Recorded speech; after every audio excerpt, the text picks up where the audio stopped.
Hi, welcome back guys. This is your friend, Parallel Deku.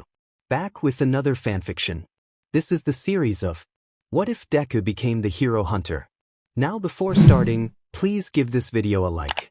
And subscribe to the channel if you want more videos like this. Now let's get into the fanfic. Izuku Yagi was a 16-year-old boy with no quirk, living a life filled with challenges.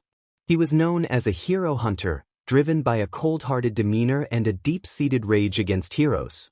His family included Izuku Yagi, Toshinori Yagi, Izumi Yagi, Fubuki, and Tatsumaki, but he felt a strong dislike for them. He found solace in fighting, seeking out challenging opponents, and often preferred loneliness and isolation over companionship. His only friends were Kota and Eri. One day at school, Bakugo proposed a game of heroes, inviting Izuku to join. The atmosphere was charged with excitement as Bakugo jumped from a bench, pretending to save the day, but his actions turned dangerous when he struck another student.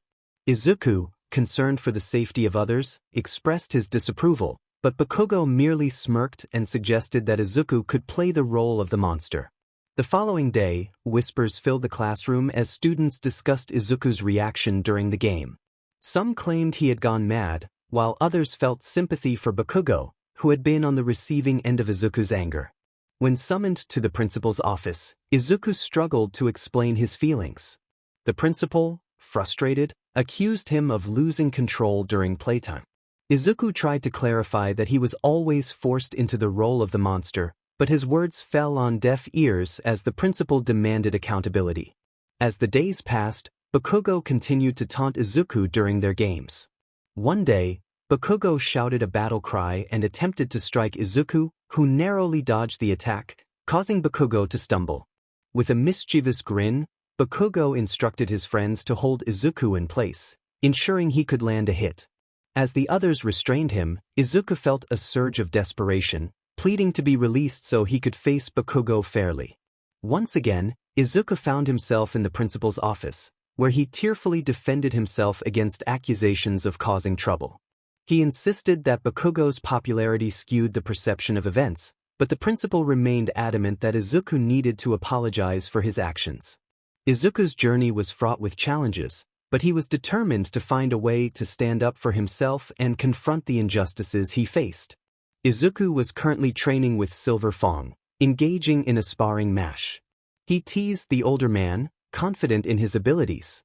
Soon after, Bang delivered a swift knee to Izuku's stomach, sending him to the ground. With a friendly smile, Bang offered his hand to help Izuku up, playfully questioning who he was calling old. Izuku accepted the hand, brushing off the moment with a grin, and received a light slap on the head from Bam, the master of the whirlwind iron cutting fist.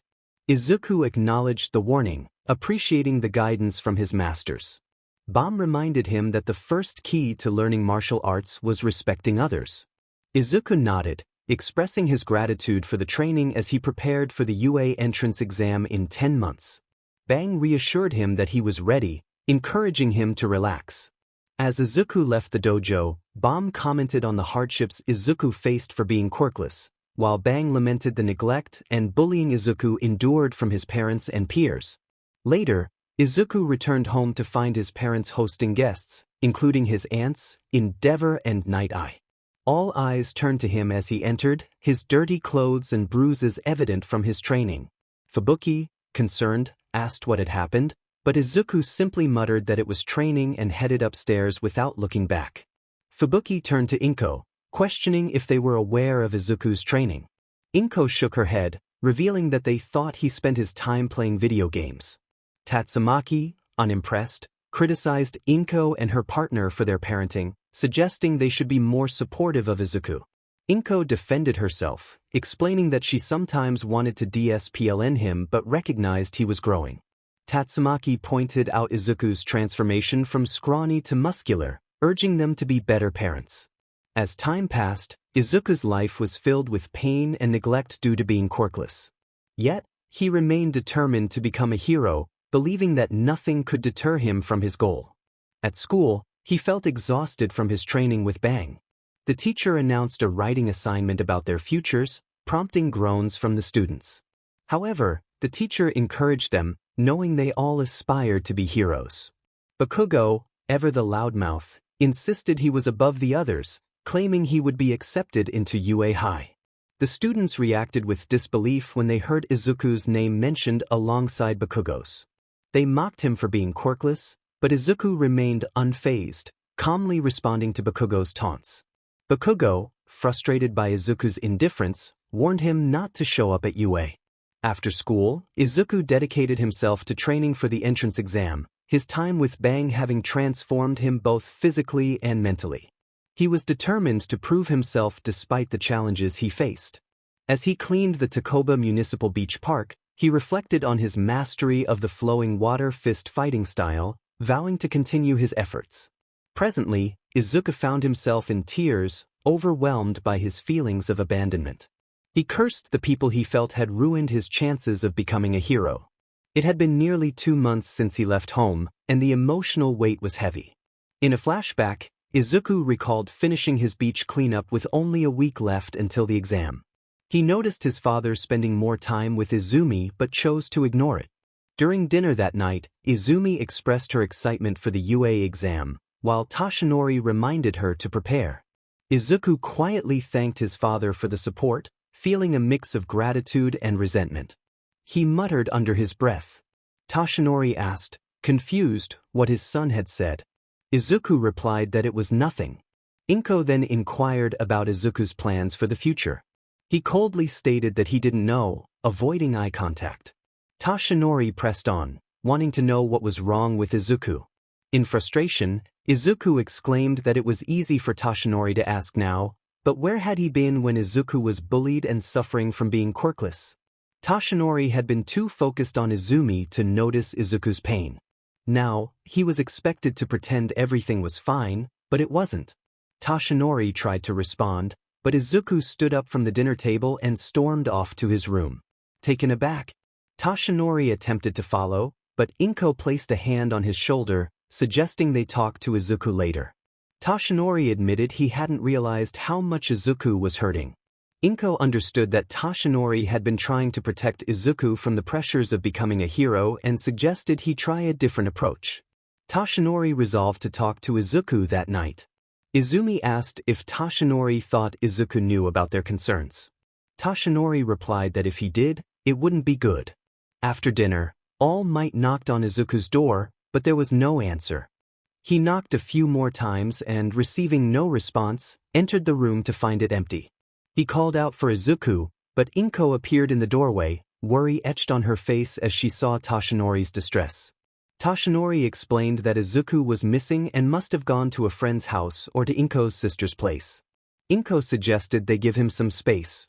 Meanwhile, Izuku was in the woods, venting his anger by punching a massive rock until it shattered into pieces. He sat down, feeling that sharing his problems wouldn't help him. He resolved to take the entrance exam and join UA, believing there was no point in discussing his issues. That night he stayed at the dojo, where Bang listened to his troubles and offered him a place to stay. The next morning, he returned home to find his parents waiting for him. Inko expressed her worry, while Toshinori demanded to know where he had been all night. Izuku simply replied that he had been at a friend's house and went upstairs to his room. His parents thought he was okay and that everything had returned to normal, but they were mistaken. On the day of the entrance exam, Izuku woke to his alarm blaring. He slammed his fist on it and quickly made his way downstairs for a quick snack before heading to UA.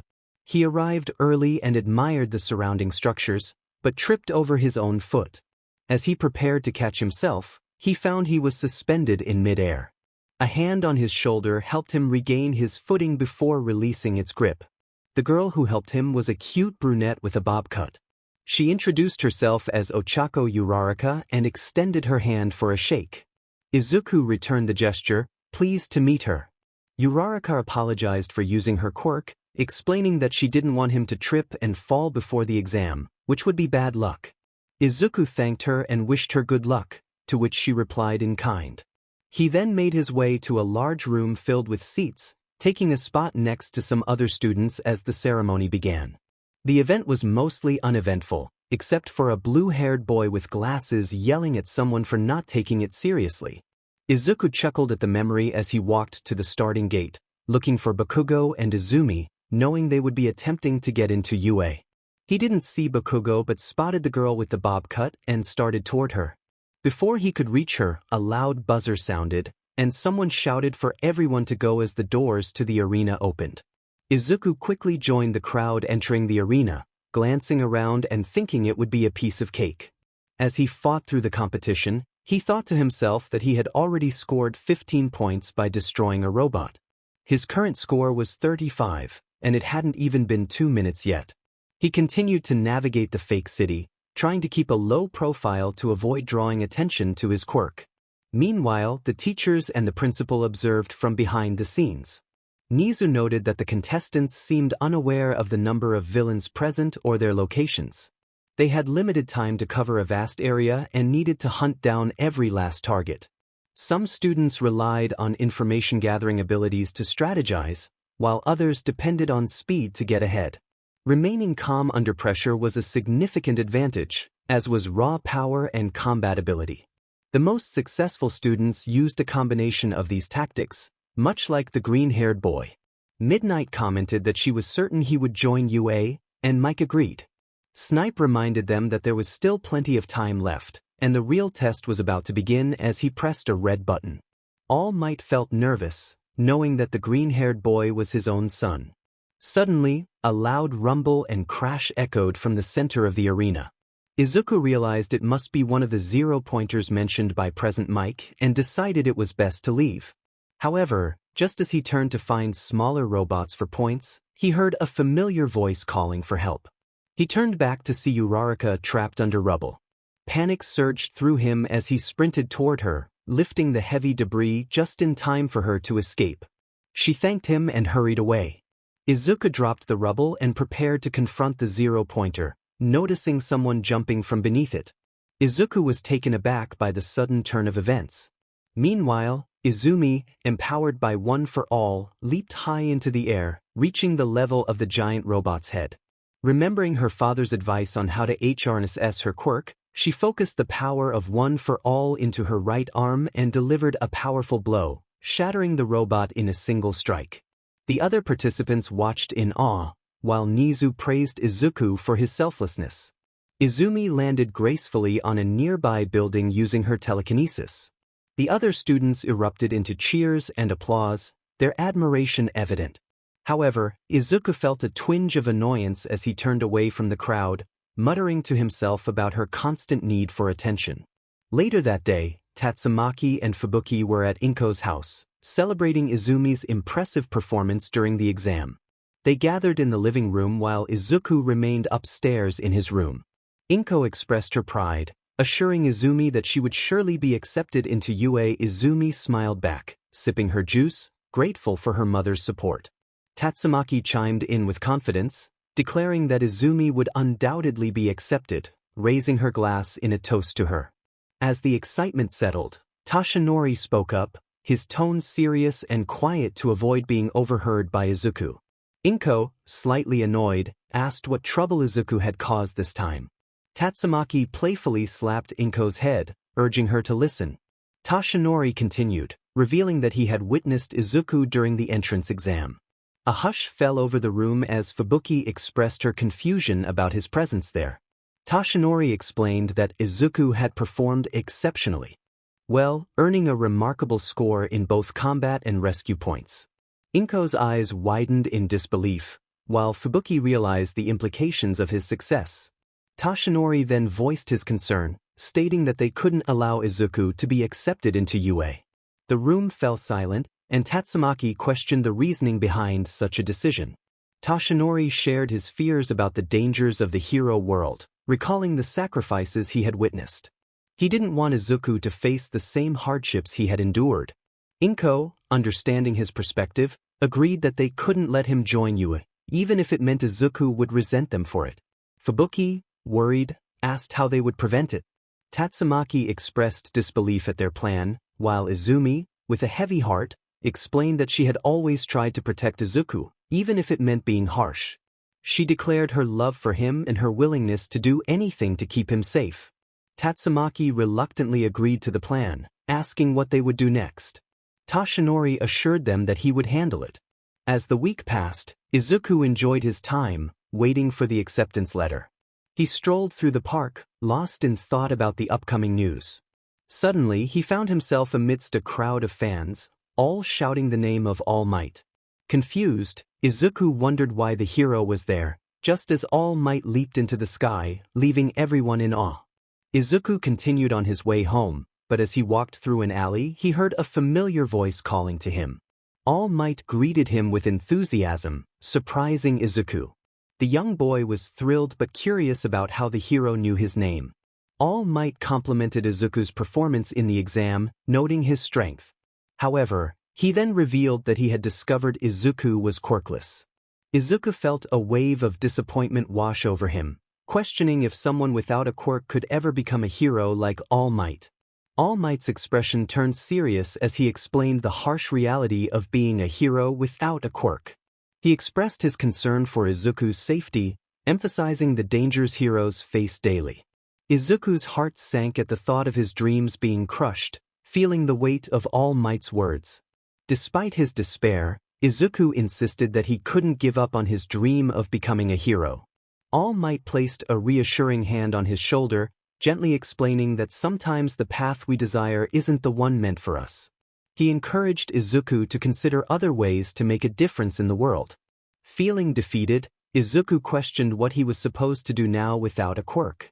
All Might reiterated his concern for Izuku's safety, reminding him that there were still many ways to help others, even without the title of a hero. Join the police, work at an agency, or even join a support course to truly assist heroes. But without a quirk, you can't be a hero. Those words struck Izuku deeply. All Might turned away from him and began to walk out of the alleyway.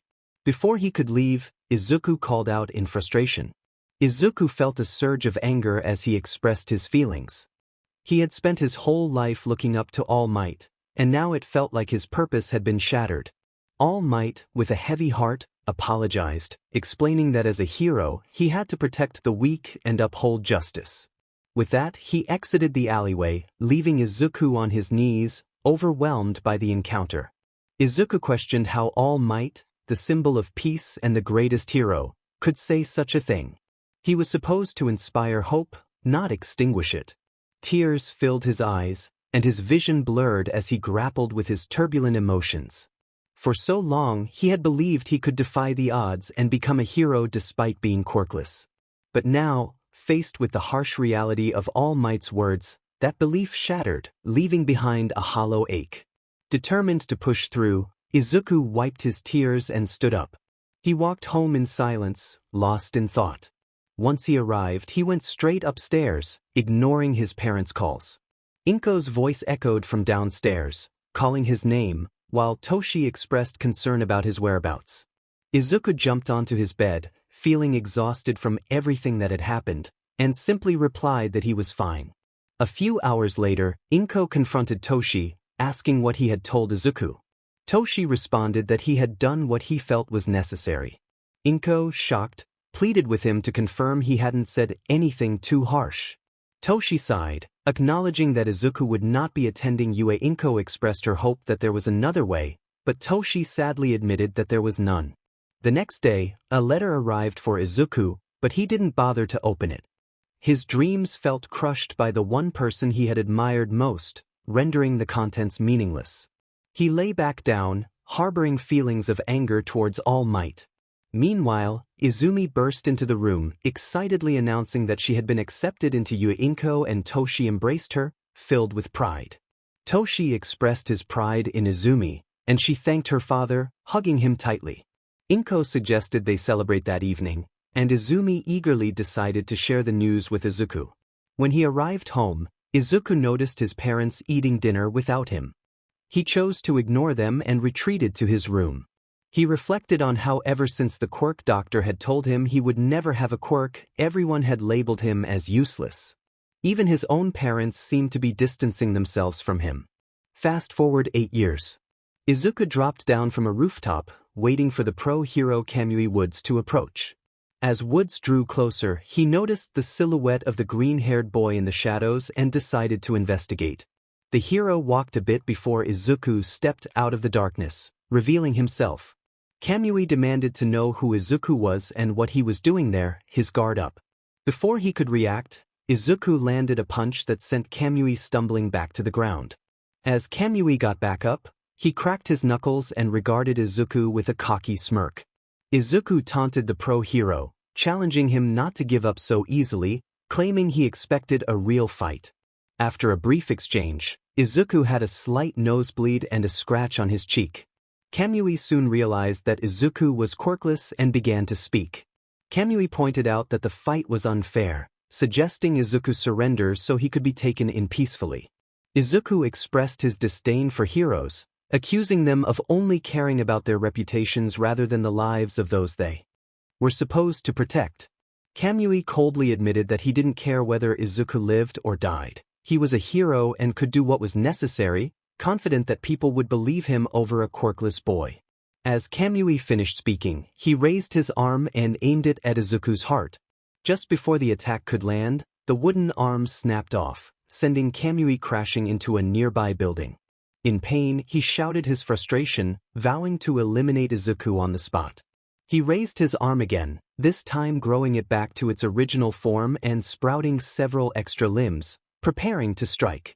Kamui believed Izuku was finished, as the limbs approached him. However, Izuku stood his ground, a smirk forming on his face. Just before the attack could connect, his hands moved with a blue energy trailing behind them. With little effort, he deflected each wooden limb. Before Kamui could react, Izuku was suddenly in front of him. In a swift motion, he swept Kamui's legs out from under him and delivered a powerful punch to his face, sending him crashing to the ground. Izuku emerged from the encounter with only a few scratches and a nosebleed, while Kamui lay unconscious, surrounded by a crater that was at least a foot deep. Hearing sirens approaching, Izuku knew it was time to leave. He jumped onto the roof of a nearby building, leaving a crater behind, and began to run away from the scene.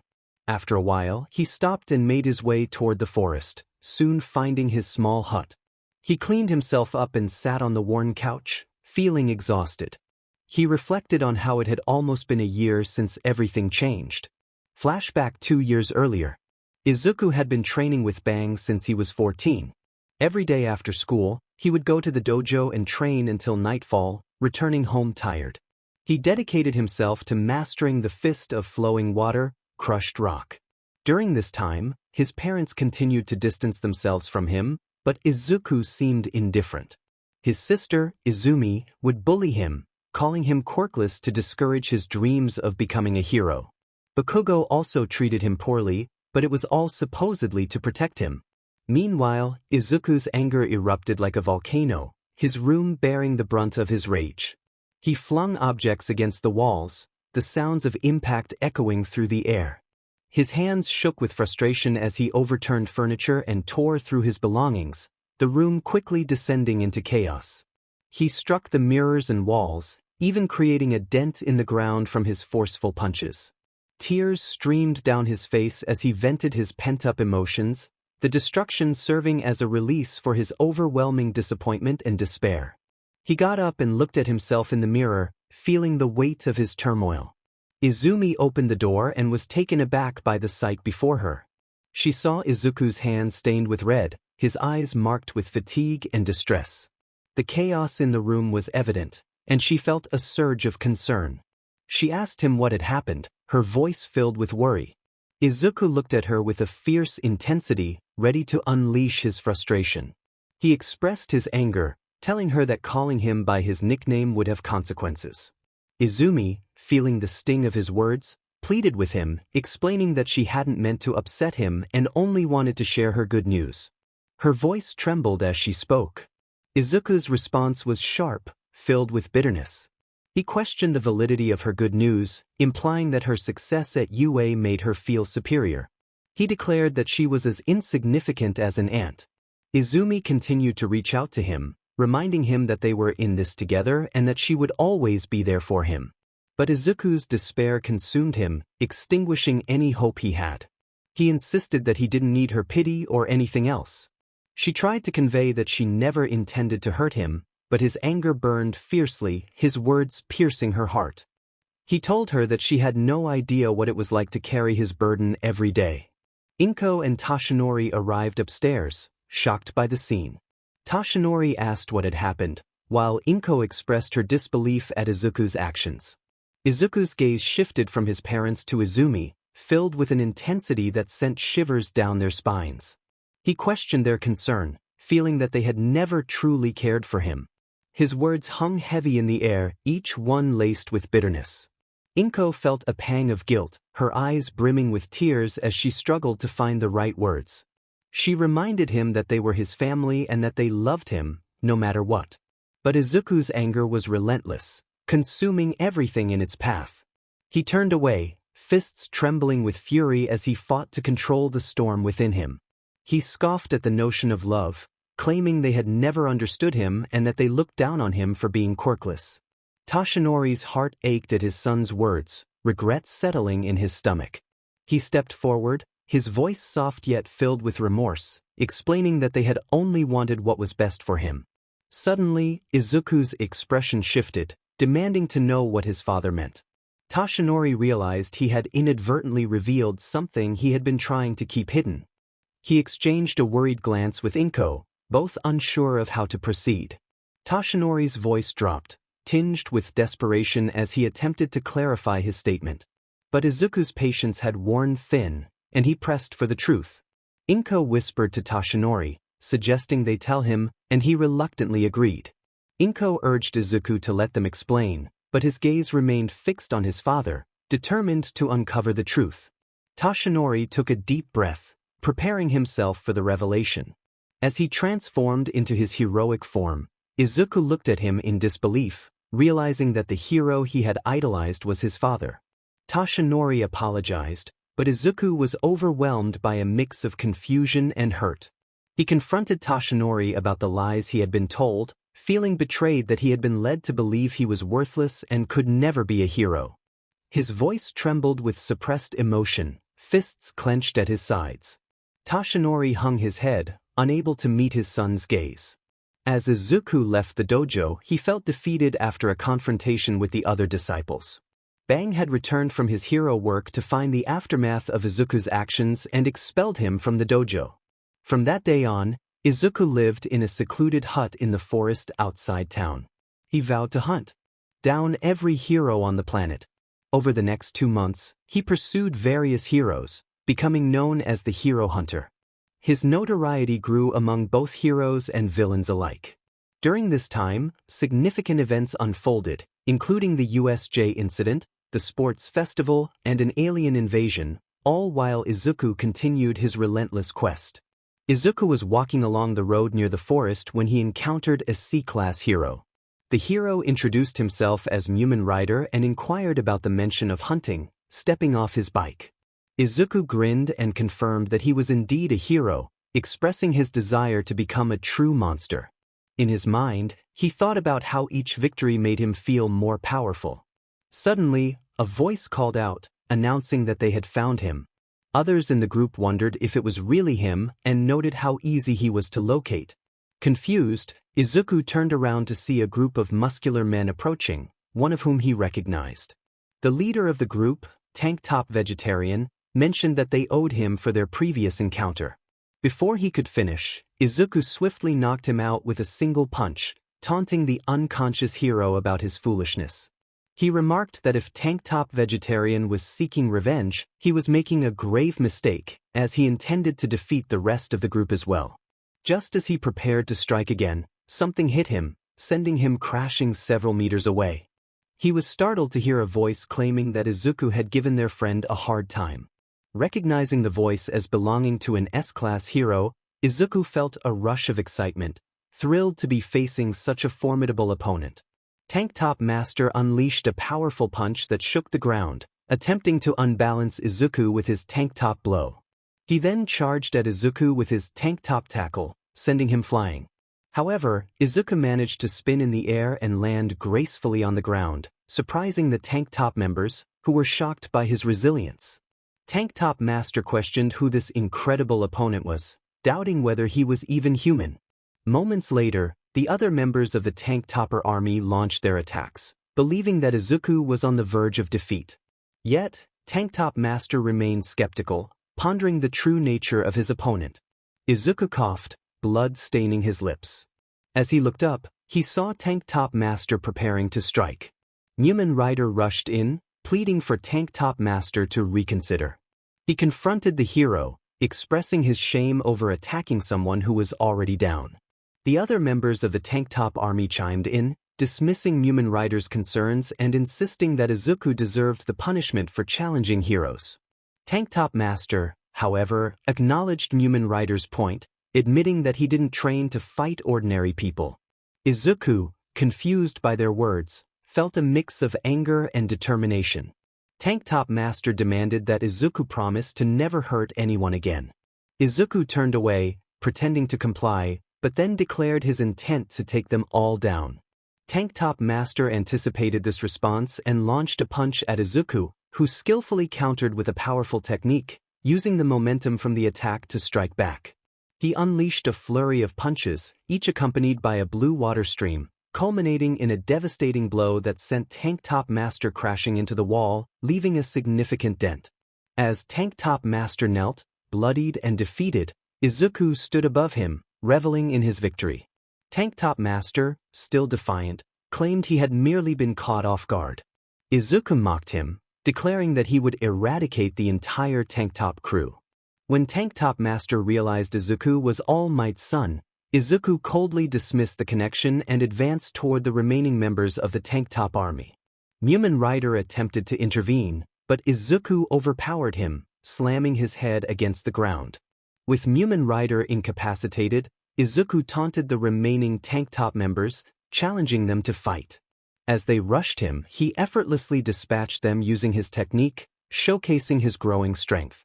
After the confrontation, Izuku reflected on his actions, feeling a sense of empowerment as he walked away. The next day, All Might received shocking news about Izuku's confrontation with Tank Top Master. He learned that Izuku had been targeting lower-ranked heroes and that his actions were drawing public attention, potentially jeopardizing All Might's own reputation. Gran Torino warned All Might that Izuku would not forgive him for passing on his power to someone else. Meanwhile, at school, Kirishima and the others discussed the news, expressing disbelief at Izuku's strength. Bakugo, feeling guilt over Izuku's transformation into a villain, reflected on his own role in Izuku's journey.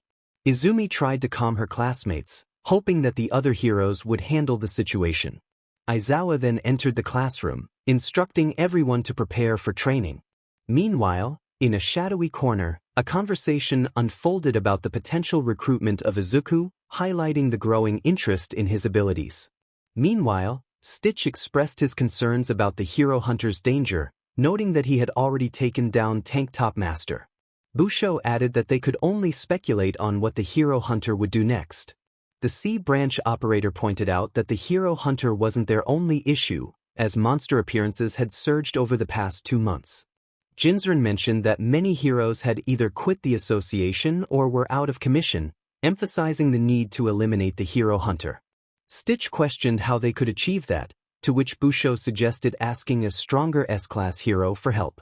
Stitch then inquired about the current threat level, and the C branch operator confirmed it was at maximum, equivalent to a tiger. Stitch acknowledged this as an opportunity to prepare. In a breaking news report, it was announced that the mysterious hero hunter had once again defeated a hero, this time Tank Top Master. The Tank Top army, once a formidable force within the Hero Association, had disbanded following this defeat, leaving many to wonder who would be the next target of the hero hunter's relentless pursuit. Elsewhere, in a secluded hideout, Izuku smirked as he watched the news report on a small TV screen. He declared his intentions to dismantle society, specifically targeting Toshinori Yagi, with an evil grin. It had been a day since Izuku's encounter with the Tank Top army. He was strolling through a quiet area of town when he noticed a kid sitting on a park bench, engrossed in a book. In an instant, Izuku was beside the child. He greeted the boy, who looked up in surprise. Izuku remarked on the interesting book the boy was reading, and the boy, after a moment of hesitation, responded affirmatively. When Izuku asked for the boy's name, he learned it was Kota. As they chatted, Kota warmed up to Izuku, excitedly sharing his admiration for the S-class hero, King, and the number 3 hero, Hawks, who occasionally patrolled his neighborhood. He even showed Izuku an autograph from Hawks. Izuku expressed his envy, playfully wishing for an autograph of his own and asking if Kota could introduce him to Hawks someday. Kota teased Izuku about being fond of heroes, to which Izuku admitted, albeit hesitantly, that he could be considered one. They continued to sit on the bench, and as Kota flipped through the pages of his book, Izuku was intrigued to discover that it featured monsters. He exclaimed about their excitement, while Kota expressed his fear of them. Izuku insisted that the monsters were cooler because of their scariness, to which Kota agreed, albeit with a comment on Izuku's peculiar taste. Izuku expressed his envy again, wishing he could be part of the story in the book.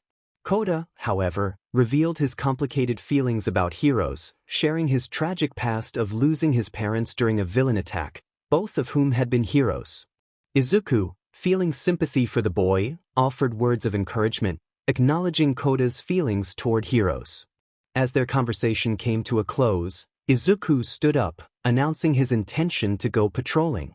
Kota wished him well, reminding him to be careful.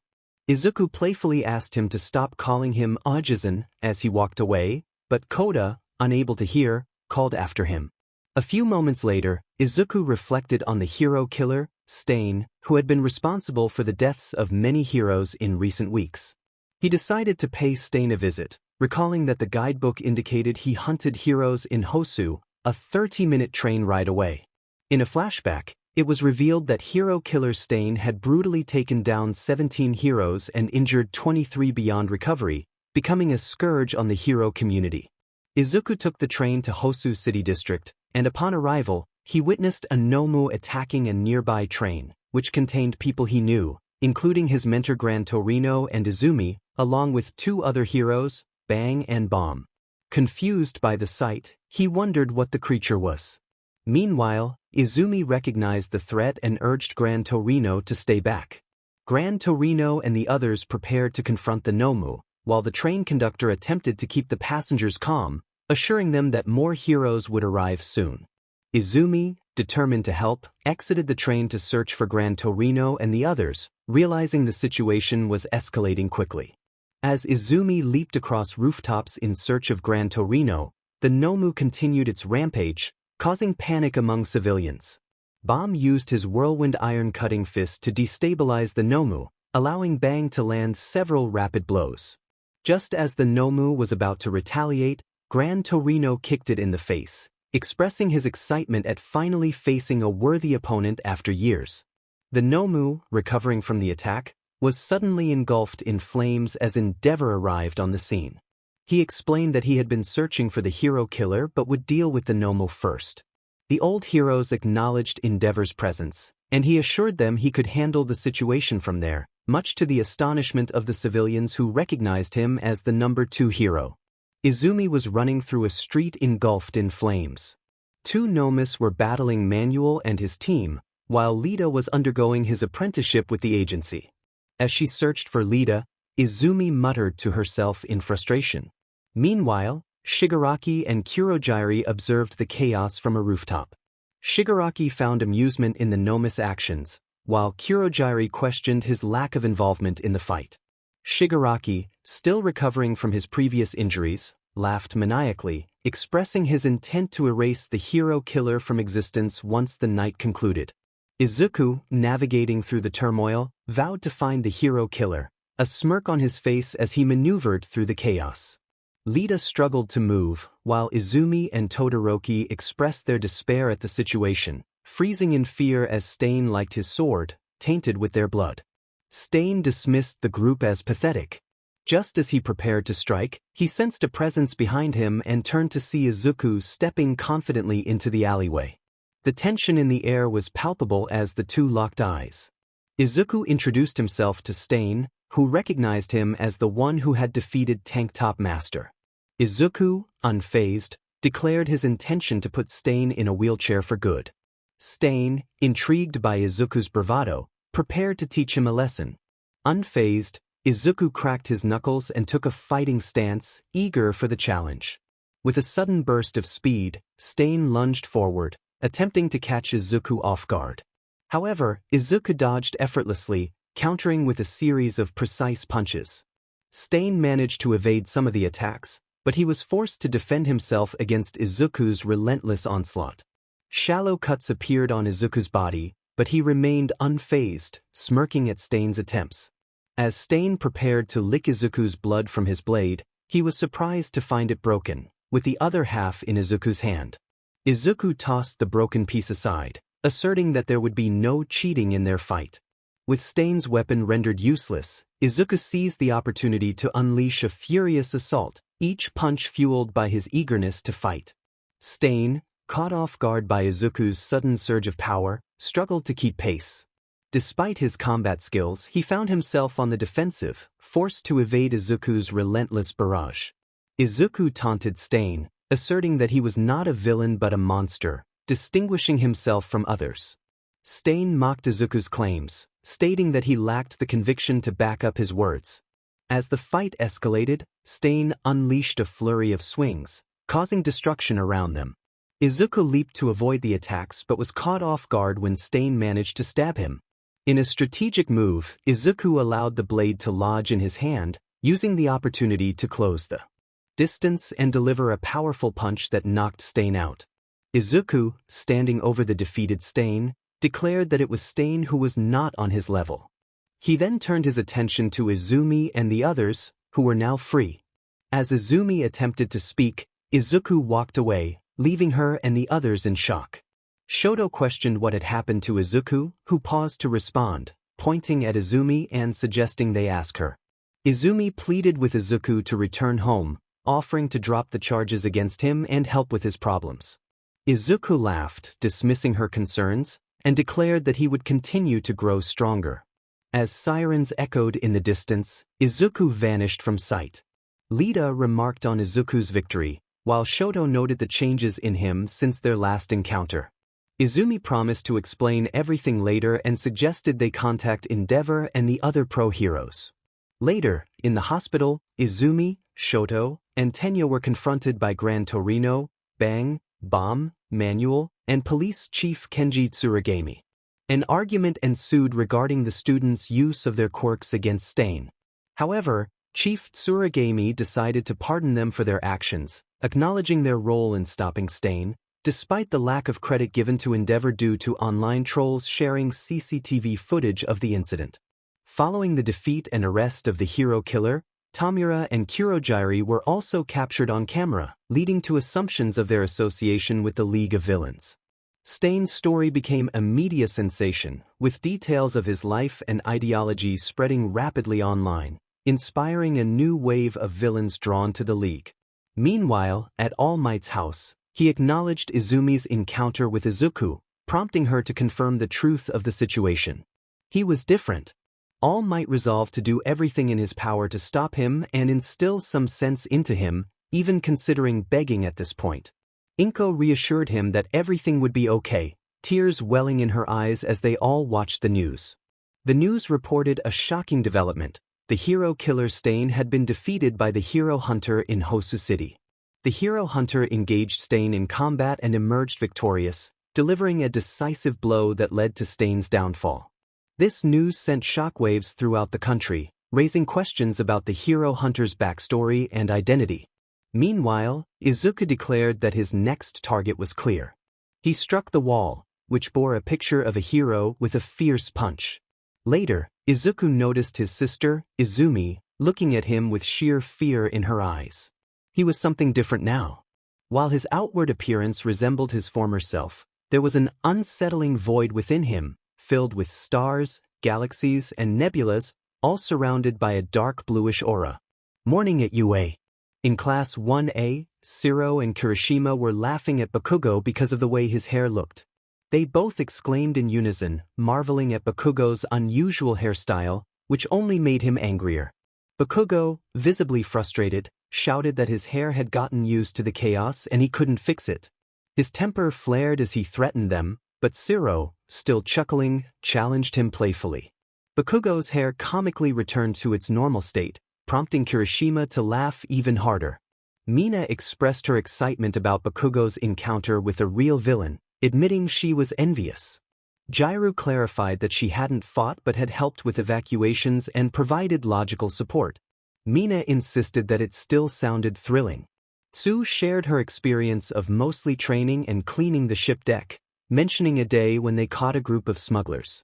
Mina and Jiru reacted dramatically, claiming that Tsu's experience sounded much cooler. Tsu then turned to Uraraka, asking about her week. Uraraka responded that it had been very enlightening, demonstrating a few martial arts punches in the air, surrounded by a dark purple aura. Tsu noted that Uraraka seemed to have found her fighting spirit, while Jiru remarked on how much she had changed in just a week. Kaminari commented on the transformation, and Mineta, with a frightened expression, made a strange remark about women. Kaminari, confused, asked what had happened to him. He then shared that everyone at his internship had loved him, and pointed out that the real changes were in Lita, Todoroki, and Izumi. Shiro excitedly recalled the hero killer and the hero hunter, while Kirishima expressed relief that they had returned safely. Bakugo, having grabbed them by the collar, added his own frustration to the mix. Yaoyorozu expressed her concern for them, and Sato remarked on their luck with the hero hunter. Hagakure found the situation cool, while Shoto, looking upset, reflected on a conversation he had with Izumi the day before. In a flashback at the hospital, Shoto pressed Izumi for answers about why Izuku was labeled the hero hunter. He and Izumi had been childhood friends, but their paths had diverged due to training and family issues. Izumi hesitated, and Lita offered to step outside if it was private, but Izumi insisted that he should stay. She then revealed the story of how she and Bakugo had bullied Izuku to protect him from the harsh realities of being a hero without a quirk. She explained how Izuku trained under Silverfang to prove them wrong, and how the bullying had hardened his emotions. As the UA entrance exam approached, Izuku passed, but All Might, her father, had tried to use his influence to discourage him. Izumi recounted the fight that ensued within their family when Izuku discovered All Might's true identity. After a confrontation, Izuku ran away, and when he returned to collect his belongings, he was caught by the police and All Might. Following a rampage, he was expelled from Bang's dojo. Shoto, Lita, and Izumi stood in silence, absorbing the weight of her confession. Shoto finally broke the silence, expressing disbelief at how Izumi and their father had failed to support Izuku when he needed them most. Lita echoed his shock, struggling to comprehend the events that had unfolded. Izumi pleaded for their help in bringing Izuku back, acknowledging her past mistakes. After a moment of contemplation, Shoto agreed to help, but with a stern warning that he would not acknowledge her afterward. The flashback ended, and Todoroki reflected on Izuku's strength. Ojiro mentioned the rumors connecting the hero killer and the hero hunter to the League of Villains, speculating on how frightening it would have been if they had been present during the USJ attack. Kaminari chimed in about the hero killer's terrifying reputation and the footage of the hero hunter fighting him that had gone viral. Ojiro was surprised to learn about the video, while Kaminari noted that despite Stain being an evil villain, he was also tenacious and somewhat cool. Mineta argued that the hero hunter was even cooler for defeating multiple opponents at once. Izumi interrupted, prompting Kaminari and Mineta to apologize. Lita reassured them that it was okay to discuss the villain's tenacity but emphasized that his actions could not be justified, regardless of his motives. He vowed to strive to be a perfect hero to prevent others from suffering as he had. With that, he declared it was time for class to begin, urging everyone to take their seats. Meanwhile, Izuku woke up on a pile of white trash bags, confused as he looked around his surroundings. He wondered what he was doing there as he got up from the bags, rubbing his neck. The events of the previous night were all a blur, and he couldn't recall anything clearly. A bald man wearing an épée hoodie approached him, looking somewhat like an egg. He had been searching for him all day. The young hero thought to himself that perhaps this man had been tailing him. Was he a hero too? He had never seen that face before. It was likely that he was just another nobody trying to climb the ranks by catching someone like him. But things could change quickly. In an attempt to silence the bald man, he made a swift chop to his shoulder, causing the ground beneath him to crack. To his shock, the strike had no effect. The bald man questioned his intentions, wondering if he was trying to rob him and expressing annoyance at being bothered while shopping. He retaliated with a chop of his own, knocking the young hero unconscious with sheer force. As he fell to the floor, the bald man continued with his shopping. In another location, Narinki expressed his trust in Metalbat to protect them that day. Metalbat found the assignment trivial, questioning if this was truly a critical mission. An executive explained that the association executives were now targets, but his companion insisted on trying peasant food. A child named Waganma pointed out a plate of pudding, while Narinki commented on how amusing it was to make inferior cuisine more enjoyable. Metalbat felt like he was in hell. After a long hour, they finally finished their meal, but Metalbat grew frustrated as the plates kept returning to the belt. He received a call from his sister, who nagged him about not taking her shopping. He reluctantly agreed to take her another time, expressing his own frustration before hanging up, feeling like he was the one who should be crying for doing a favor for the executives. Suddenly, two monsters erupted from the ground, and he feared it might be the hero hunter. He rushed toward the main dining room, while Waganma called out for his father. Metalbat reassured him that the bug was not the hero hunter. The junior centipede urged everyone to escape, but Metalbat declared that no one was leaving until they paid their bills. Meanwhile, Kota pointed out a hero known as Watchdog Man, who was keeping watch over Kamino City. Izuku noted that he looked like a man in a dog suit and learned that he was the reason Murko became a hero. As a siren blared, warning of an emergency evacuation due to a monster in the shopping district, Izuku urged Kota to hurry home. With a smirk, he devised a plan to take down two targets at once. In the midst of the chaos, Rafflesidon attacked Metalbat with its tentacles, but he managed to deflect and destroy them with his bat. The senior centipede followed up with a barrage of strikes, damaging Metalbat's clothes. He jumped back, preparing for the next move.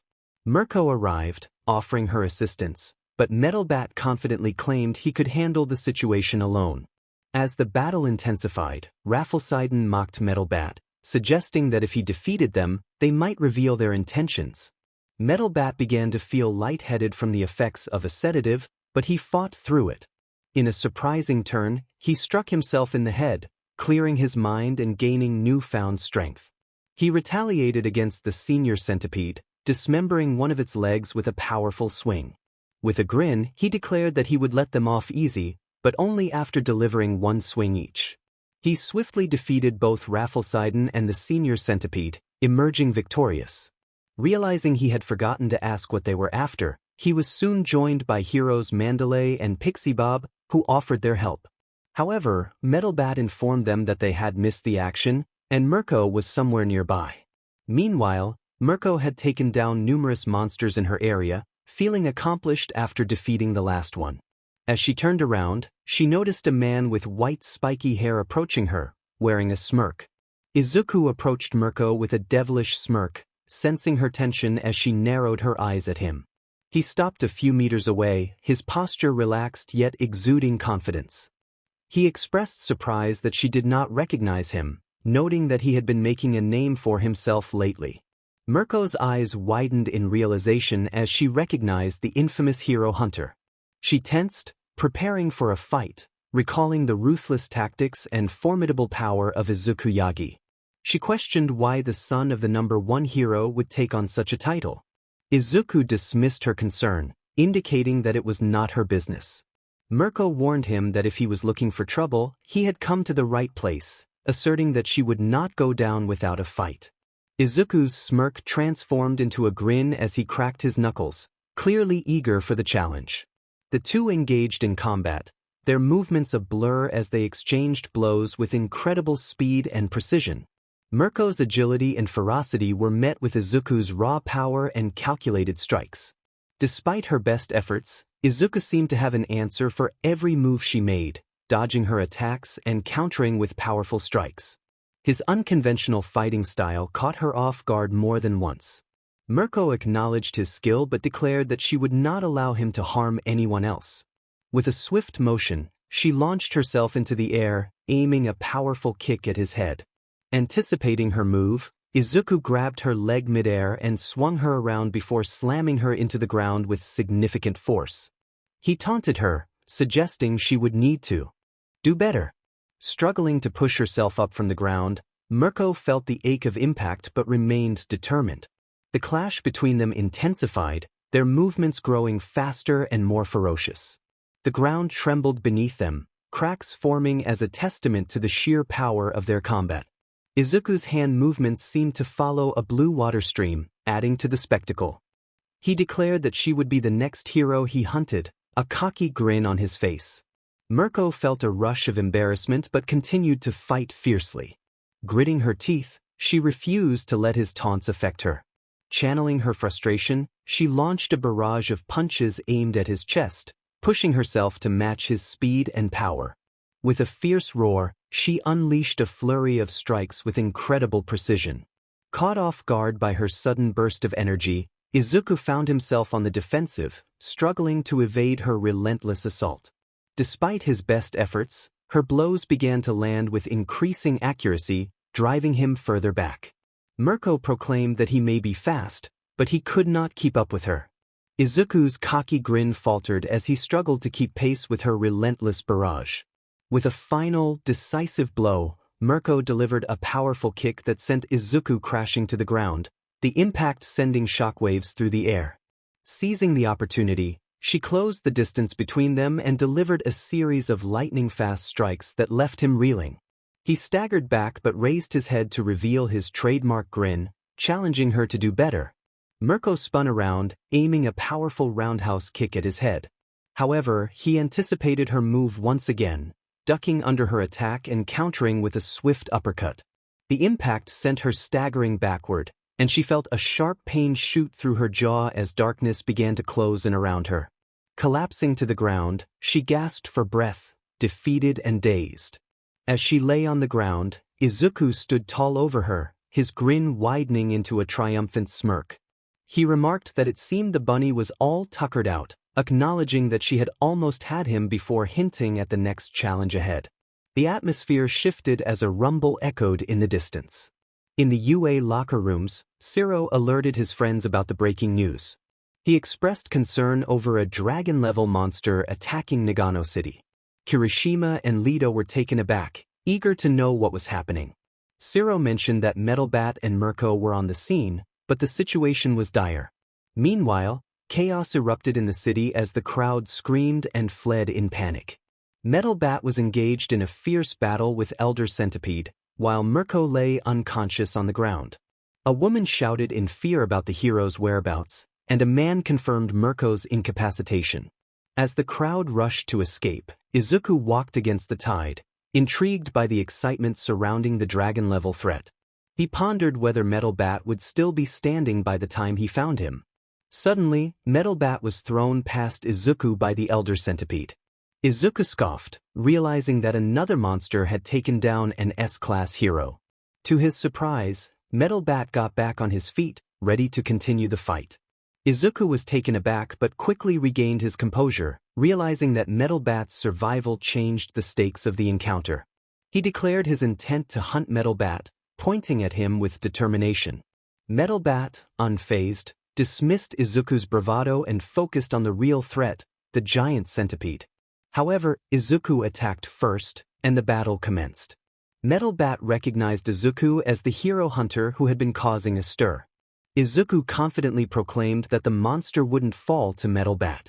Meanwhile, Mandalay and Pixie Bob found themselves cornered, realizing they needed to act quickly to survive. Endeavor arrived, launching fireballs at the Elder Centipede, but the creature remained unharmed, much to Endeavor's frustration. As Mandalay worried about Kota's safety, they managed to escape after a tense 30 minutes of running. Back in the fight, Izuku landed a powerful strike on Metalbat, sending him flying. He taunted Metalbat, noting that he seemed worn down. Metalbat, fueled by anger, attempted to strike back but was met with a swift counter from Izuku. The battle intensified as Izuku noted Metalbat's injuries but also his unwavering fighting spirit. As the fight continued, Izuku unleashed a flurry of blows, showcasing his skills. Metalbat, despite his injuries, remained determined and challenged Izuku to come at him. Izuku decided to toy with him for a while longer, throwing a manhole cover that Metalbat deflected back. The two exchanged blows, with Izuku skillfully dodging Metalbat's attacks. Metalbat declared his intent to defeat Izuku, vowing to crush his spirit. Izuku mocked him, questioning his strategy. Metalbat then unleashed a powerful move, gaining speed and momentum. Izuku laughed, confident in his ability to counter the attacks. He expertly intercepted Metalbat's swings and countered with a decisive strike that sent Metalbat crashing to the ground. As Metalbat lay defeated, Izuku scoffed at his victory. He reflected on the battles he had faced, noting that while Tank Top Master and Metalbat were strong, they lacked the martial arts skills that made Murko a worthy opponent. As he raised his hands in triumph, they trembled, a reminder of the toll the battle had taken on him. Did his attacks pack more of a punch than Izuku had thought? He chuckled to himself, realizing he might have been in trouble if Metalbat had managed to land a hit. Metalbat sprang to his feet, ready to swing his bat at Izuku, who was caught off guard. Just as the bat was about to make contact, a voice called out to Metalbat. It was Zenko, his little sister. Zenko looked concerned as she called out to her brother, asking what he was doing and who Izuku was. Izuku, puzzled, realized she was Metalbat's sister. Metalbat, frustrated, urged Zenko to stay back. But before he could finish his sentence, Izuku struck Metalbat across the face with his left fist, sending him crashing to the ground. Zenko cried out for her brother, and Izuku declared that Metalbat had missed the perfect opportunity, vowing to finish him off for good as he cracked his knuckles. However, Zenko stepped in to defend her brother, insisting that he had promised never to fight in front of her. She stood firm, declaring that the fight was over. Izuku, taken aback, questioned why he should follow her family rules. Zenko shouted for him to stop, and a tense silence filled the air. After a moment, Izuku scratched the back of his head and remembered he had something else to do, stating he didn't have time to waste on them. Metalbat, still recovering, pointed out that Izuku was the one who had attacked him. Izuku replied that he guessed Metalbat would live a little longer. Metalbat was confused, and Zenko urged him to hurry home, reminding him of the giant monster threat. Realizing the danger, Metalbat began to walk away, but Zenko clung to his leg, pleading with him not to go, fearing for his life. Metalbat insisted she should go home, but Zenko, frustrated, lightly slapped him on the head. The minor gesture proved enough to cause Metalbat to collapse from his injuries and fatigue. Zenko called out to her brother, trying to rouse him.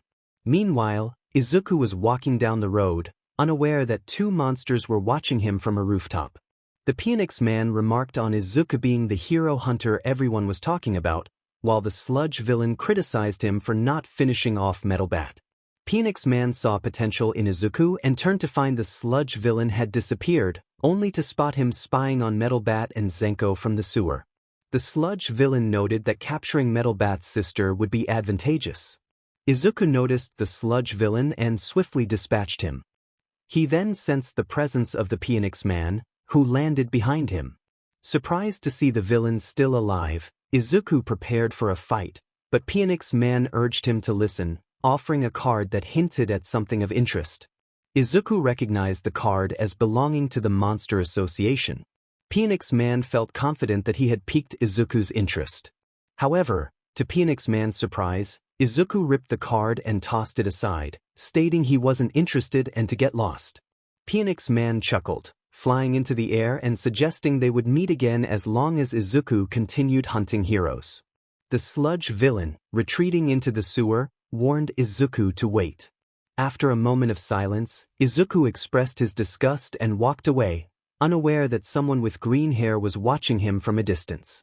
Tatsumaki sighed in disappointment, wondering what had happened to Izuku. Izumi looked around the field, noticing that all the heroes were either unconscious or incapacitated. She turned her gaze back to Izuku, her voice trembling as she asked what had happened to him. Before she could finish her question, Izuku struck her with a sudden, forceful blow, and everything faded to black. Izumi jolted awake in her bed, screaming, her heart racing as she struggled to catch her breath. The nightmare had felt so real that for a moment, she questioned whether she was still trapped in it. She rubbed her eyes, attempting to dispel the lingering dread that enveloped her. It was just a nightmare, she reassured herself, just a foolish nightmare. Without warning, the ground began to shake violently, and a massive centipede monster erupted from the earth, dwarfing the previous creature they had encountered. Meanwhile, Dues reveled in the chaos, excited by the prospect of new victims to enslave. She prepared to strike the heroes with her whip, but before it could make contact, it was abruptly halted in midair. Fubuki, standing her ground, remarked on the absurdity of Dues being considered a threat-level demon. If she could defeat her, the heroes would be freed from her control, a win-win situation. Dues, however, expressed her desire to prolong the encounter, wishing to indulge her sadistic instincts. After several hours of battle, Fubuki found herself at a disadvantage, slowly losing ground until Tatsumaki arrived to turn the tide. With her intervention, Dues was swiftly defeated, and the villain fled the scene. Tatsumaki checked on Fubuki, who expressed her gratitude for the backup. Tatsumaki then revealed that she had seen Izuku, who had become the hero hunter everyone was talking about. He had fought against Metalbat and Murko with ruthless efficiency. Fubuki was taken aback, demanding to know why Tatsumaki hadn't intervened. Tatsumaki pointed out that Izuku was their nephew, questioning if Fubuki expected her to simply eliminate him. Fubuki sighed, feeling the weight of the situation. They needed to confront Inko and Izuku to understand what had happened. With determination, they set off to find answers. Meanwhile, Gran Torino expressed his sorrow to Bang about Izuku's transformation, acknowledging the bond he had shared with the young hero. Bang reflected on his role as a father figure to Izuku, feeling heartbroken over his rampage. Bam urged them to focus on their mission, reminding them that they needed to continue their search. After a long day of monster attacks across Japan, the chaos subsided as the creatures retreated. The news reported the significant losses among the heroes during the raids. In a meeting room at UA, the teachers discussed the implications of the recent events. Nizu warned that the connections between the hero-killer stain, the Monster Association, and the League of Villains could embolden criminals and monsters alike. Snipe suggested that they prepare for the worst, emphasizing the need for practical training rather than just simulations. Aizawa reminded them not to overlook the threat posed by the hero hunter, seeking any information available about him. Midnight revealed that he had hunted 70 heroes in the past 2 months, including 2 S-class heroes and 15 pro heroes, many of whom were now unable to continue their work. Cementos raised concerns about the possibility of the hero hunter targeting the students. Present Mike proposed a training camp in the forest to prepare the students for real combat, ensuring they would be ready for any eventuality. Nizu agreed, planning to send both Class 1A and 1B to the camp after their exams, and he had also contacted the Wild Pussycats to assist in their training. As the meeting concluded, Aizawa headed to his office to review some files. He searched through folders until he found the registration document for the entrance exam. He noted Izuku's impressive score and wondered what had happened to him since then. Forename, Izuku. Surname, Yagi. Age, 16. Height, 182 centimeters. Weight, 80 kilograms. Quirk, Thun. Father, Toshinori Yagi. Mother, Inko Yagi. Aizawa observed the situation, noting that Izuku was All Might's son and Izumi Yagi's brother, likely twins. He wondered how Izuku was not enrolled in UA. Something felt off. Tatsumaki expressed her shock and anger at the situation. Toshinori admitted he had made a mistake but felt he had no other choice. Fubuki confronted him, questioning how he could crush someone's dreams. Tatsumaki added that because of Toshinori's actions, Izuku was now a wanted criminal. Izumi, with tears in her eyes, pleaded for Tatsumaki's help to bring Izuku back. Tatsumaki, filled with sorrow, reminded Izumi that she knew this was a bad idea and questioned why she hadn't stopped her father. Izumi explained that she wanted to keep Izuku safe and never intended for things to turn out this way. Fubuki pointed out that the situation had already occurred. Suddenly, there was a knock on the door, and Inko rushed to open it, anxiously asking if they had found Izuku. Bam, with a hint of annoyance, replied that they had found no trace of him. Gran Torino expressed his disappointment, stating they had searched everywhere in the city. Inko invited them inside, and as they entered, Gran Torino and Bomb looked disheartened, while Bang was a mix of anger, sadness, disappointment, and exhaustion. Upon seeing All Might, Bang lost his composure and accused him of being responsible for everything, expressing his disgust. Bomb attempted to calm Bang, but he insisted he should confront All Might physically. Gran Torino and Bomb restrained him, urging him to calm down. Bang eventually sat down, still glaring at All Might. Fubuki tried to reason with him, acknowledging their shared pain and urging him to remain calm for the day. Tatsumaki agreed, suggesting they focus on finding Izuku the next day. Inko thanked Gran Torino for his help, and he responded that it was no problem. Izumi, feeling guilty, lamented that it was all her fault. Inko reassured her that it was not her fault and urged her not to blame herself. Fubuki supported Inko's sentiment, stating that if anyone was to blame, it was their fathers. Toshinori remained silent, absorbing the weight of the situation. Gran Torino emphasized the need to stop blaming one another and instead focus on finding Izuku before things escalated further. Tatsumaki warned that several heroes were already aware of the hero hunter being Toshinori's son. Toshinori resolved to handle the situation himself. Izuku walked out of the alleyway, his expression hardened as he dismissed the others. Shigaraki, trying to engage him, mentioned their shared interests, but Izuku remained uninterested. Kurojairi, attempting to persuade him, suggested that their boss wanted to meet him in person. Izuku, feeling frustrated, pushed them against the wall, prompting Shigaraki to comment on his roughness. Izuku questioned what he would gain from this encounter, and Kurojairi explained that their boss envisioned a society where individuals like him were valued for their strength and conviction. The idea intrigued Izuku, despite his initial repulsion at the thought of aligning with villains. After a moment of contemplation, he agreed to meet their boss. Kurojairi teleported them to a bar where several figures awaited, including Dabi, Toga, Spinner, and others. Toga, excited, rushed toward Izuku but was halted by Dabi. Izuku expressed his disinterest in Toga's advances, which only made her pout in response. Kurojairi informed Izuku that their master was waiting for him. As they entered a dimly lit room, Izuku saw a man in a suit sitting in the center, wires connected to his nose. The man introduced himself as All for One, expressing admiration for Izuku's skills and revealing he knew his true identity. Izuku, taken aback, demanded to know how he discovered this information. All for One cryptically stated he had his ways and then laid out his plan. They intended to attack UA during a school trip and kidnap one of the students, with Izuku's help. Izuku hesitated before asking what he would gain from this.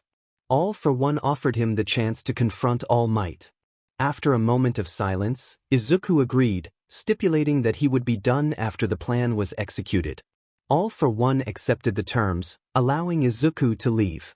A week passed, during which the UA students prepared for their final exams, facing their teacher in pairs. Meanwhile, Aizawa and All Might sat in Aizawa's office, where Aizawa revealed he had found Izuku's details in the entrance exam contestant list. He pressed All Might for an explanation regarding Izuku's absence, leading to a tense exchange. All Might, trying to deflect, was confronted by Aizawa's insistence on the truth. Eventually, All Might admitted that Izuku had become the hero hunter, a wanted criminal. Aizawa struggled to process this revelation, realizing the implications of Izuku's actions against powerful heroes. He pressed All Might for the full story, and after a lengthy discussion, All Might confirmed the troubling details. Aizawa, now understanding the gravity of the situation, sarcastically criticized All Might for his failure as a father and a hero. All Might pleaded for discretion, wanting to handle the situation himself. Just then Nizu, the principal, entered, chastising All Might for his hypocrisy in not allowing Izuku to pursue heroism out of fear for his safety. Nizu made it clear that All Might needed to rectify the situation on his own, leaving no room for further discussion. Monoma remarked that he had heard some students from Class 1A were taking extra courses, suggesting they must have failed their final exams. He sarcastically gasped, claiming it must be embarrassing, especially since they were supposed to be better than his class. Just then, he was knocked out by a swift chop to the neck delivered by Kendo, who apologized as she carried him towards the bus. Soon, all the students departed for the forest training camp. Izumi found herself in a devastated city, the same one she had seen in her dream. Panic surged through her as she looked around and saw her family lying lifeless on the ground.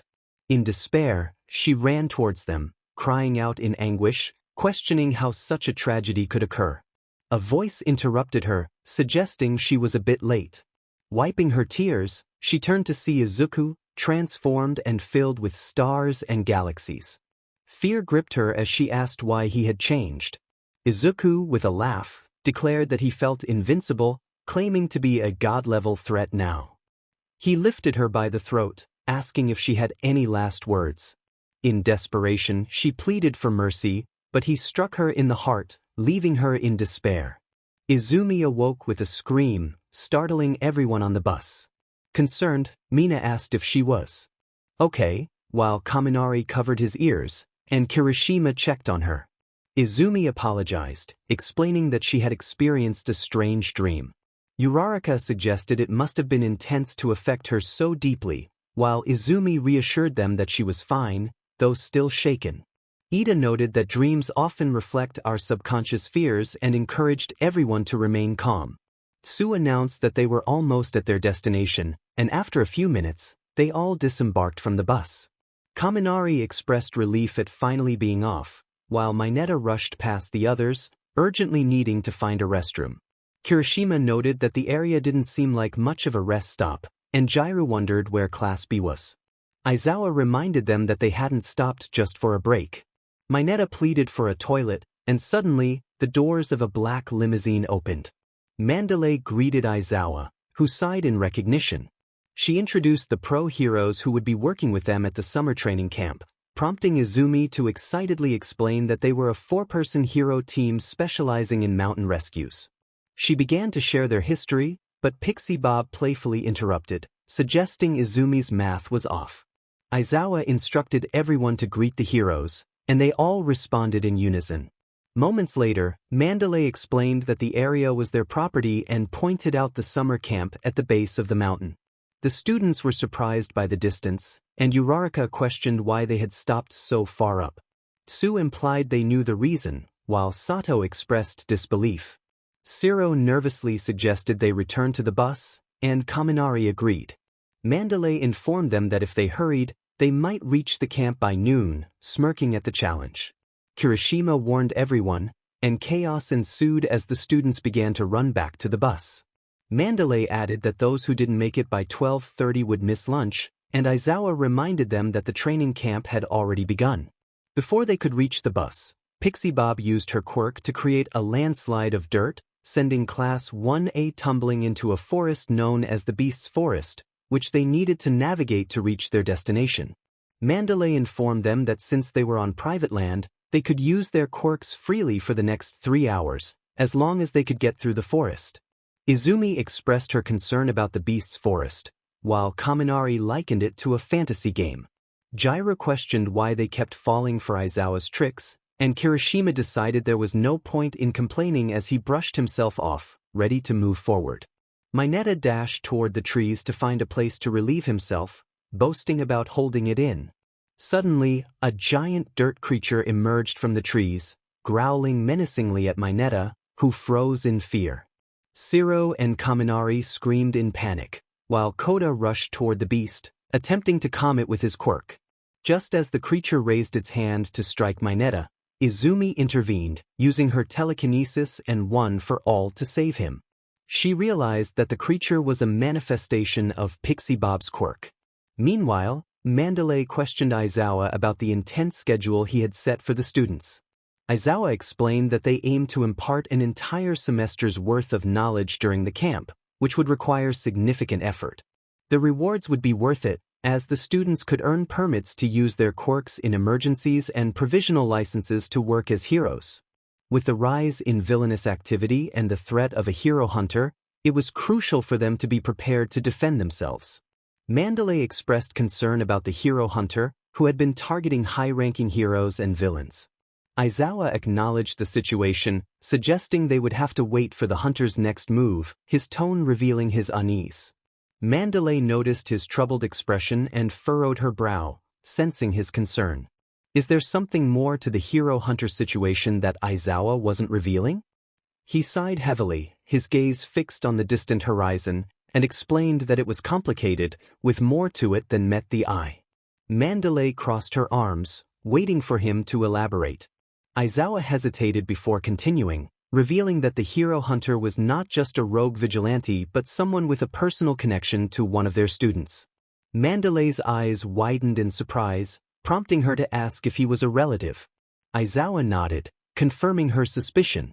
Mandalay pressed for more information, and Aizawa pointed out that it was obvious the hero hunter was targeting Izumi Yagi for a reason. He noted that the symbol of peace had not been active lately, leading Mandalay to realize the implications. In disbelief, she connected the dots, realizing the hero hunter was All Might's son. Aizawa nodded solemnly, explaining that it was a delicate situation. All Might had been trying to keep his son's identity hidden, but with Izuku Yagi's relentless pursuit, the truth would soon come out. Mandalay considered the ramifications, questioning what it meant if Izuku was targeting his own sister. Aizawa's expression darkened as he acknowledged that Izuku's motivations were more complex than simple villainy. Something had driven him down this path, and they needed to understand it to stop him. Frustrated, Mandalay asked about Izumi's awareness of the danger she was in. Aizawa narrowed his eyes, stating that she was not entirely aware. While she knew about her brother's activities, he doubted she grasped the full extent of the danger. Mandalay's expression softened with empathy as she thought about the poor girl caught in the middle of all this. Aizawa agreed that they needed to keep a close eye on Izumi, as the hero hunter might use her as leverage against All Might. Mandalay decided it was time to head toward the facility, instructing Kota that they were leaving.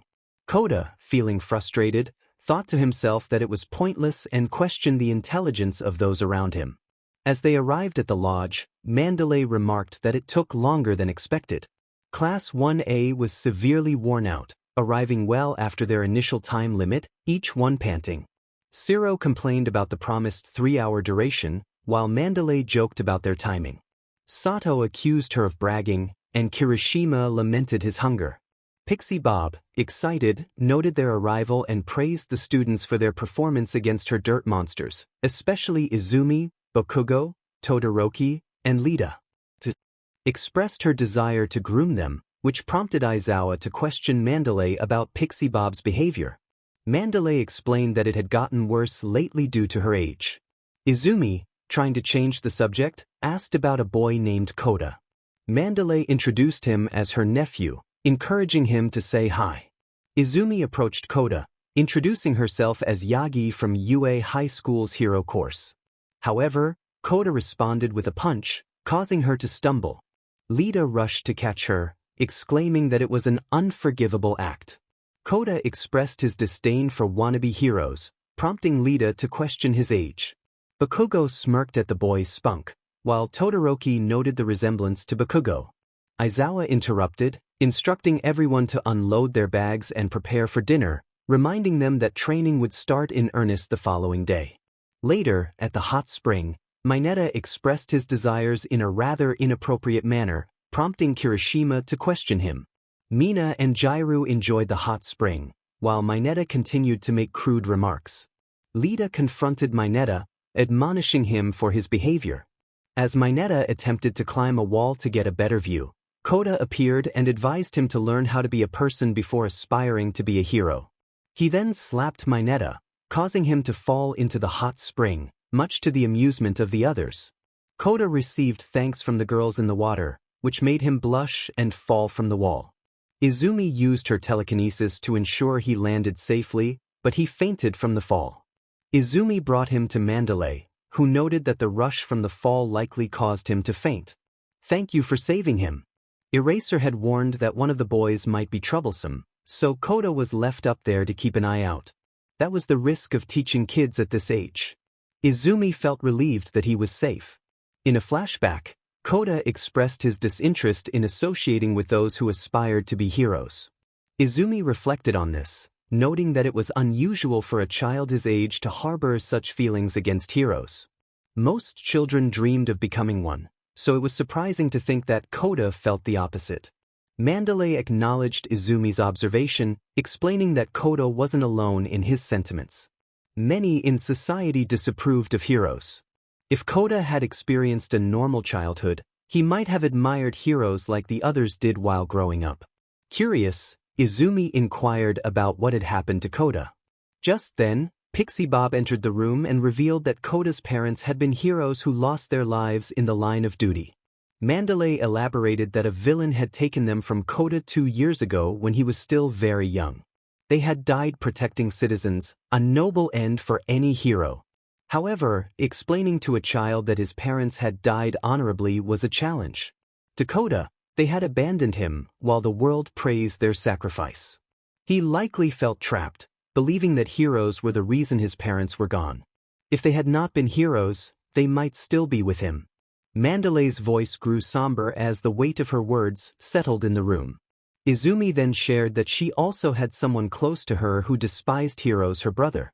Mandalay looked at her with curiosity, prompting Izumi to reveal that her brother, Izuku, had once admired heroes like she did, but something had changed him. Now, he was on a darker path. Pixie Bob gently interjected, recognizing the name. She understood the difficulty of having a brother who had become known as the hero hunter. Izumi was surprised that they knew about him, and Mandalay confirmed that Eraser had mentioned it. She empathized with Izumi, acknowledging how hard it must be to watch her brother go down such a troubling road. Izumi wished she understood why he had chosen this path, hoping that knowledge might help her reach him. Pixie Bob reassured her, reminding her that everyone makes their own choices, and it wasn't her fault. Izumi acknowledged this but still held on to hope that there might be a way to connect with her brother again. Mandalay placed a comforting hand on her shoulder, encouraging her strength. She reminded Izumi to keep moving forward, for both her sake and her brother's. Izumi managed a weak smile, grateful for the support. She promised to do her best. Pixie Bob suggested they lighten the mood and get some rest, as the next day would be significant. Izumi nodded and returned to her room. As she lay in bed, her thoughts drifted back to her brother and the unsettling dream she had experienced. In her mind, she pondered the dream, struggling to find the right words to describe it. It felt as if he had transformed into something unrecognizable, something monstrous. The day of the trip arrived, and Aizawa informed the students that summer vacation was officially beginning. However, he cautioned them that this would not be a time of rest for the aspiring heroes. At the camp, they would be pushed to go beyond their limits, striving to embody the spirit of plus ultra. The students responded enthusiastically, ready for the challenge ahead. Uraraka expressed her excitement for the camping trip, eagerly sharing her anticipation with Izumi, who reciprocated her enthusiasm. The atmosphere was filled with energy as the students chanted about their upcoming adventure. Meanwhile, Izuku chuckled as he teased Sonic about losing to a bald hero 3 times in a row. Sonic defended the hero, claiming he was the strongest on the planet. Izuku, intrigued, leaned back in his chair and questioned why such a strong hero wasn't more well known. Sonic explained that the hero cared little for fame, focusing solely on fighting and winning. Izuku's curiosity was piqued, and he considered visiting this hero to test his own limits. Sonic warned him not to underestimate the hero, but Izuku was determined to learn more. He asked for the hero's name and learned it was Saitama. Meanwhile, All for One, Kurogiri, and some members of the League of Villains were at the Monster Association base, discussing a potential alliance with Joro, a pink monster.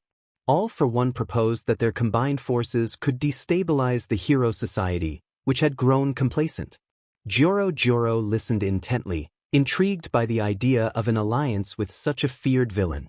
Joro considered the proposal carefully, asking what All for One expected in return. He explained that he needed access to powerful monsters to launch coordinated attacks on key targets, breaking the hero's spirit.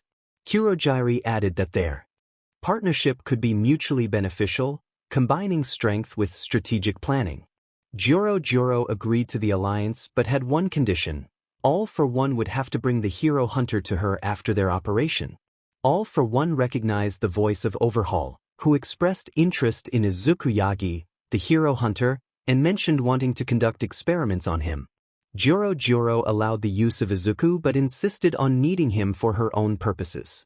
The training camp began on the second day at 5:30 a.m., with the students of Class 1A appearing tired as they gathered outside the facility. Aizawa greeted them and explained that the camp would focus on increasing their strength and skills, aiming for each student to earn a provisional license to face the dangers lurking in the world. He challenged Bakugo to throw a baseball, referencing his previous record. Bakugo, eager to prove himself, prepared to throw the ball with all his might, using his explosion quirk to enhance its velocity. Aizawa measured the distance, noting a slight improvement from Bakugo's previous record. While some students were disappointed by the results, Aizawa reminded them that their growth had primarily been in mental prowess and technical skills rather than a fundamental increase in their quirks. He warned them that the training would be intense, but he hoped they would all survive the experience. Meanwhile, at the gates of an abandoned warehouse, Toga announced that the goods from Tamura had arrived, claiming there was enough for everyone. She urged the group to bring it with them. Muscular, filled with enthusiasm, expressed his eagerness to get started. Mustard reminded them that it was still early and that they should avoid drawing attention, recalling Tamura's instructions against anything flashy. Dabi reflected on Tamura's transformation from a spoiled brat to a decisive leader, stating that their actions would serve as a warning to the so-called heroes, aiming to topple them from their lofty positions and create a brighter future. Izuku, leaning casually against the wall, scoffed at their ambitions. Muscular narrowed his eyes at Izuku, questioning his attitude. Izuku shrugged, a smirk on his face, confidently asserting that anyone who got in his way wouldn't see another tomorrow. Toga, twirling a knife playfully, giggled and reminded him that they were all on the same side. Meanwhile, Mike observed Katsuki Bakugo, who was immersing his hands in boiling water to enhance his sweat glands, creating chain explosions to amplify his powerful attacks. He then turned his attention to Shoto Todoroki, who was skillfully alternating between ice and fire, adjusting the water's temperature while training to control both elements simultaneously. Mike noted Hantasuro's continuous tape production, which was aimed at improving his capacity and the tape's strength and speed. He watched Eijiro Kirishima and Mashireo Ojiro, noting how Ojiro's tail striking Kirishima's hardened skin was steadily enhancing both of their quirks. Denki Kaminari was learning to manage larger amounts of electricity by running his currents through a high-capacity battery. Koji Kota was working on vocal exercises to extend the reach of his Ani voice, also helping him overcome his shyness. Yuga Aoyama was building his strength by using his naval laser, increasing its range despite any issues he faced. Fumikage Tokoyami focused on maintaining control over Dark Shadow, even when it became unruly. Achiko Uraraka was training her inner ear to adapt to zero gravity, aiming to reduce nausea while increasing her lifting capacity. Tenya Lida was improving his leg strength and stamina through intense long-distance running. Tsu Azui was working on strengthening all her muscles, including her tongue. Rikido Sato was lifting weights while consuming sugar to power up his quirk. Momo Yaoyorozu was also eating to enhance her creation quirk, hoping to shorten the time it took to use it. Kyoka Jair was amplifying her audio quality by refining her headphone jacks, while Mina Ishido was continuously creating acid to boost her skin's durability. Minoru Mineta was strengthening his scalp to prevent injury while using his quirk.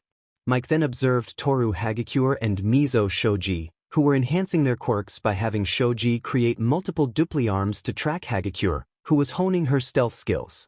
Izumi Yagi was lifting heavy objects to increase her telekinesis strength, creating wind pressure around her while practicing precise control to master the fluctuating power levels of One for All without harm. Rin remarked on the intensity of the training, while Vlad King explained that operative types would help raise their limits and maximize their power. He emphasized that the class had a lot of work to do. Kendo noted that teaming up with Class A would mean 40 students, a significant number of quirks for their teachers to manage. Aizawa confirmed that was why they had called for assistance. Ragdoll chimed in, excitedly announcing the arrival of their feline-themed support team. Mandalay encouraged everyone to embrace their playful spirit, while Tiger declared their commitment to justice. Pixie Bob highlighted her ability to create ideal training grounds, and Ragdoll explained her quirk, which allowed her to gather information about many individuals at once. Together, they introduced themselves as the Wild Pussycats, ready to lend their support. Rin felt nervous as he expressed his curiosity about a certain individual. Tiger announced that all the students with strength quirks were to attend his boot camp, urging them to catch up with Class A, who were already sweating from their training. Vlad King explained that due to the many happenings at UA, it was challenging to allocate staff for the hero course's first years. Aizawa noted that, considering their experience and range of powers, these 4 students were the most logical choice to help enhance their quirks in a short time. Vlad King encouraged them not to fall behind Class A and to make him proud. After several hours of training, Izumi collapsed onto the grass, feeling exhausted and breathless. She reflected on the quirk her father had given her, feeling unworthy of such power, believing it should have belonged to Izuku. She recalled how Grandpa Gran Torino had taught her to use it without harming her body. All Might's voice echoed in her mind, reminding her that she was brimming with energy and that with training her body would adapt. Izumi recognized the progress she had made in a short time and resolved to make this power her own, vowing to save Izuku from any danger and to make amends. An hour later, Pixie Bob reminded the students that they were no longer serving their meals, and Ragdoll added that if they wanted to eat, they would have to prepare their own food, starting with curry. The tired students acknowledged her command. Ragdoll laughed, noting how exhausted they looked, but insisted they couldn't just make sloppy food. Lita had a realization about the importance of meeting physical needs while helping someone recover from a disaster and saw this as a great opportunity to create the most delicious curry ever. As they began cooking, Ashido asked Todoroki for some fire, while Siro suggested that Bakugo could ignite it with an explosion.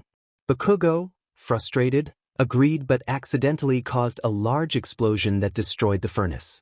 Yaoyorozu reminded them that relying on others would hinder their learning, and she created a lighter to start a fire. Shoto offered his assistance, conjuring a small flame to light the furnace, which impressed Uraraka and Ashido. After an hour of cooking, they finally set the table.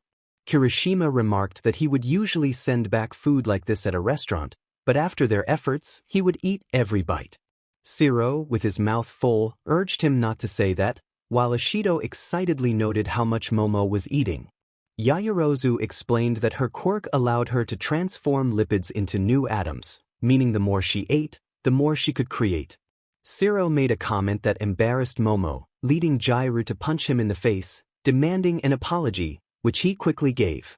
Meanwhile, Kota observed them from a distance, scoffing at their antics. He still admired heroes but not these particular ones, whom he deemed unworthy. He walked away, prompting Mandalay to call for him. Izumi noticed him heading into the woods and, borrowing some food from Mandalay, followed him. She found Kota in his secret hideout, a cave on a cliff, and could hear his stomach growling. She offered him the curry, but Kota, angry, questioned how she had found him. Izumi explained that she had followed his footsteps, thinking he might want dinner before it got cold. Kota dismissed her, insisting he was fine and to leave him alone. Izumi, curious, asked if his parents were the water hose heroes. Kota was taken aback, wondering if Mandalay had told her. Izumi clarified that she had heard about the incident from the news and pieced things together. Kota expressed his frustration with the world, criticizing the labels people placed on each other like hero and villain, and lamented that if heroes hadn't shown off, his parents might still be alive. Izumi realized that his anger was directed not just at heroes but at quirks themselves. He demanded she leave, but Izumi shared that her brother had not inherited any abilities from their parents. She explained that it was uncommon and that he had admired heroes, wanting to be one, just like her. Despite lacking a quirk, he had hoped for a miracle and tried to use their parents' abilities, but it had not worked out. Kota, still angry, insisted she leave him alone. Izumi apologized for rambling and left the curry on the ground as she walked away. Kota muttered that Mr. was the real hero, believing none of them were true heroes. At 3 a.m., Toga groaned, expressing her discontent with the situation. She felt it lacked cuteness. Mustard pointed out that the creations were engineered for the black market, suggesting that their functionality was more important than their appearance. Toga insisted that a little style wouldn't hurt. Magna arrived, apologizing for the wait, while Moonfish urged everyone to get to work. Spinner also offered his apologies, and Sonic was eager to move forward. Dabi noted that there were 9 of them present. Muscular, filled with energy, expressed his impatience to get started. Dabi reprimanded him, reminding everyone that they were still waiting for a few more members to join, including someone from the Monster Association. He emphasized that the League of Villains had made a mistake by attacking with random thugs at the USJ and that a small group of elites would be more effective. Izuku couldn't contain his laughter, which caught Muscular's attention. Muscular, curious yet irritated, asked what was so funny. Izuku, still chuckling, wiped a tear from his eye and remarked that they thought they were tough and elite, but in reality, they weren't even a significant threat. Dabi's expression hardened as he questioned Izuku's confidence. Izuku proudly stated his accomplishments, mentioning that he had defeated 70 heroes, including 2 S-class heroes and the number 7 hero, Murko. Toga, with a pout, commented that Izuku was being unkind. Spinner warned him that he was starting to annoy them. Muscular suggested they should start with Izuku, advancing toward him, prompting Sonic to draw his sword and challenge him. Dabi intervened, urging everyone to calm down and stick to the plan. Izuku, with an annoyed expression, asked Dabi what the plan was. Dabi explained that their first step was to disrupt the peace of their targets, making it clear that their lives were in the villain's hands. It was already afternoon, and the students were feeling the fatigue from their intense training. Aizawa encouraged the remedial group to keep pushing forward, using his scarf to gently lift Kirishima's head to wake him up. Kirishima responded with enthusiasm, while Ashido mentioned her need for more rest. Kaminari and Siro lamented the late-night lessons that had stretched into the early morning, and Sato noted the early start the next day. Aizawa reminded them that their training was not just about improving their quirks, but also about overcoming the weaknesses he had observed during the finals. He urged them to reflect on their exhaustion before complaining, emphasizing the importance of their growth. The students acknowledged his words with determination. Aizawa then addressed Uraraka and Aoyama, informing them that while their team had not failed, they had come very close to doing so. Uraraka was taken aback by the seriousness of their situation, and Aoyama expressed his dismay in his own dramatic way. Aizawa urged them to maintain their focus, reminding each of them that they could move faster and to remember their origins before coming to UA. He stressed the importance of understanding why they were pushing their limits and sweating in the process of improvement. Izumi paused her training and approached Aizawa, noting that it was already the 3rd day of camp. She inquired about the possibility of All Might and the other UA teachers joining them. Aizawa explained that they were keeping their location a secret from villains, and that All Might was a potential target, making his presence a risk for their safety. Izumi reflected on the implications of Aizawa's words, realizing that her father would not be there to support her. Meanwhile, Pixie Bob excitedly announced that they would be having a test of courage that night, encouraging the students to give their best. The students responded affirmatively, ready for the challenge. Later that evening, after finishing their training, the students began preparing food for the night. Bakugo surprised everyone with his impressive knife skills as he chopped carrots, leading to astonished reactions from his classmates. Uraraka commented on his unexpected talent, prompting an irritated response from Bakugo. Kaminari noted the unusual sight of Bakugo not causing destruction, while Kirishima expressed his fatigue. Izumi moved to the furnace area to place down some dishes when Shoto asked her if she needed her father for a specific reason, recalling her earlier question to Aizawa. Izumi explained her concern for Kota, Mandalay's cousin, who seemed to prefer solitude. She had tried to talk to him but felt she had made things worse, wondering what her dad would have done to help. Shoto suggested that trying to change someone's mindset as a stranger could be frustrating, emphasizing that actions spoke louder than words. Izumi realized she had approached the situation incorrectly and questioned whether she could persuade Izuku or if she would need to demonstrate her intentions through actions. Shoto agreed to help her with Kota, reiterating that showing him rather than just telling him would be crucial before it was too late. Ida then urged everyone to keep moving, reminding them that they needed to work together to make the best stew. Kota was paralyzed with fear after being confronted by a masked villain. He stepped back, trembling as Muscular approached him. Muscular had come to scout for a good vantage point and found Kota, who was not on their list. He complimented Kota's hat, suggesting a trade for his own mask, which he had to wear because he was new and the better ones hadn't arrived yet. As Kota turned to run, Muscular activated his quirk and jumped in front of him, causing Kota to scream. The sound caught the attention of someone nearby. Muscular proposed they have some fun, laughing as his hood fell back to reveal his face. In a flashback, a newscaster reported on a tragic story involving two heroes who shared a name, their bright future cut short by a villain's heinous actions. The villain was still at large, extremely dangerous, and had a power-up quirk. The report warned viewers to contact the police if they saw him, as he had sustained a major injury to his left eye during a previous fight. Kota, tears streaming down his face, recognized the villain and cried out for his parents. Just as Muscular prepared to strike, Kota was saved by a familiar figure. He looked up, relief flooding through him as he recognized Izuku. Izuku questioned what Kota had gotten himself into, his tone filled with concern. Muscular, furious, demanded to know what Izuku was doing there. Izuku stood protectively in front of Kota, confronting Muscular about his intentions. Muscular realized Izuku was not part of their group and declared he would take them both down. As his muscles expanded, Izuku warned Kota to stay back and prepared for battle, cracking his knuckles and stretching his arms. Kota nodded and stepped back. Muscular charged at Izuku, fists swinging with force. Izuku dodged the first blow, countering with a swift kick aimed at Muscular's midsection, but Muscular deflected it easily. With each attack, Izuku moved with agility, evading Muscular's powerful strikes. Izuku taunted Muscular, suggesting he relied too much on brute strength and needed to focus on finesse. He thought of how this fight reminded him of Tank Top Master, but he knew the outcome would be different. Muscular, frustrated, vowed to defeat Izuku and claimed he would use Kota's skull as a cup. Despite Muscular's fury, Izuku remained calm, landing precise strikes that left Muscular staggering.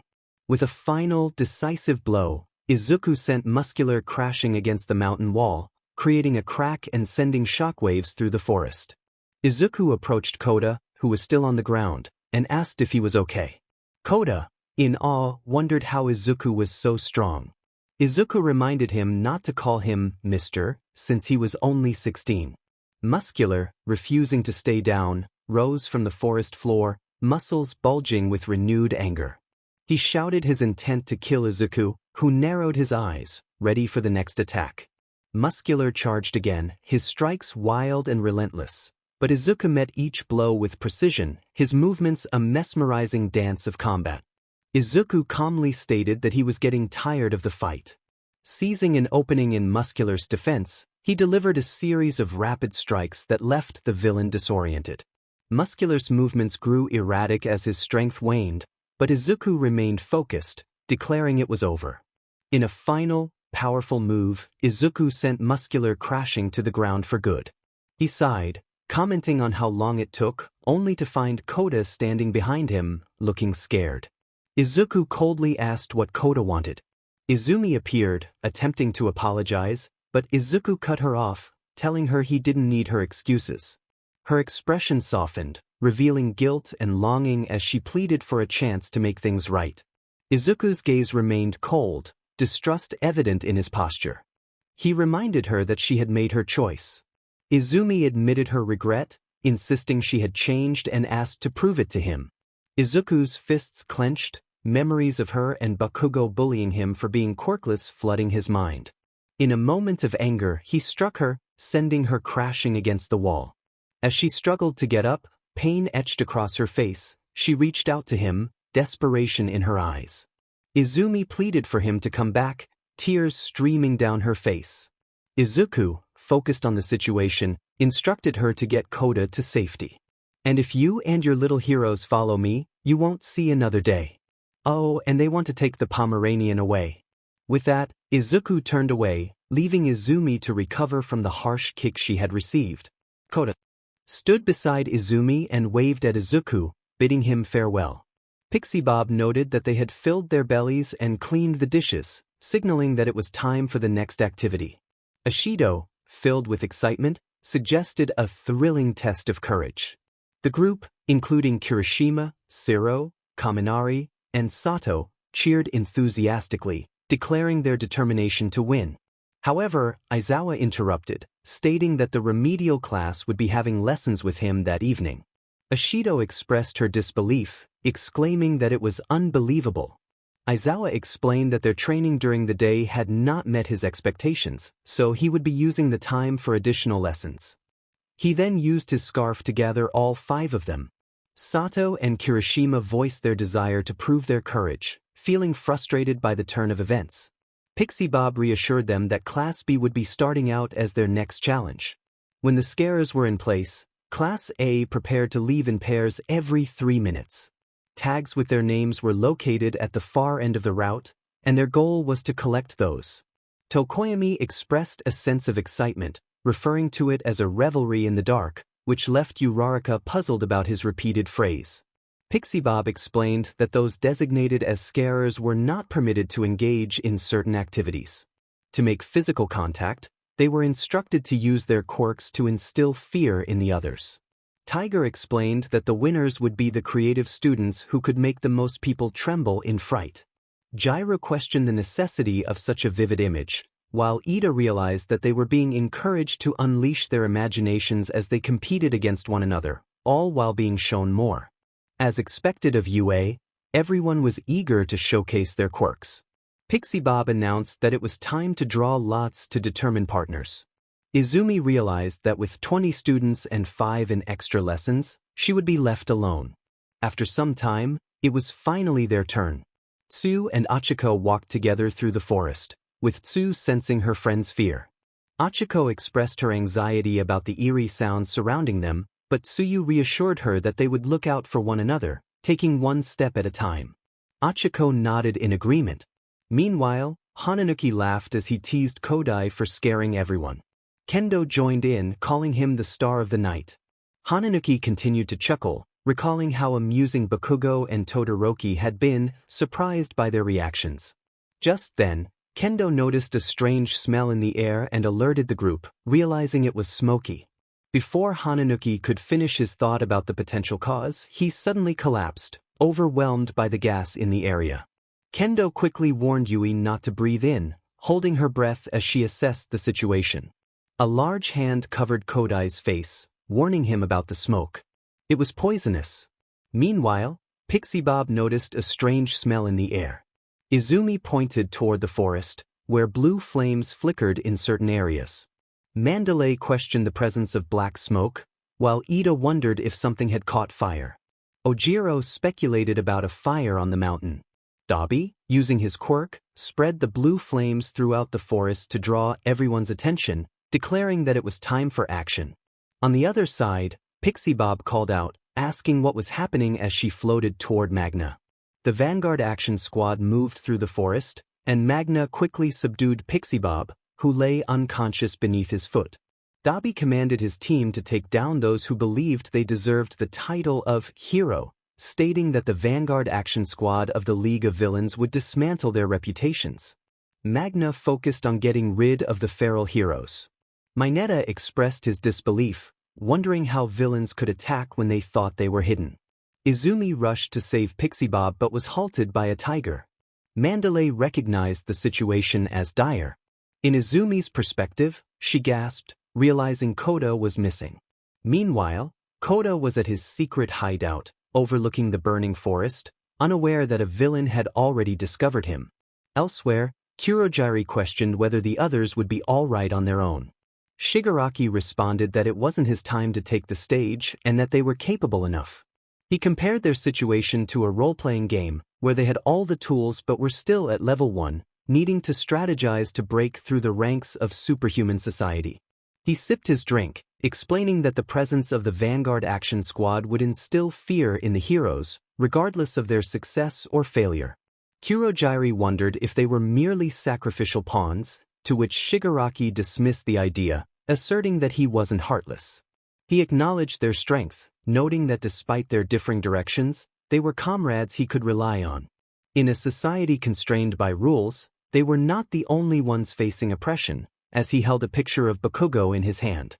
Meanwhile, a few minutes earlier, Aizawa decided to leave the classroom to protect the other students. He rushed through the hallways, his mind racing with concern about the potential full-scale attack they were facing. Dabi, lurking nearby, taunted Aizawa, questioning whether he was letting his worry get the better of him. In an instant, Dabi unleashed a powerful flame attack at point-blank range. Aizawa, however, skillfully dodged the fire by using his scarf to propel himself to the top of the building. Dabi acknowledged Aizawa's prowess, surprised that he had evaded the flames and managed to erase Dabi's quirk just as he attempted another attack. Aizawa swiftly wrapped Dabi in his capturing weapon, pulling him up into the air before delivering a knee to the villain's face. With a quick maneuver, Aizawa flipped Dabi and pinned him to the ground. He demanded to know Dabi's purpose, number, and position. Dabi questioned Aizawa's motives, to which Aizawa responded that he would have to resort to drastic measures if Dabi remained uncooperative. With a swift motion, he pulled Dabi's arm backward, causing a sharp crack that echoed through the area. Dabi, still defiant, remarked on Aizawa's urgency. Aizawa, undeterred, broke Dabi's other arm as well, but their confrontation was interrupted by a loud shockwave emanating from the mountain. Ida, along with Mineta, Ojiro, and Kota, arrived, breathless from their run. Aizawa was relieved to see them, but Dabi seized the opportunity to escape, transforming his body into a muddy form that slipped through Aizawa's restraints. Dabi taunted Aizawa about the importance of his students, leaving Aizawa in shock as he realized that Dabi's earlier fire was not his quirk. Dabi expressed his hopes that Aizawa could protect his students, hinting at a more significant threat. As Aizawa turned to confront this new danger, he saw Sonic emerging from the woods, a notorious figure wanted by the Hero Association. Aizawa recognized him and prepared for a confrontation, questioning Sonic's intentions. Sonic revealed he was there for fun, motivated by a promise of money from the League. Aizawa instructed his students to retreat into the building while he faced Sonic alone. Sonic dashed forward, his speed creating a blur.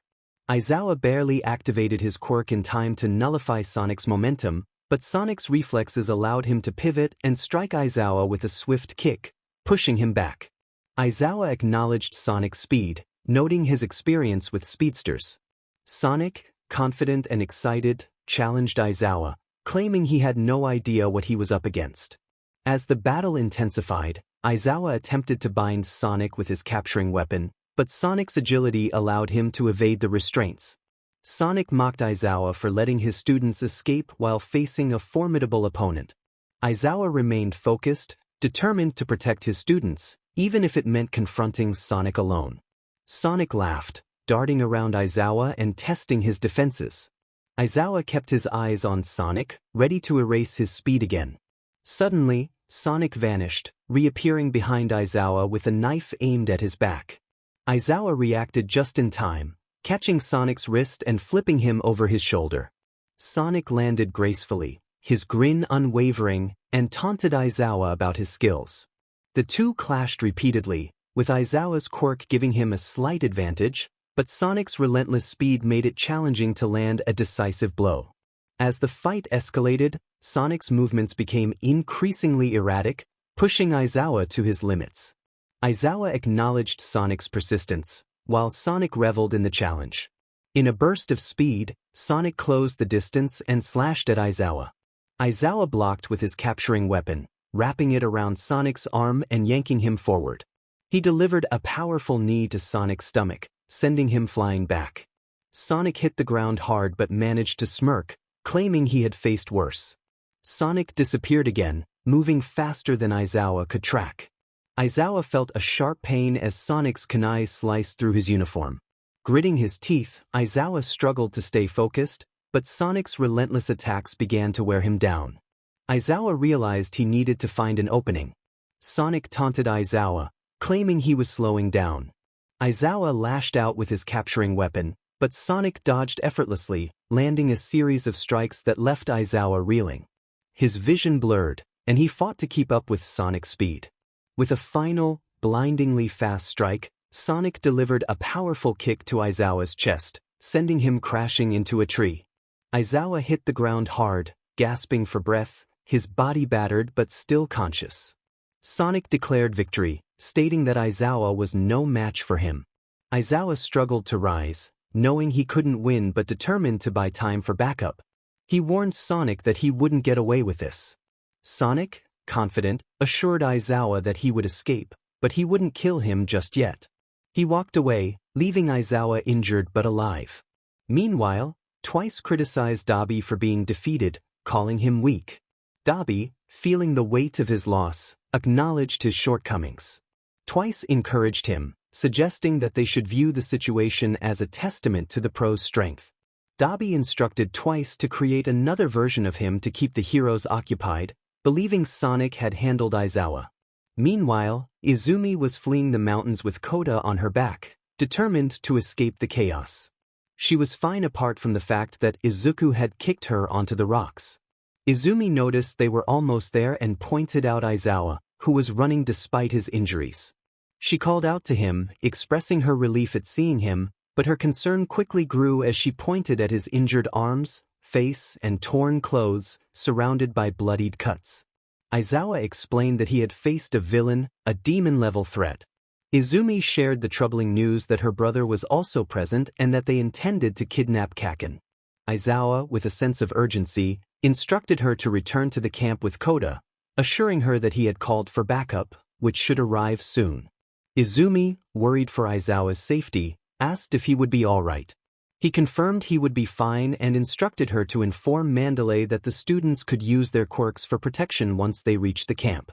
She nodded and hurried off. Meanwhile, a man in a dog costume questioned whether there were villains nearby, to which a woman with rabbit ears confirmed that Aizawa had informed her during a call. Suddenly, a loud crashing noise echoed nearby, revealing a figure through the dust. They speculated that the notorious hero Hunter might be present. In another scene, while engaging with Tiger, Magna skillfully dodged his attacks and blocked one of his punches. She teased him about being close while continuing to evade his jabs. Mandalay was locked in battle with Spinner, who was proving to be a persistent opponent. He slashed at her, taunting her about not being a real hero, but she narrowly avoided his blade. Just as Spinner was about to strike Mandalay, Izumi intervened, lunging forward with her legs empowered by one for all full cowl, shattering Spinner's weapon and leaving him in shock.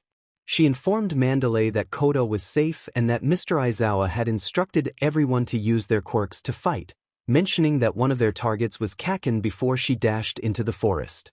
Meanwhile, Aizawa was navigating the forest with Kota in his arms, reflecting on Dabi's words about the importance of protecting his students.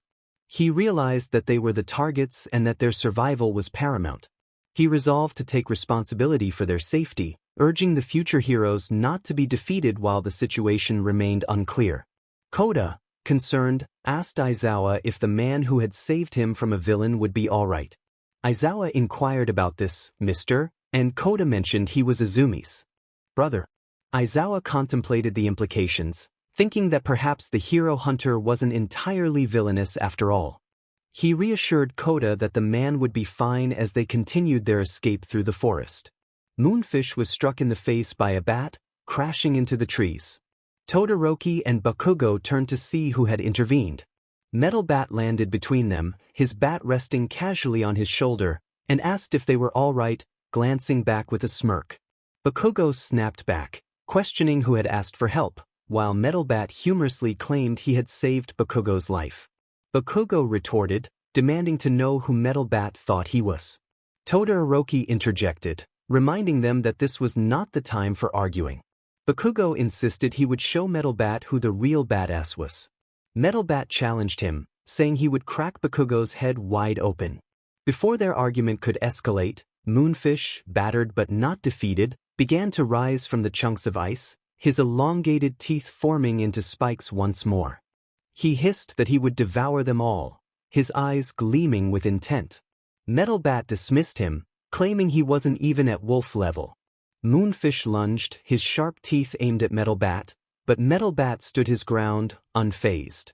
With a sudden burst of speed, he swung his bat with immense power, the air whistling from the force of the strike. The bat connected with Moonfish's face, sending him flying through the air and crashing into a tree with enough force to uproot it. He slumped to the ground, completely unconscious. Bakugo and Todoroki stared in shock, their previous argument forgotten. Bakugo remarked on the incredible display, while Todoroki acknowledged that Metalbat was S-class for a reason. Meanwhile, Izuku wandered through the forest, searching for a worthy opponent. After his battle with Muscular, he felt the league was filled with weaklings and saw no point in assisting them. He muttered to himself about wasting his time when he heard a loud noise to his left.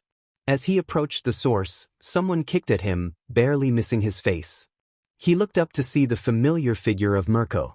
She sarcastically wondered why the hero hunter was there, taking a stance.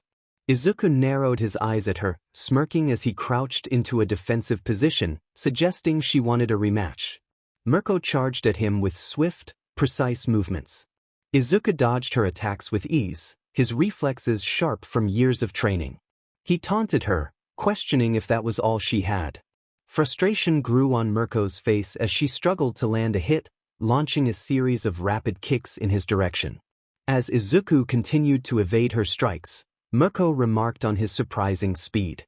He noted her increased strength and asked about it. Murko grinned, revealing she had been training with new gear designed to amplify her quirk and enhance her physical abilities. Izuku acknowledged her improvement but insisted it wouldn't be enough to defeat him. Murko pressed a button on her gauntlet, releasing a surge of energy that visibly enhanced her muscles. She leaped from tree to tree, her movements becoming a blur, challenging him to keep up. With newfound power, she delivered a powerful kick that caught Izuku off guard, sending him staggering back. As he regained his footing, Murko pressed her advantage, launching a relentless assault that forced him onto the defensive. Izuku staggered back from the force of her kick, feeling pain in his chest as he struggled to recover. Murko's relentless attacks kept him on guard, and he wondered how she had become so strong. As Murko descended from another leap, Izuku anticipated her movements. With a calculated twist, he dodged her kick and seized the opportunity to counterattack. Channeling all his strength into a decisive strike, he landed a powerful blow to her side, sending her crashing to the forest floor. Murko coughed, struggling to rise, but Izuku quickly closed the distance and launched a rapid flurry of strikes, his movements a blur. After a fierce exchange, he landed a devastating kick to her stomach, causing her to cough as she was sent crashing into a tree. Breathless and nursing a few injuries, Izuku smirked and claimed victory, addressing Murko as Bunny Girl. Suddenly, a voice interrupted, commenting on the mess Izuku had made of Murko, revealing a new presence in the forest. A voice declared that it would handle the situation personally. Murko quietly acknowledged her sensei. Izuku turned to see the S-class hero from his hunting list Watchdog Man. He thought to himself, wondering why such strong heroes were suddenly present. Confidently, he believed he could handle this challenge, thinking of Watchdog Man as just another target. With a cocky grin, he charged at the hero, who was perched atop a boulder. Watchdog Man effortlessly leaped aside, sniffing the air in confusion. He questioned whether Izuku was human or a monster. Izuku unleashed his technique, Fist of Flowing Water Crushed Rock. However, Watchdog Man intercepted all of his attacks while still holding back.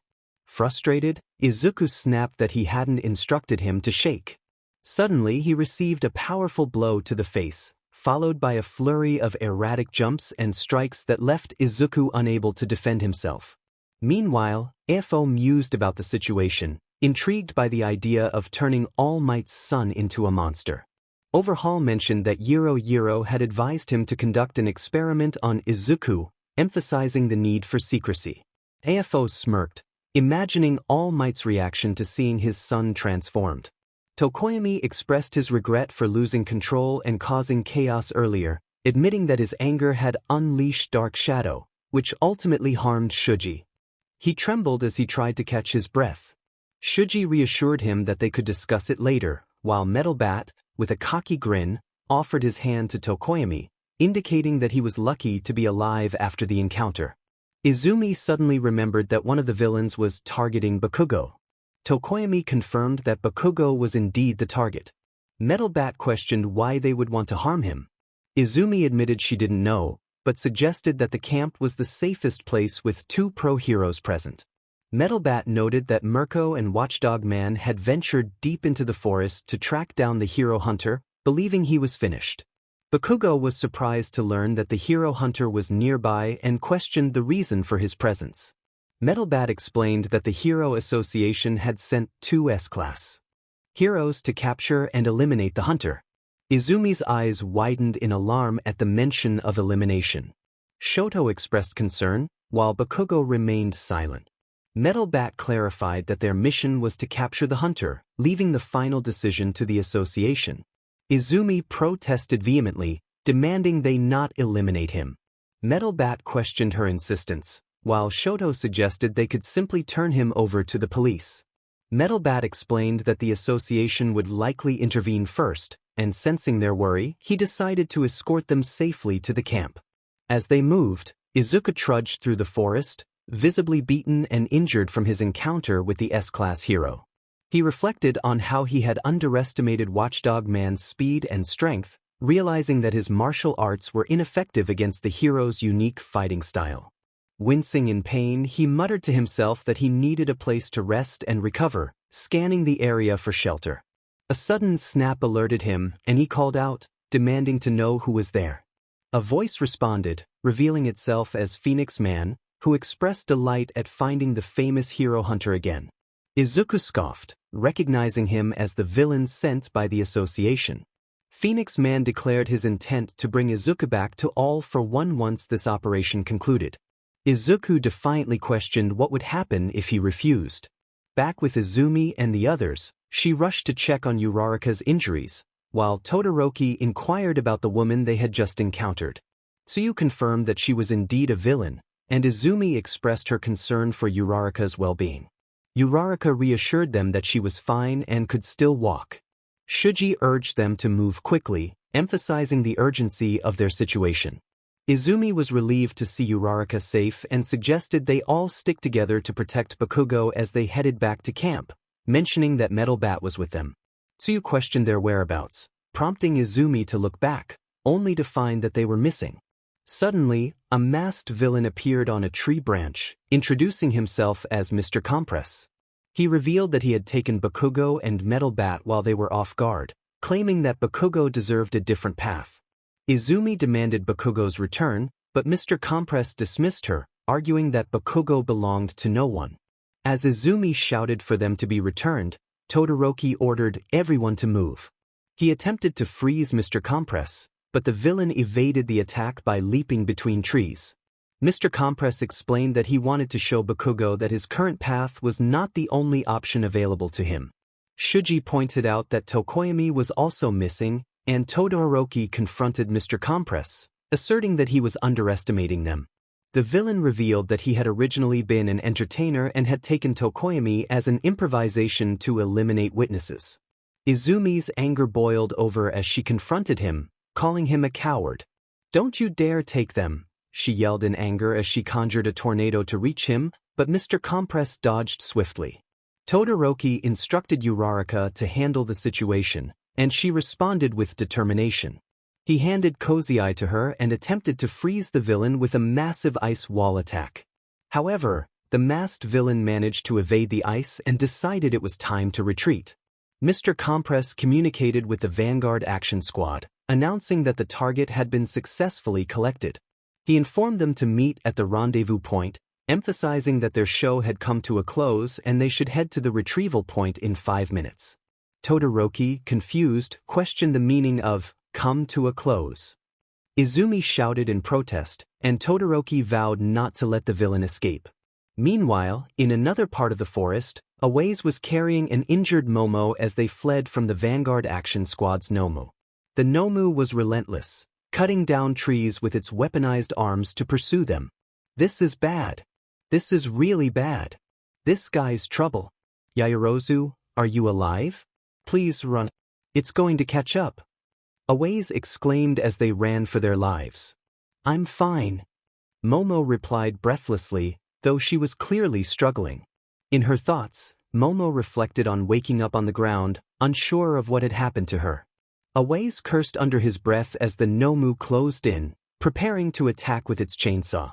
In a moment of desperation, Aways positioned himself to protect Momo, but just as the Nomu was about to strike, it abruptly stopped, retracted its weapons, and turned away, walking deeper into the forest. What? Why is it leaving? Aways wondered aloud. Momo contemplated the situation, considering the implications of the Nomu's departure. She urged Aways to use his quirk to attach a tracking device to the creature. What is this? A button? He asked, confused as she handed him the small device. Just hurry up and do it. It'll get away, she insisted. Aways, though uncertain, approached cautiously and used his weld quirk to secure the tracker onto the Nomu's back. The creature remained oblivious and continued on its path, now carrying Momo's device. I attached it like you asked, he reported. Thanks, Aways, Momo replied, relieved. That was too scary. Let's get away. Aways urged. Right? Momo agreed, and they both continued their escape. Meanwhile, with the League of Villains, Toga expressed her surprise at the absence of others. Dabi questioned her about the blood she had collected, and she revealed it was only enough for one person. Despite the disappointment, she eagerly inquired about the whereabouts of their leader. Dabi pointed to the sky, where Phoenix Man was seen holding Izuku in his claws as he struggled to break free. Let me go! Izuku shouted, but his efforts were in vain. Phoenix Man chastised him for his lack of gratitude, reminding him that they had arrived. He then dropped Izuku to the ground and landed in front of the League. Oh, Mr. Hero Hunter, you're all beat up. How adorable! Toga giggled, skipping towards Izuku. Izuku growled, trying to stand despite his injuries. Dabi taunted him, asking who he had encountered. That Dmed Watchdog Man. I underestimated him, Izuku admitted reluctantly. Phoenix Man noted that he was an S-class hero for a reason and that Izuku was fortunate to be alive. Twice chimed in, suggesting that being alive counted for something. Izuku, frustrated, questioned what they would do now that All Might was not present. Just then, a noise from above caught their attention. They looked up to see Mr. Compress, along with Izumi, Shuji, and Todoroki, falling from the sky. They crash-landed a short distance away. Twice recognized the students and expressed his surprise. Izumi called out to Izuku in shock, while Dabi ordered Mr. Compress to move aside. Mr. Compress complied, transforming himself into a marble. Dabi unleashed a wave of fire towards the students, managing to singe Mizo and Izuku. Shoto dodged the flames, and twice confronted him. Izumi! Shoji! Todoroki called out, while twice noted that they were on Shigaraki's kill list, attempting to attack with his measuring tape. Todoroki countered with a wave of ice, keeping Twice at bay. That's hot! Twice exclaimed, caught off guard by the sudden turn of events. Izuku scoffed as he took a stance, preparing to attack the students, but Phoenix Man intervened, advising him to save his energy since he was still injured. Izumi, filled with confusion and desperation, questioned Izuku about his alliance with the villains. He coldly retorted that it was none of her business. Todoroki urged Izuku to return with them, but Izuku's response was equally icy. Phoenix Man declared that there would be no retreat, spreading his wings and getting ready for battle. As the conversation unfolded, Mr. Compress reverted to his normal form, expressing disbelief at how far they had come to chase him, while holding his arm in pain. Dabi inquired about Bakugo's whereabouts, and Mr. Compress reached into his pocket for 3 marbles, only to find there were only 2. Metalbat suddenly appeared, taunting Mr. Compress. Before he could react, Metalbat struck him, sending him flying toward Dabi, who narrowly avoided the impact. Mr. Compress groaned in pain, while Dabi muttered his annoyance and unleashed a wave of blue flames at Metalbat. Metalbat deflected the flames with his bat, boasting that it would take more than that to stop him. Phoenix Man announced his intention to handle the situation, launching himself at Metalbat. Shuji called out to Yagi and Todoroki, stating they needed to escape, revealing that he had discovered 2 blue marbles in Mr. Compress's possession that belonged to Tokoyami and Bakugo. Izumi smiled at Shuji's success, and Todoroki praised him. The trio began to flee back to the camp, but their path was blocked by Kurojire's sudden appearance. Shuji recognized him from the USJ incident, and Izumi realized he was the one who could warp them away. Kurojire informed Dabi that it had been 5 minutes since the signal and urged him to leave. However, Dabi hesitated, expressing that their goal was not yet achieved. Mr. Compress, holding his gut in pain, explained that he had intended to give them a present, revealing that he had hidden the true marbles in his mouth all along. As the realization dawned on Izumi and Todoroki, Mr. Compress snapped his fingers, revealing that the marbles Shuji had were actually Todoroki's ice. Todoroki was shocked, and Mr. Compress explained how he had prepared dummies during the freezing attack.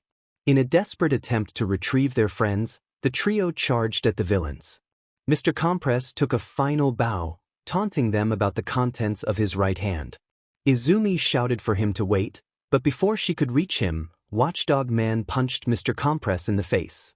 Unfortunately for them, Kurojire opened a portal, whisking Mr. Compress away. Watchdog Man expressed his frustration calmly as the marbles fell from Mr. Compress's mouth. The boys rushed to catch them, with Shuji managing to grab one, but Dabi snatched the other before Todoroki could reach it. Dabi taunted Todoroki, confirming the release of Tokoyami from the marble Shuji held, while Bakugo remained in Dabi's grasp. Izumi rushed to save Bakugo, calling out to him, but he urged her to stay back. Meanwhile, Phoenix Man seized Izuku with his claws, flying away to escape Metalbat. He remarked on their close call, while Izuku dismissed the situation as pathetic. Metalbat yelled in frustration from the ground, his voice echoing through the forest. After the failed rescue of Bakugo, Izumi cried out in grief, her anguish filling the air. Following the assault, Vlad King called for emergency services to extinguish the forest fires. 15 students were knocked unconscious due to Mustard's poison gas, while 11 others suffered unrelated injuries. 13 students were unharmed, but 1 was kidnapped. Pixie Bob and Murko were in serious condition, and Ragdoll was missing. The police arrested Muscular, Moonfish, and Mustard. The next day at UA, media hordes demanded statements and explanations from the school. Reporters pressed for answers about the attack and the families of the victims, but UA remained silent. In a meeting room, Nizu expressed disappointment over the irony of being attacked during a training camp meant to prepare students for villain encounters. Midnight questioned whether they could have defended against such an attack, given the recent developments in villain activity. Present Mike noted that they had grown complacent during peaceful times, failing to recognize the urgency of the situation. All Might expressed his anger at his own inaction while the students fought desperately. Snipe lamented that having a student kidnapped was UA's greatest failure, as it had eroded public trust in heroes. Nizu acknowledged the media's criticism, suggesting that Bakugo's violent reputation had made him a target. If he were to be swayed by the villains, it would spell the end for UA as an educational institution. Present Mike expressed hope that this would not be the case. He mentioned that a few students had reported seeing the hero hunter in a severely weakened state and asked for thoughts on the matter. Midnight noted their luck in having 2 S-class heroes alongside the pro-hero Murko, suggesting that if they hadn't intervened, the outcomes could have been far worse. The pressing question remained, why had the hero hunter been there in the first place? Nizu sat quietly, observing All Might, who appeared disappointed in himself. Snipe pointed out that regardless of the reasons, they needed to regain the public's trust. Present Mike, shifting the conversation to trust, declared that they could now conclude there was a traitor among them, surprising the teachers. He emphasized that only the teachers and the Pussycats knew the location of the training camp, and with the use of cell phone location data, even the students could be implicated.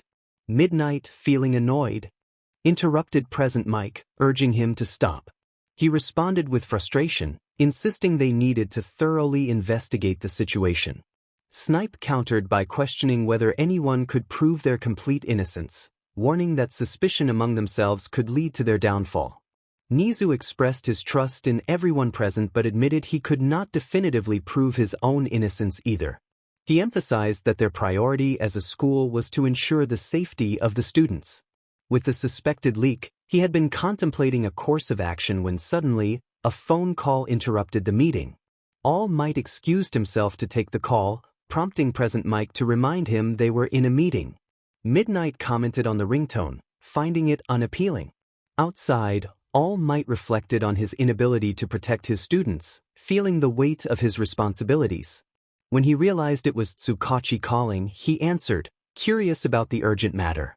Tsukachi informed him that they had received statements from Aizawa and Vlad King, but there had been an unexpected development.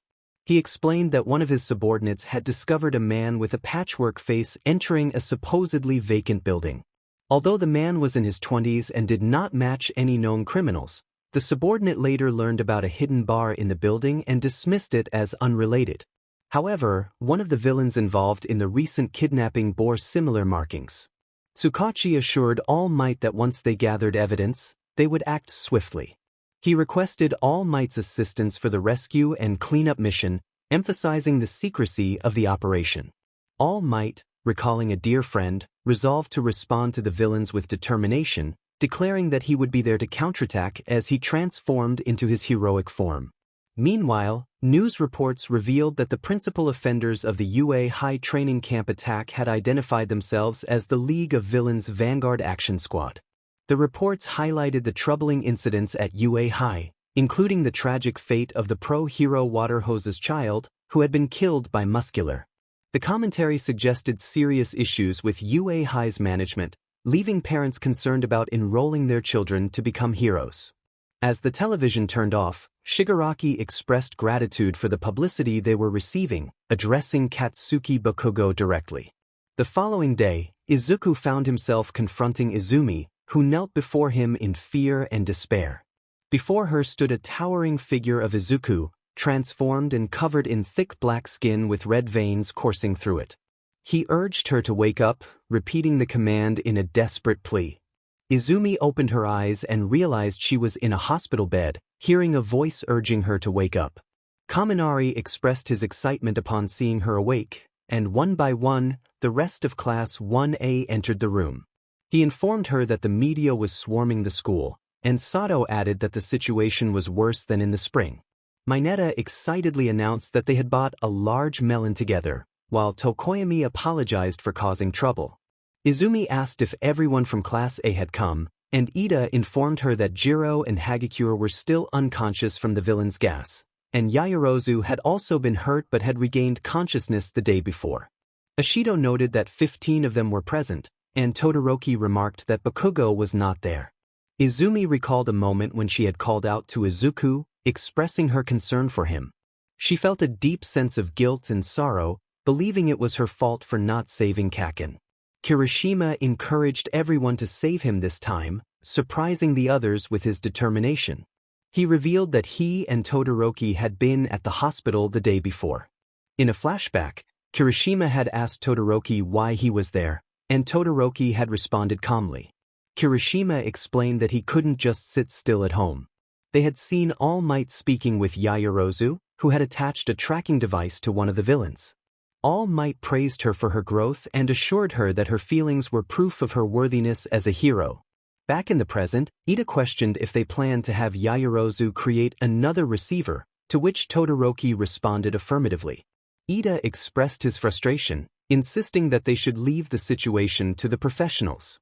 Kirishima countered, expressing his inability to remain passive while his friend was in danger. Kaminari reminded everyone that they were in a hospital and urged them to calm down. After a moment of silence, Kirishima acknowledged their concerns but insisted that Izumi could still help. He reached out to her, suggesting they could save Bakugo together. After some heated discussion, Ashido summarized their plan to retrieve the receiver from Yaoyorozu and go after Bakugo themselves. Kirishima and Todoroki agreed to take action, despite Ida's warnings. Shuji tried to reason with them, acknowledging their frustrations but emphasizing the need for careful consideration. Aoyama suggested they leave the matter to All Might, reminding everyone that they were not permitted to fight at the training camp. Tokoyami agreed, though he felt guilty for needing saving himself. Kirishima attempted to speak again but was interrupted by Tsu, who urged everyone to think calmly. She reminded them that acting on their emotions could lead them down a path similar to that of villains. The group fell silent, grappling with their grief and the weight of her words. Just then, the doctor entered, stating it was time for Izumi to rest. Shiro suggested they leave, wanting to check on Jiro and Hagakure, and Uraraka wished Izumi a speedy recovery. As the students began to exit, Kirishima approached Izumi, informing her of their plan to leave that night. He invited her to join them, knowing she was likely feeling the most frustrated of all. Meanwhile, Endeavor received a phone call from Mr. Tsukachi from the police, requesting his urgent assistance. Best Jeanist announced that he had received an emergency summons and needed to leave for a while. Even if he was not present, he wanted his sidekicks to remain strong in both mind and body, like a pair of tight jeans, and to continue keeping the streets safe while he was away. His sidekicks responded with enthusiasm. It was now nighttime, and Kirishima, along with Todoroki, waited outside the hospital gates. Flashback, Yaoyorozu had asked if they wanted her to make a receiver. Kirishima eagerly confirmed, while Todoroki reminded her of their purpose. Yaoyorozu requested some time to think about it. Back in the present, Kirishima anxiously wondered what Yaoyorozu had decided. Todoroki calmly reminded him that it was ultimately up to her. Just then, they spotted Yaoyorozu exiting the hospital, with Izumi following closely behind. Todoroki acknowledged Izumi, and after a moment, they were ready to talk. Kirishima asked Yaoyorozu for her answer, but before she could respond, Ida rushed to the gates, calling out to them. Kirishima was surprised to see Ida, while Izumi expressed her sorrow at his arrival. Ida, visibly frustrated, questioned why they, the ones who had once stopped him from acting recklessly, were now making the same mistakes. He expressed his concern about the risks they were taking, especially since they were still minors and UA was already in a precarious situation. Kirishima approached Ida, but Todoroki placed a hand on his shoulder to stop him. Ida continued, emphasizing the irresponsibility of their actions and the potential consequences for their friends. Izumi tried to explain that they did not intend to break the rules, but Ida shouted for her to be quiet, his voice echoing through the hospital and surprising everyone who knew him as the energetic president. Ida's anger boiled over as he demanded they not risk their friends' lives for their goals. Kirishima and Yaoyorozu exchanged confused glances, realizing they had no idea Izumi had a brother. Todoroki intervened, urging Ida to calm down. Ida insisted that they could not rush in recklessly and risk losing more friends. Todoroki reassured Ida that they did not plan to confront anyone directly. They intended to extricate Izumi's brother without fighting, adhering to the rules as best they could. Yaoyorozu expressed her trust in Todoroki and declared her intention to accompany them for safety. Kirishima smiled, grateful for their support. Izumi admitted her fears and guilt, acknowledging that she did not expect to succeed easily. She sank to her knees, crying as she blamed herself for her brother's situation. Kirishima and Todoroki watched with concern, while Ida stood silently, realizing the weight of Izumi's struggles. He offered his hand to her, stating that if she felt she could not do it alone, he would join her. Yaoyorozu revealed that the coordinates on the receiver pointed to Kamino Ward, Yokohama City, and estimated they would arrive around 10 o'clock. They were on a train from Nagano to Kamino, with Kirishima enjoying a rice ball. He playfully acknowledged Izumi's comment about their departure plans, noting that their friends had tried harder to stop them once they learned of their intentions. After a brief silence, Todoroki reminded them of the risks involved and that they could still turn back if they wanted to. Kirishima reassured them of his commitment, insisting that they could not let villains have their way. Izumi expressed her determination to save her brother, her eyes fixed on the GPS in Yaoyorozu's hand. Todoroki nodded in respect for her resolve, urging them to stay focused and be careful upon arrival. As the train continued its journey, the rhythmic clatter of the tracks created a tense atmosphere for the students. Meanwhile, Izuku woke up in a cell with a bunk bed and sparse furnishings, confused about his surroundings. He noticed bandages and bruises covering his body, realizing he had been treated. Cautiously, he opened the heavy door and stepped into a larger area filled with capsules containing unconscious Nomu, connected to complex machinery. As he explored, he spotted Ragdoll, one of the unconscious pussycats, confined in a nearby capsule. Bewildered, he muttered to himself about the strange place. Suddenly, he heard footsteps approaching and recognized All for One as he walked toward the Nomus. Izuku confronted him about their previous conversation regarding All Might, expressing his frustration at being kept waiting.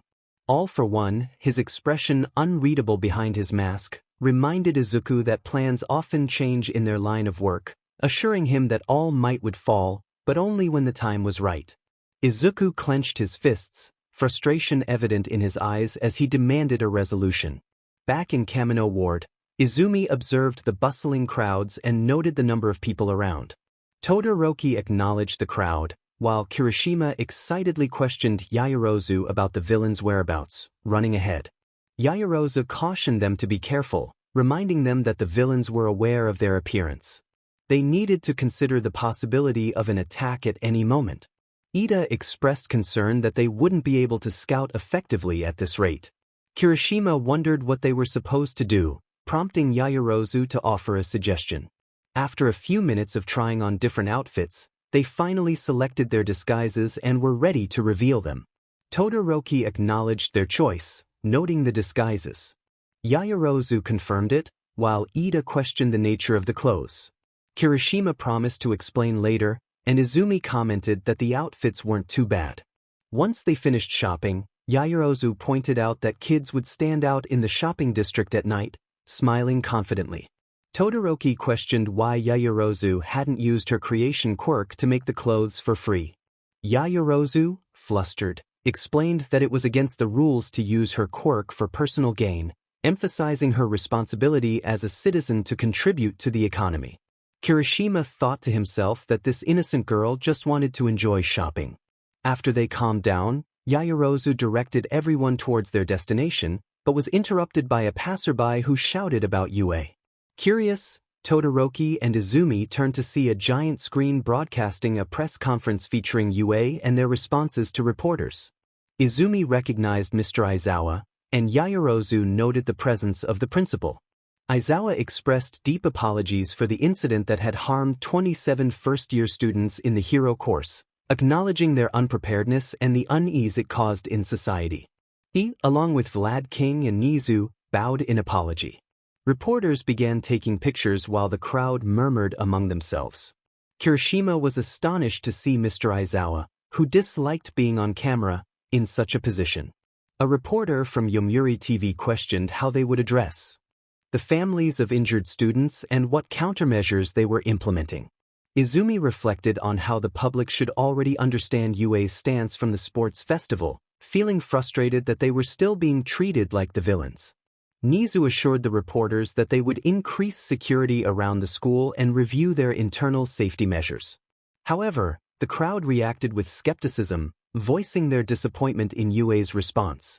Meanwhile, Shigaraki pondered the strange criticism directed at heroes, questioning why they were held to such high standards. He remarked that everyone makes mistakes and wondered if heroes were expected to be perfect.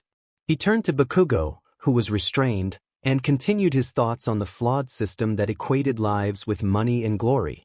Spinner chimed in, echoing Stain's philosophy that once heroes received compensation, they ceased to be true heroes. Shigaraki expressed his desire to challenge the very definition of heroism and justice, asserting that their fight was to question the fairness of society.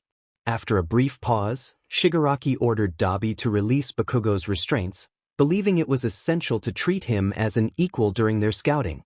Dabi, skeptical, pushed twice forward to free Bakugo. As soon as he was released, Bakugo retaliated with an explosive attack aimed at Shigaraki, blasting his mask off. Bakugo, glaring at Shigaraki, erupted into laughter, declaring he would never join their group. He insulted them, asserting his determination to resist their influence. Dabi stepped forward, flames flickering at his fingertips, questioning Bakugo's reckless attitude. Toga, with a twisted smile, expressed her excitement at the prospect of violence, asking Shigaraki for permission to inflict harm. Surprisingly, Instead of losing control, Shigaraki raised his hand, signaling for everyone to stop. He regarded Bakugo as a valuable asset, expressing disappointment that Bakugo hadn't been more receptive to understanding their perspective. Bakugo scoffed at the idea of understanding, asserting that he would rather die than join them. He reflected on his past actions, admitting his regrets but affirming his resolve to fight back. Shigaraki, with a cruel smile, stepped back, indicating that they would break Bakugo piece by piece. Dabi and Toga exchanged glances, unsure of how to proceed, while Twice shifted nervously. Spinner leaned against the wall, and the others observed the tense standoff. Shigaraki called out for power from his master, hinting at his desperation. Earlier, the four students had arrived at what they believed to be the villain's hideout in a quiet section of Kamino Ward, Kanagawa Prefecture. Yaoyorozu confirmed that the location matched the signal from their receiver, and Kirishima recognized the abandoned warehouse as their target. It really looks like one, he thought. Yaoyorozu expressed uncertainty about whether it was the villain's hideout, but noted that the receiver indicated the villain had not left for the past day. She reminded them that just because the villain was present did not mean Bakugo was there as well. They had little information to go on, and she urged them to consider the situation objectively. Ida pointed out that they lacked anyone skilled in stealth, like Jiro or Hagakure. He warned them that if he sensed any danger, he would stop them immediately. As a friend, he would not hesitate to call the police if necessary. Izumi smiled in appreciation for Ida's concern. Endeavor grumbled about having to clean up after UA, stating he was a busy man. Best Jeanist, communicating through a screen, reminded him that he had also attended UA and encouraged him not to be dismissive. They were assigned to different teams, with Endeavor and All Might handling villains at the bar while others dealt with threats at Kamino. Tsukachi explained that they had requested assistance from the Hero Association, which was sending 2 S-Class heroes. He emphasized the severity of the situation, mentioning that it could lead to the destruction of Hero Society. Best Jeanist recalled his past attempts to reform Bakugo's behavior, noting the boy's stubbornness and pride. He expressed concern that Bakugo was likely resisting capture. Gang Orca questioned whether even Best Jeanist had been able to change Bakugo. Best Jeanist lamented Bakugo's inflexibility, while Tiger mentioned his comrade Ragdoll had also been taken, making the situation personal for him. Tsukachi detailed their plan, explaining that they believed there were multiple hideouts based on a tracking device set by one of the students. They aimed to prioritize rescuing the kidnapped victim while simultaneously taking control of the villain's hideout to prevent their escape. He rallied the team, declaring it a race against time and urging them not to let the villains get away. They had successfully deceived the villains earlier, and now it was time for a counterattack. The police force, riot squad, helicopters, and top pro heroes quickly moved toward the bar building. Meanwhile, Best Jeanist team waited outside the villain hideout in Kamino for the signal to attack. Earlier, the Kirishima squad stood in front of a vending machine, trying to appear inconspicuous as they approached the hideout. Yaoyorozu noted the lack of reaction despite their proximity, while Kirishima pointed out that the lights were off, suggesting no one was inside. Todoroki theorized that the villains might be hiding in plain sight, disguised as an abandoned warehouse. Izumi observed the thick weeds under the front door and wondered if there was another entrance, possibly camouflaged by someone's quirk. They needed to be cautious and avoid reckless actions. Yaoyorozu expressed her anxiety about standing out and asked what they should do. Izumi pointed to a small alley, suggesting they proceed there quietly. As they moved into the narrow space, Yaoyorozu felt trapped. Izumi insisted they wait until it was safe to move, noting that from their vantage point, they could see inside the hideout through an open window. Todoroki questioned whether they could see anything in the darkness. Yaoyorozu offered to create a night vision scope, but Kirishima interrupted, revealing he had brought one with him. Izumi was surprised at the expense of the device, but Kirishima dismissed her concerns, eager to focus on their mission. Todoroki instructed Izumi and Kirishima to use the goggles while he and Ida lifted them onto their shoulders. After a few moments of adjusting, Izumi complained about the cramped space. Ida reminded them to stay alert and ready to move if danger arose. Kirishima requested Ida to shift back slightly. As they scanned the area, Kirishima froze, overwhelmed by a rush of adrenaline. Izumi called out to him in worry, while Todoroki anxiously asked what he could see. After regaining his composure, Kirishima handed the night goggles to Izumi, his hands trembling. He urged her to look in the back left corner, where something alarming caught his attention. Izumi's heart raced as she peered in that direction, her shock and fear evident. There, in the shadows, were numerous capsules filled with a bluish liquid, each containing a nomu. The sight filled her with dread as she realized the implications of what they had discovered. Meanwhile, after some time, while Spinner and Magna were distracted, Tiger and Mandalay managed to subdue them. Mandalay felt a sense of accomplishment, realizing it was time to inform everyone about their findings. Through her telepathy, she communicated that they had discovered one of the villain's targets, a student known as Kaken. Kirishima and Ida reacted in surprise upon hearing Bakugo's name. Mandalay urged Kaken to avoid combat and act cautiously, hoping he would heed her warning. Meanwhile, Bakugo was sprinting through the forest, a smirk on his face as he dismissed the noise in his head. In another part of the battle, Shoto was engaged in combat with Moonfish, using his ice to block the villain's tooth-enhancing quirk. Moonfish demonstrated impressive skill, breaking through Shoto's defenses and nearly striking Bakugo, only to be thwarted by Shoto's quick thinking.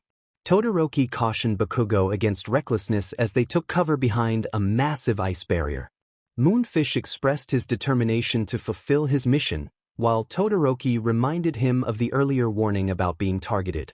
Bakugo, frustrated, declared his independence, refusing to be told what to do.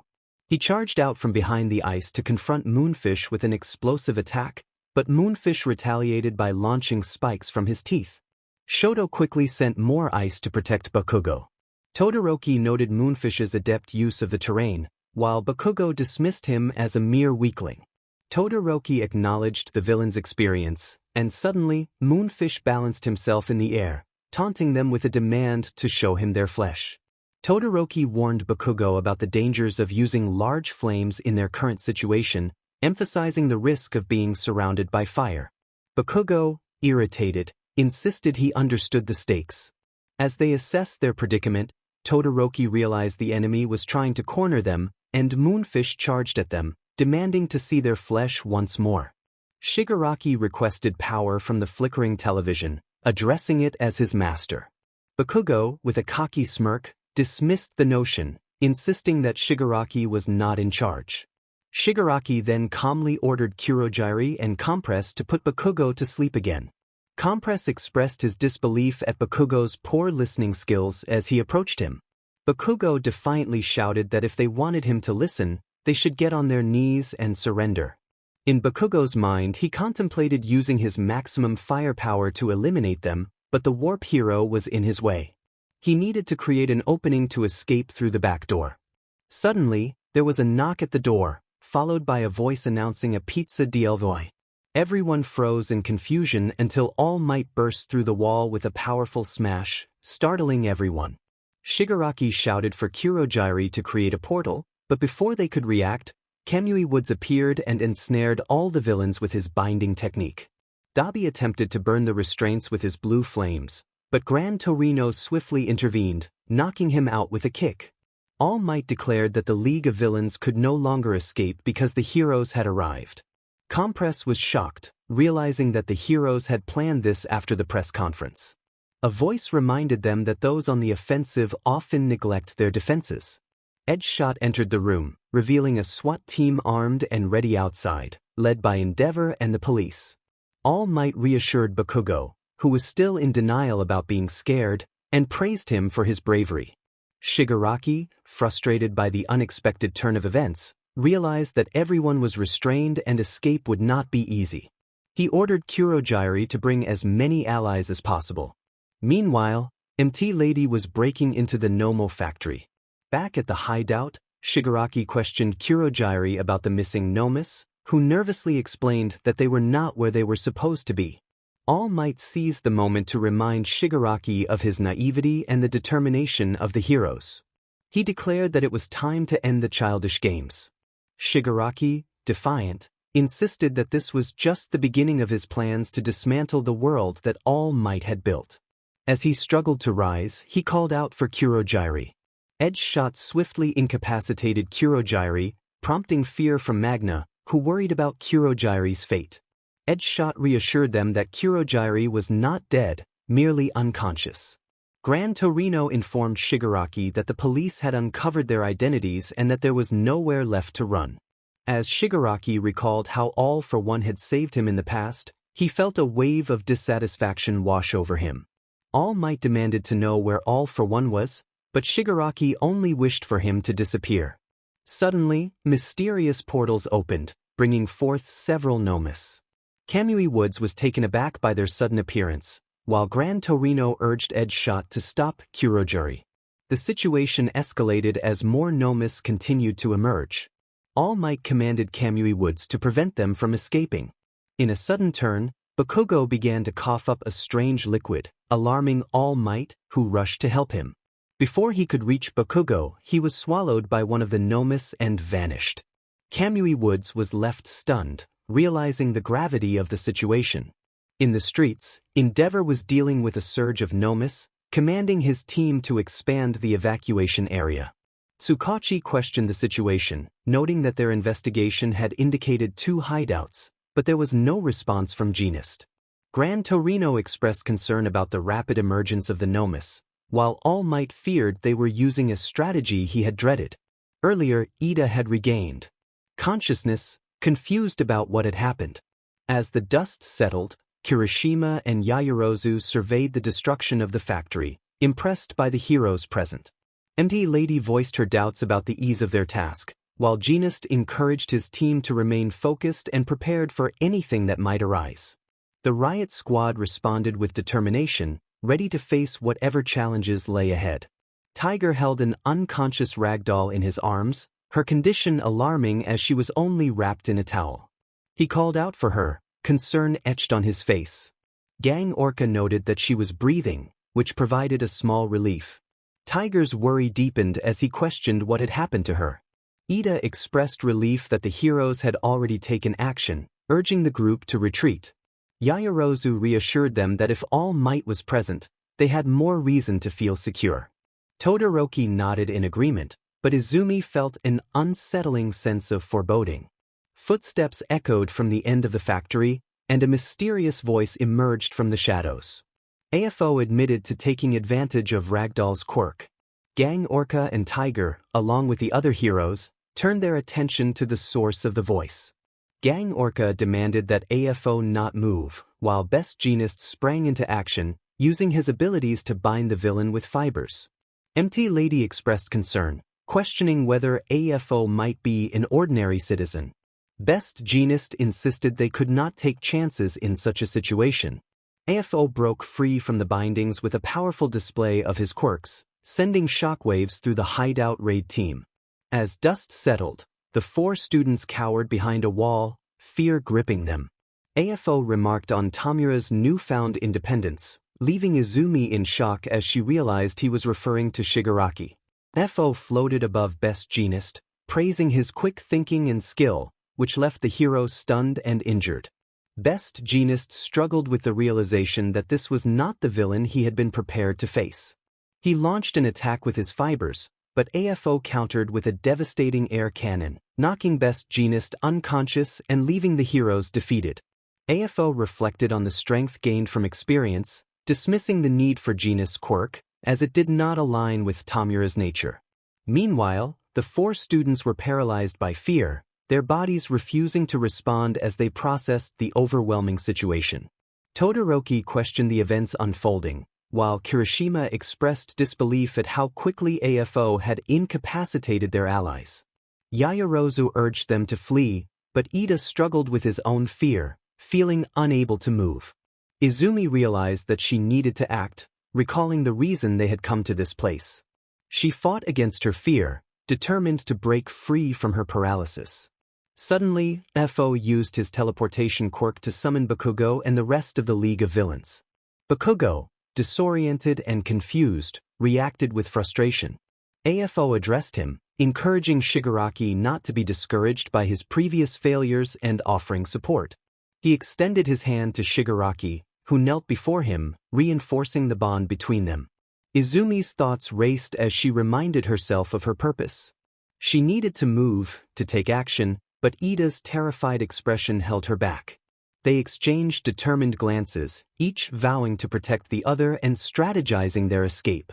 Just as they were about to act, a voice called out with a powerful command, "Incinerate!" A figure yelled as he fired a cannon towards AFO, who managed to block it using a powerful air pressure. AFO chuckled evilly, recognizing the S-class hero, Demon Cyborg.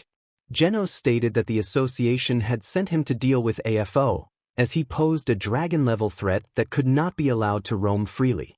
He aimed his robotic palm at him. All Might unleashed his signature move, Oklahoma Smash. Multiple Nomus climbed onto All Might's body, but he spun around, using the Oklahoma Smash to send them flying through the building. As the Nomus got back up, they quickly moved to attack the civilians, who found their firearms ineffective against the monstrous creatures, worsening the situation. One of the civilians expressed fear, calling the Nomus monsters as he continued to shoot. Endeavor, frustrated, shouted about the relentless onslaught of the Nomus while using his flames to incinerate the one in front of him. Tsukachi noted that the other hideout in Kamino must have been defeated, as he struggled to contact Genist or the other heroes there. Endeavor acknowledged their dire situation, realizing they were being outnumbered. Suddenly, a rumbling noise caught their attention. The heroes and civilians turned to see a massive Nomu, distinctively white and bone-folded, with a huge smile that hinted at its deadly intent. One civilian questioned what it was, while another panicked, declaring they were doomed. Endeavor corrected them, stating that it wasn't just a Nomu, it was a monster. A figure landed in front of them, a muscular man who introduced himself as the S-class hero, Pori Prisoner. He had escaped from prison just to see Endeavor. With a playful demeanor, he radiated an aura of hearts and love signs, ready to take on the challenge. As the Nomu approached slowly, Pori Prisoner felt its immense strength. He encouraged the civilians to deal with the lesser Nomus while he prepared for the fight. Endeavor eyed him warily, but there was no time for questions as the massive Nomu continued its advance, shaking the ground with each step. The heroes redirected their focus, battling the onslaught of lesser Nomus surrounding them. With enthusiasm, Pori Prisoner adopted a fighting stance, his muscles bulging as he prepared to confront the monstrous Nomu. He declared his intent to see what the creature was made of and launched himself at it, delivering a series of rapid punches that struck with tremendous force. The Nomu staggered but quickly retaliated, swinging its massive arm in a wide arc. Pori Prisoner dodged and countered with a powerful uppercut, but to his surprise, the Nomu remained unfazed. Realizing he needed to go all out to protect his allies, Pori Prisoner began to power up, causing his clothes to tear. He proclaimed his transformation, Angel Style, and lunged at the Nomu, unleashing a barrage of punches as smoke clouds rose around them. After several minutes of relentless attacks, the smoke cleared, revealing the Nomu still standing strong, leaving Pori Prisoner in shock. He marveled at the creature's resilience, momentarily stunned by its lack of damage. The Nomu roared, its eyes gleaming with a sinister intelligence, and lunged forward with surprising speed. Pori Prisoner narrowly dodged the attack, feeling the ground shake from the impact of the Nomu's blow. He acknowledged that he had faced strong opponents before, but this was something entirely different. Regaining his composure, Pori Prisoner readied himself for another round, determined to protect the civilians and his fellow heroes. He declared that he wouldn't let the Nomu hurt anyone else and charged at it once more, delivering a flurry of punches that landed with resounding impacts. However, the Nomu absorbed the blows with minimal reaction, as if Pori Prisoner were striking an unbreakable wall. The Nomu retaliated with brutal force, catching Pori Prisoner's punch in its massive hand and stopping his momentum. With a powerful swing, the Nomu slammed him into the ground, creating a shockwave that shook the area. Pori Prisoner struggled to his feet, battered but refusing to back down, knowing he had to protect the people. He charged at the Nomu again, but this time, the creature was ready. It caught his punch, squeezing his fist with incredible strength. Pori prisoner cried out in pain as the Nomu swung him into the ground again, leaving him broken and bloodied. He tried to rise, but his strength was fading. Just then, All Might jumped next to him, offering his hand and suggesting they fight together. A light of hope appeared as All Might's aura motivated Pori prisoner, allowing him to rise as if nothing had happened. With renewed determination, he declared they would face the challenge together. We now return to Genos battling All for One. Genos shattered All for One's black tendrils and launched a rocket punch, sending the villain flying. All for One regained his balance using airwalk and retaliated with a downward kick. Genos blocked the attack but sustained minor damage to his face. Wiping the trickle of oil from his damaged faceplate, Genos narrowed his eyes. All for One hovered above, a dark and menacing figure against the sky, his black tendrils writhing like serpents, with dark lightning crackling from his hands. Genos recognized the multiple quirks of his opponent and prepared for the next move. With a burst of energy, he propelled himself into the air, transforming his arms into powerful plasma cannons. He unleashed a barrage of blasts, each aimed at penetrating All for One's defenses. The villain deftly dodged and deflected the attacks with his tendrils, but Genos pressed on, increasing the intensity. The 5 students watched in shock from behind a wall. Ida quietly remarked on the impressive display, while Kirishima expressed hope for Genos's victory. Izumi insisted they needed to save Katsuki, but Shoto pointed out the danger of moving while Genos was firing laser cannons. Back to the battle, All for One acknowledged Genos's efforts but dismissed them as futile, claiming he was out of his league. The villain countered with a flurry of dark energy projectiles, each crackling with power. Genos weaved through the barrage, his sensors working overtime to predict and evade the attacks.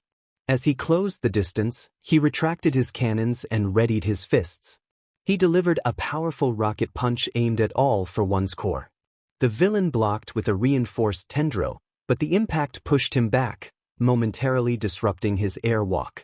Seizing the opportunity, Genos followed up with a rapid series of punches, each executed with mechanical precision. All for One acknowledged Genos's persistence. In retaliation, All for One unleashed a shockwave of dark energy, forcing Genos to retreat. The cyborg hero skidded to a stop, adjusting to the damage. He surveyed the chaos around them, realizing he couldn't afford to lose. From Bakugo's perspective, he was astonished that Genos was giving an S-class hero trouble. Genos, aware of his unfinished upgrades, knew he needed to end the fight quickly. He initiated his incinerate mode, his body glowing with an intense, fiery aura that cracked the ground beneath him. All for One's eyes narrowed, recognizing the rising threat.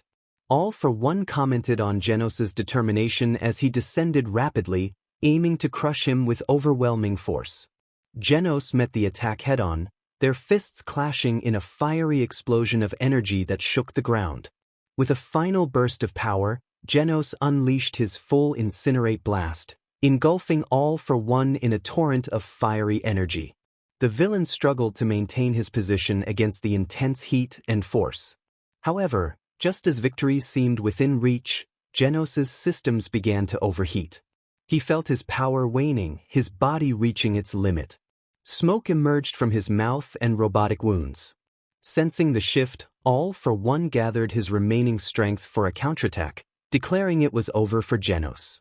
With a final, desperate effort, All for One launched a concentrated beam of dark energy at Genos, causing significant injury as they both fell to the ground. Genos, on the brink of failure, found himself in a dire situation.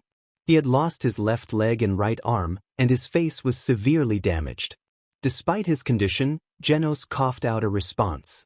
All for One admitted that the fight had been amazing but reveled in the struggle he had caused for a Class S hero. He taunted that perhaps he would even kill All Might, who had just arrived on the scene. All Might rushed through the clouds, delivering powerful fists that All for One caught in midair. All Might declared his intention to retrieve his student, while All for One taunted him about his previous failures. Their confrontation created a large shockwave, sending most of the League of Villains members away and leaving the UA students stunned behind the wall. As the smoke cleared, All for One brushed dust off his suit, taunting All Might about his late arrival. He noted that it had taken All Might 30 seconds to reach him after sending the Nomus, implying that the boss Nomu had delayed him. All Might countered with a question about All for One's industrial mask and whether he was overexerting himself. Bakugo expressed his concern for All Might, while All for One assured him that the hero would survive. He ordered Tamura to escape with the unconscious Kurogyri, as his black tendrils emerged from his fingers. All for One activated Kurogyri's warp gate quirk, sending Shigaraki off with it. Command to proceed. As All Might returned, All for One used airwalk to levitate and engage him in midair, generating a powerful shockwave. All Might was determined not to let All for One escape. Compress urged Shigaraki to take Dabi and leave, using his quirk to compress Dabi into marble. The villains then turned their attention to Bakugo, attempting to capture him once more. All Might, filled with concern, called out to Katsuki, trying to reach him. However, All for One used his enhanced fingers to launch an attack, keeping All Might at bay. He taunted All Might, asserting his dominance as he sent him crashing toward a nearby building with his tendrils. Izumi quietly proposed a plan to her friends.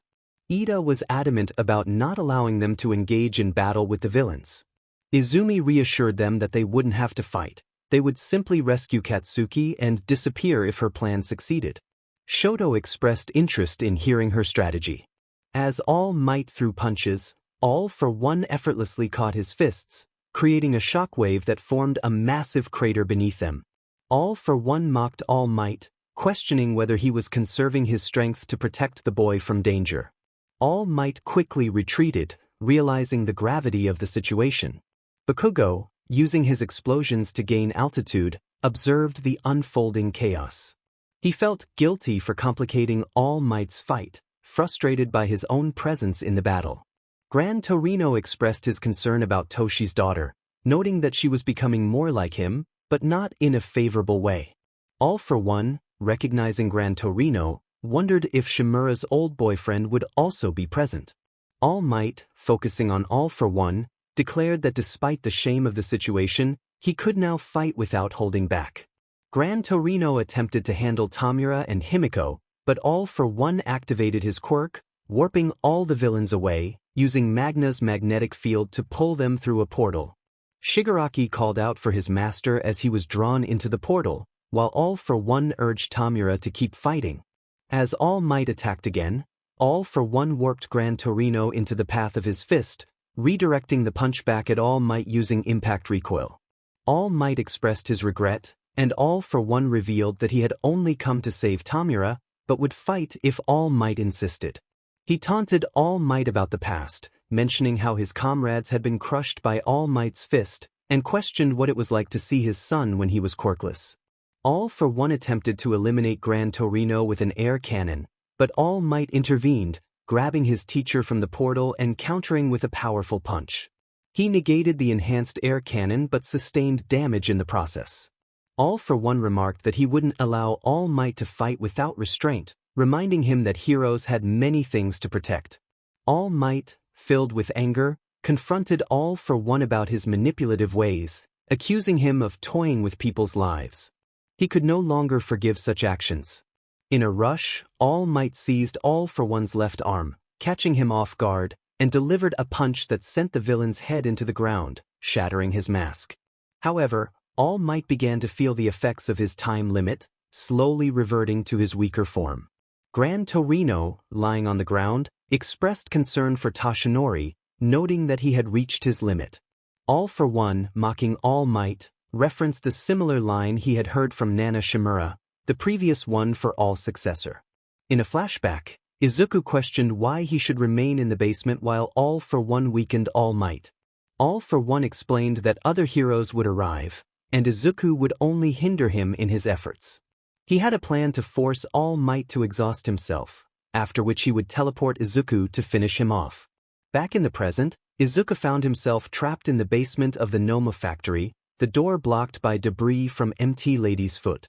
Frustrated, he lamented his inability to move the rubble due to his injuries, contemplating how he could defeat All for One in his current state. Returning to the battle, All Might warned All for One not to mention her name. All for One sarcastically remarked on the futility of passing power to someone like All Might, who had already given it to his daughter instead of his quirkless son. This infuriated All Might, prompting him to attack with his left arm while still holding All for One's face with his right. All for One retaliated with an explosion that sent All Might flying, but Gran Torino caught him in midair, preventing a collision with a helicopter broadcasting the fight live. Gran Torino reminded All Might to stay calm, recalling how distractions had led to past injuries. All Might vowed not to let that happen again, breathing heavily as they landed. The helicopter's live stream revealed the devastation in Kamino Ward and the intensity of the battle, with the reporter highlighting All for One's formidable strength against the symbol of peace. Citizens watched in disbelief, questioning why other heroes weren't responding and expressing their concerns about the increasing villain attacks. All for One, reflecting on his conflict, noted that Tamura had eroded society's trust in heroes. He expressed his hatred for All Might, claiming that while he had killed All Might's master, All Might had taken everything he had built. He desired All Might to suffer until his last breath, dying with regret. As All for One prepared to unleash another air cannon, Gran Torino predicted the attack and urged All Might to dodge and counter. However, All for One aimed his attack at a civilian trapped under rubble. In a heroic act, All Might threw himself in front of the massive air cannon, absorbing the full force of the attack. As the smoke cleared, All Might's slender form was revealed. All for One taunted him, saying that the first thing to go would be his self-respect and public image, exposing the world to how pitiful he truly was as the symbol of peace. The crowd gasped in surprise and confusion at All Might's appearance. One citizen remarked that he looked like a skeleton, while a news reporter questioned if everyone was seeing the same thing, noting that All Might seemed to have shrunk somehow. Izumi, amidst the crowd, stared at the large news screen in shock, realizing the implications of her father's secret being revealed. All for One continued to mock All Might, pointing out his hollow cheeks and sunken eyes, relishing in the fact that the public now knew his true form. He challenged All Might to make his move. Despite his deteriorating body, All Might declared that he remained the symbol of peace in his heart, asserting that nothing could take that away from him. All for One, unfazed, reminded him of his stubbornness and revealed that his apprentice, Tamura, was the grandson of Nana Shimura. All Might stood frozen, memories flooding back as he recalled his moments with Nana. In disbelief, he denied the claim, but All for One insisted it was true, mocking All Might's reaction. Overwhelmed by despair, All Might screamed, grappling with the realization of Tamura's lineage. The crowd watched in concern as All Might seemed immobilized. Citizens expressed their worry, questioning if he would lose, but others held on to hope, cheering for him to rise again. All Might focused his strength into his right arm, declaring that he was not finished yet and that a hero had much to protect.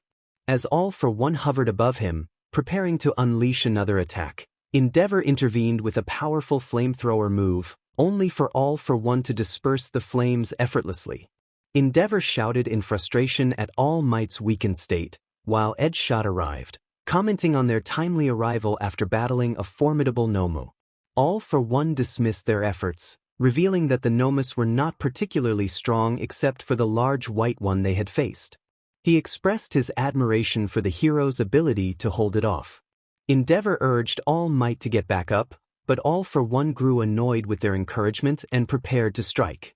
Edgeshot intervened, using his quirk to attack All for One, while Kamui Woods joined the fray, rescuing the defeated heroes, including an unconscious Genos. All for One, undeterred, unleashed a powerful air blast, sending Endeavor and Edgeshot flying back. He then combined multiple quirks, preparing for a devastating attack, claiming that the shockwaves were merely to wear All Might down. As the crowd watched in fear, All for One declared that he would finish All Might with the ultimate combination of quirks he had stored. Just then, a figure called out from behind All for One, capturing his attention. Izuku confronted All for One, expressing his anger and disappointment. All for One, amused, pointed out that Izuku was also present, questioning who All Might would prefer to be killed by him or his son. All Might looked at Izuku in shock and confusion, struggling to comprehend the situation.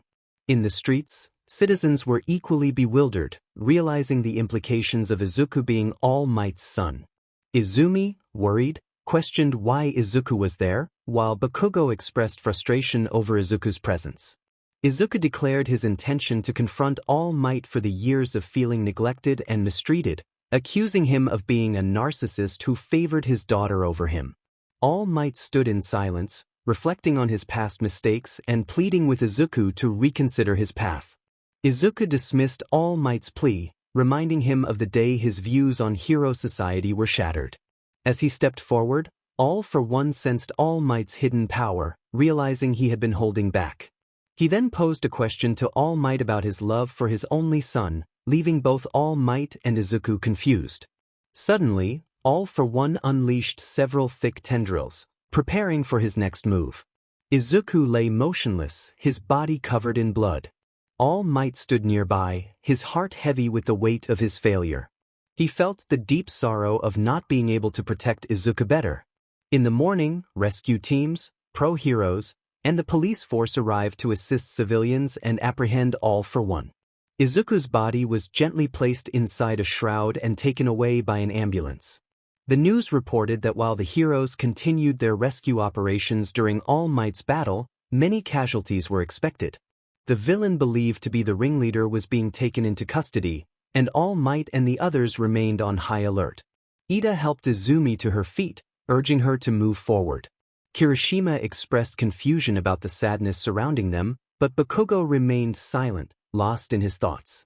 A week later, All Might met with Nizu, Vlad King, and Aizawa. Nizu expressed gratitude for All Might's efforts in saving Japan and shared his sorrow over the loss of Izuku. They discussed concerns about All Might returning to UA, considering the potential danger he posed as a target for villains. All Might reassured Nizu, and together, they began to implement a plan to transform UA into a boarding school, convincing parents to allow their children to stay in dorms. On the day of the funeral, the cemetery was quiet, the overcast sky casting a somber light over the gathering. Friends and families came together to pay their respects to Izuku. The casket, adorned with green flowers, stood before a large portrait of him, a reminder of the boy who had aspired to be a hero. Inko, supported by Tatsumaki and Fubuki, stood by the casket, tears streaming down her face as she took one last look at her son. Nearby, All Might stood with Izumi, who clung to him for support, both of them enveloped in grief. Izumi expressed her feelings of unfairness, and All Might acknowledged her pain, his voice heavy with sorrow. The Todoroki family was present, standing in solemn respect, each member reflecting on the loss of a loved one. Shoto watched from a distance, tears in his eyes as he remembered the joyful moments he had shared with Izuku. Bakugo stood close by, flanked by his parents, his face a mix of anger and sadness as he mourned the loss of his friend. He muttered to himself, struggling to process his emotions. Gran Torino, Bang, and Bomb stood together, their expressions revealing a blend of sorrow and respect. Gran Torino reflected on Izuku as if he were family, while Bang expressed his regret for not recognizing the potential in his student sooner. Bomb urged him not to blame himself, but Bang remained frustrated, feeling responsible for Izuku's fate. All Might stepped forward, placing a hand on the casket and expressing his sorrow for not being able to save Izuku. The casket was slowly lowered into the ground, and a heavy silence enveloped the gathering as they paid their final respects to the boy who had been lost to darkness. After the funeral, small groups lingered, offering condolences. The Todoroki family approached All Might and Inko, with Endeavor expressing genuine remorse for the loss. All Might thanked him for his support, while Ray offered assistance if needed. As the day drew to a close, All Might suggested it was time to head home. Inko nodded, allowing her friends to help her stand. She took one last look at Izuku's grave before turning away, with Fubuki and Tatsumaki offering words of encouragement. Soon, the cemetery began to empty, leaving only All Might, Inko, and Izumi. Izumi quietly wondered if Izuku had found peace, and All Might hoped that he had. Together, they walked away from the cemetery, leaving behind the grave of a boy who had once dreamed of becoming the greatest hero. A few hours later, a group of masked individuals approached the cemetery. One of them, a muscular man, questioned whether they had the right grave. Another confirmed the identity of Izuku Yagi, urging them to begin digging. They worked quickly, shoveling dirt as they unearthed the coffin. One of the masked men expressed concern about the extremity of their actions, but the leader insisted they follow orders. As they dug, one of them discovered the coffin, and with effort, they lifted it out of the grave. The leader remarked that Overhaul would be pleased with their find, cautioning them to handle it carefully. They needed to transport him without causing any damage. Rikiya carefully lifted Izuku's body out of the coffin, cradling him as if he were fragile glass. Working in sync, Mimic and Rikiya pried open the coffin's lid. Inside lay Izuku's lifeless body, his face pale and still. Rikiya noted the extent of all for one's actions on him. They moved swiftly, carrying Izuku to a black van parked discreetly nearby. The back doors were opened, and Rikiya gently placed Izuku inside, securing him with straps to prevent any movement during transport. Mimic expressed hope that everything would go smoothly, as Overhaul had significant plans for Izuku. Chronostasis gave a curt nod and addressed the group, emphasizing the importance of avoiding mistakes. They were on a tight schedule, and Overhaul expected perfection. The doors of the van closed with a heavy thud, sealing Izuku's body inside. The men got into the front seats, and the van roared to life, pulling away from the cemetery and merging onto a deserted road. Izuku was struck by several tendrils, each one aiming for his vital organs. He felt the impact on his lungs, intestines, liver, kidneys, and finally, his heart. As he fell, he coughed, blood escaping his mouth. All Might watched in horror, his heart breaking as he saw his son descend. The concrete floor around Izuku became stained as the scene unfolded. All for One laughed triumphantly, taunting All Might about his inability to hold back now. The entire scene seemed to freeze for a moment. The shocking sight of Izuku falling to the ground, bloodied and broken, left everyone in disbelief. All Might's anguished scream echoed throughout Kamino Ward, reaching the citizens glued to their screens. Izumi fell to her knees, her world slowing down as tears welled in her eyes, fixated on the ground. She cried out for Izuku, her voice filled with despair. Bakugo stood frozen in horror, tears forming in his eyes as he whispered his friend's name. Ida, concerned, placed a hand on Izumi's shoulder, sharing in the dread of the moment.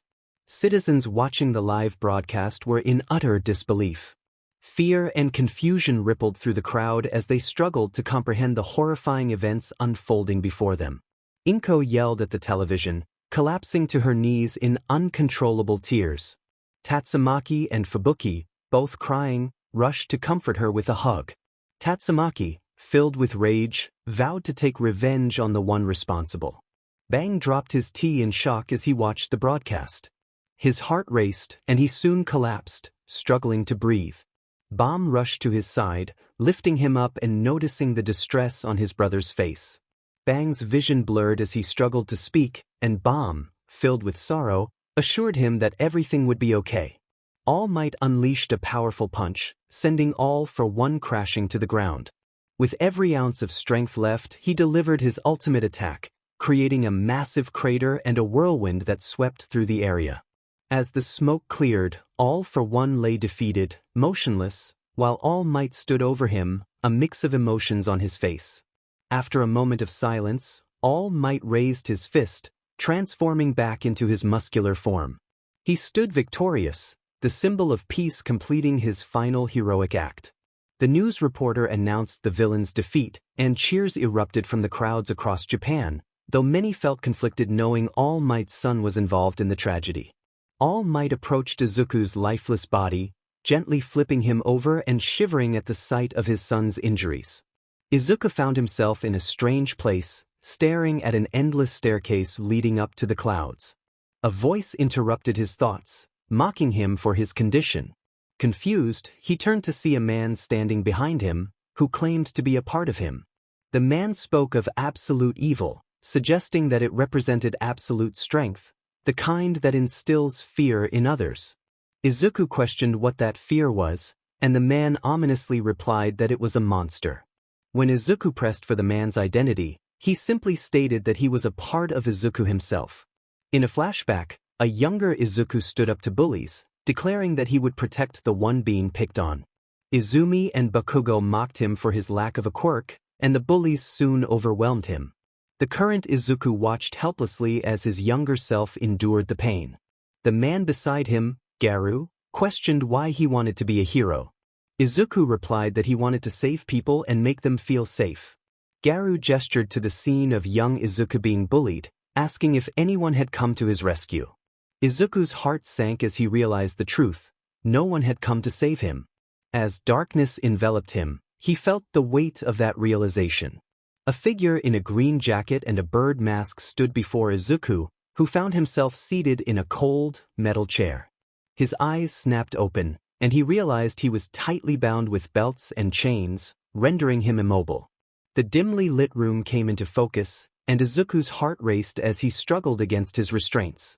The masked figure remarked on Izuku's appearance, expressing disappointment in the infamous hero hunter.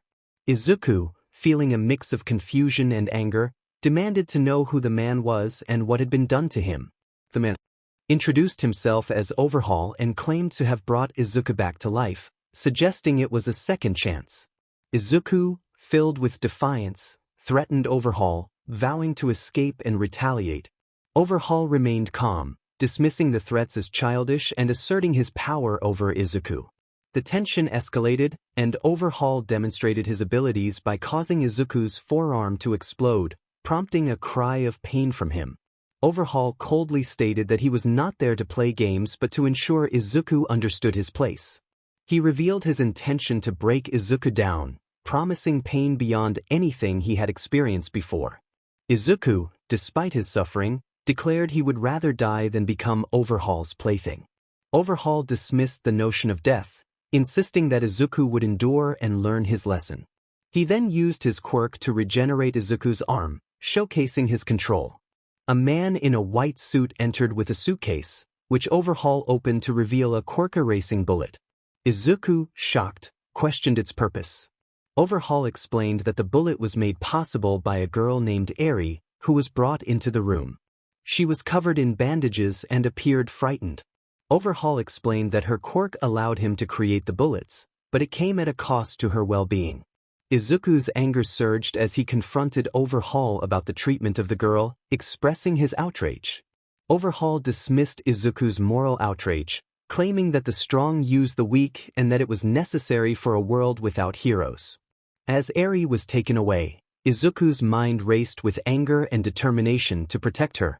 Overhaul then approached a table filled with various instruments, selecting a scalpel. He ominously stated that it would hurt, and without warning he inflicted pain on Izuku, who fought to suppress his cries.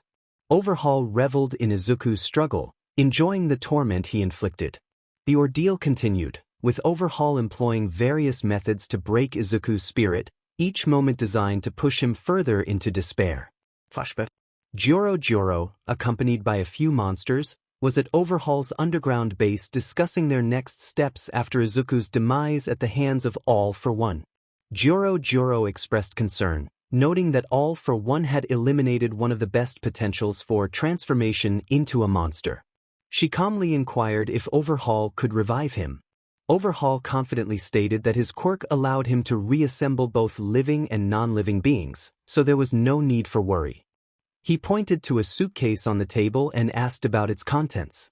Joro opened the suitcase with her psychic powers and revealed a monster serum, explaining that it functioned similarly to a monster cell but had two major differences. It required time for full transformation, likely over a month, and it made the user significantly stronger than consuming a monster cell. She mentioned that they had managed to create 100 of these serums and instructed Overhaul to inject them into the hero hunter, making him experience death repeatedly. She expressed doubt about Overhaul's ability to accomplish this but handed him the suitcases, stating that his job would be complete once the injections were done. Overhaul acknowledged her request, assuring her that he would ensure the hero hunter underwent the transformation, but he would not make it easy for him, considering it an extended test of resilience. Present. Hours passed, and Overhaul stepped back, his hands and clothes stained. Izuku's body lay in disarray, bearing the marks of torment, barely recognizable. Overhaul remarked to himself that it should suffice for now. Izuku slumped in the chair, breathing heavily, his body in agony, glaring up at Overhaul with the last remnants of his strength, hatred burning in his eyes. Overhaul noted that Izuku was tougher than he appeared, which made things more interesting. He turned to leave, signaling to Chrono, who entered with a tray of food and water. Chrono placed it on a small table next to Izuku without a word, his expression neutral. Overhaul instructed Chrono to keep Izuku alive, stating that their work was not yet finished, before exiting the room. Chrono nodded, avoiding eye contact with Izuku as he followed Overhaul out, leaving Izuku alone in the silence, accompanied only by his rage and pain. He sat lifelessly in the chair, staring at the pool of blood on the floor when suddenly, a figure appeared beside him. Garu observed Izuku's condition with a chuckle, commenting on how badly he had been treated. Izuku muttered a question about Garu's presence, his voice barely a whisper. Garu expressed his frustration with individuals like Overhaul who exploited the innocent and weak for their own gain, questioning whether Izuku wished such people gone. Izuku acknowledged this sentiment but questioned why Garu kept appearing. Garu explained that Izuku needed a reality check, reminding him that life had been challenging since childhood, yet he continued to fight even when it seemed futile. Izuku expressed bitterness about his life being filled with pain and questioned the point of it all. Garu dismissed Izuku's sob story, sharing that he had his own struggles but recognized a spark within Izuku that prevented him from giving up. He urged Izuku to save a girl and escape, fading away as he finished. Izuku soon fell asleep. Meanwhile, in the dorms of UA High School, Class 1A gathered in the common area for dinner. Tsuyu gently knocked on Izumi's door, asking if she was all right. Izumi reassured her that she was fine, though her voice lacked energy. Uraraka urged her to join them, expressing concern for her well-being since the fight at Kamino. Izumi sighed, realizing she could no longer hide her feelings and followed them downstairs to the dining area. The others noticed her pale face and low spirits, exchanging worried glances. Kaminari remarked that Izumi didn't look well, while Mina inquired about what was wrong. Jaira asked if something had happened. Izumi sat down at the table, avoiding everyone's gaze. Bakugo, Todoroki, Ida, and surprisingly Kirishima and Yaoyorozu remained silent, aware of the situation due to previous discussions. Izumi finally spoke up, revealing that the hero hunter was her brother. The room fell silent as everyone turned to her, curiosity and concern evident on their faces. She recounted how, during a visit to the quirk doctor, they were told he was quirkless, which devastated him. She and Bakugo had bullied him, believing they were protecting him by breaking his spirit to prevent him from getting hurt as a hero. The revelation struck the room, and everyone listened intently as she continued. Izumi explained that despite the bullying, Izuku did not give up. He trained under the S-class hero, Silverfang, in secret to prove them wrong and show that he could become a hero. The more he trained, the more determined he became, and the harsher their bullying grew, causing his emotions to harden. Bakugo admitted their mistakes, acknowledging that they had thought they were doing the right thing but had only made things worse. Izumi took a deep breath, her voice trembling as she shared that during the UA entrance exam, Izuku passed, but things escalated further. Their father, All Might, planned to use his influence to make Izuku abandon his dreams, believing it was for the best. The atmosphere in the room grew tense as Izumi recounted the family conflict that ensued when Izuku confronted their father, leading to a shocking revelation about All Might's identity. After a heated argument, Izuku ran away from home. She added that a few days later, when Izuku returned to collect his belongings, he was caught by the police and their father, but he managed to escape once more. After that, he went on a rampage and got expelled from Bang's dojo. The room was filled with a mix of shock, confusion, and disbelief. Some of the students exchanged glances, trying to process the weight of what they had just heard. Shoji expressed his disbelief, unable to comprehend that All Might could have done such a thing.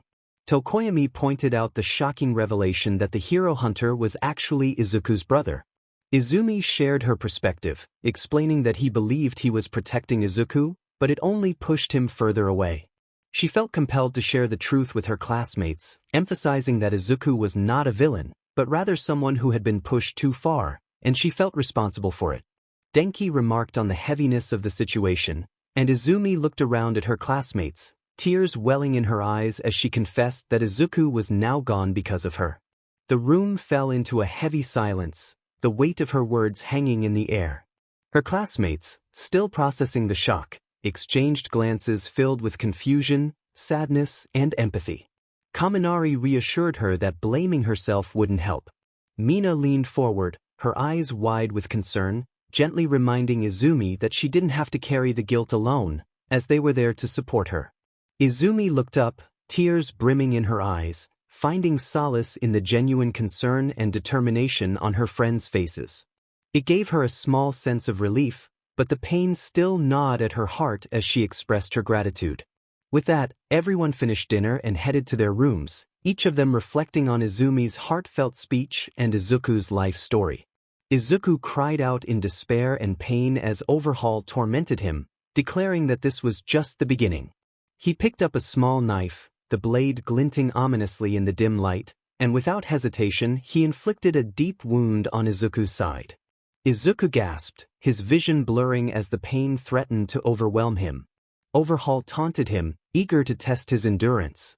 Hours felt like days as Overhaul's methods grew increasingly cruel. He used various instruments to inflict pain, watching with satisfaction as Izuku struggled against his restraints. Each moment was filled with torment, and Izuku's pleas for mercy echoed through the underground hideout. Despite the overwhelming agony, Izuku's spirit flickered, refusing to be extinguished. Overhaul continued his relentless assault, determined to break him down. Eventually, the door opened, and one of Overhaul's subordinates entered, announcing that Eri had escaped.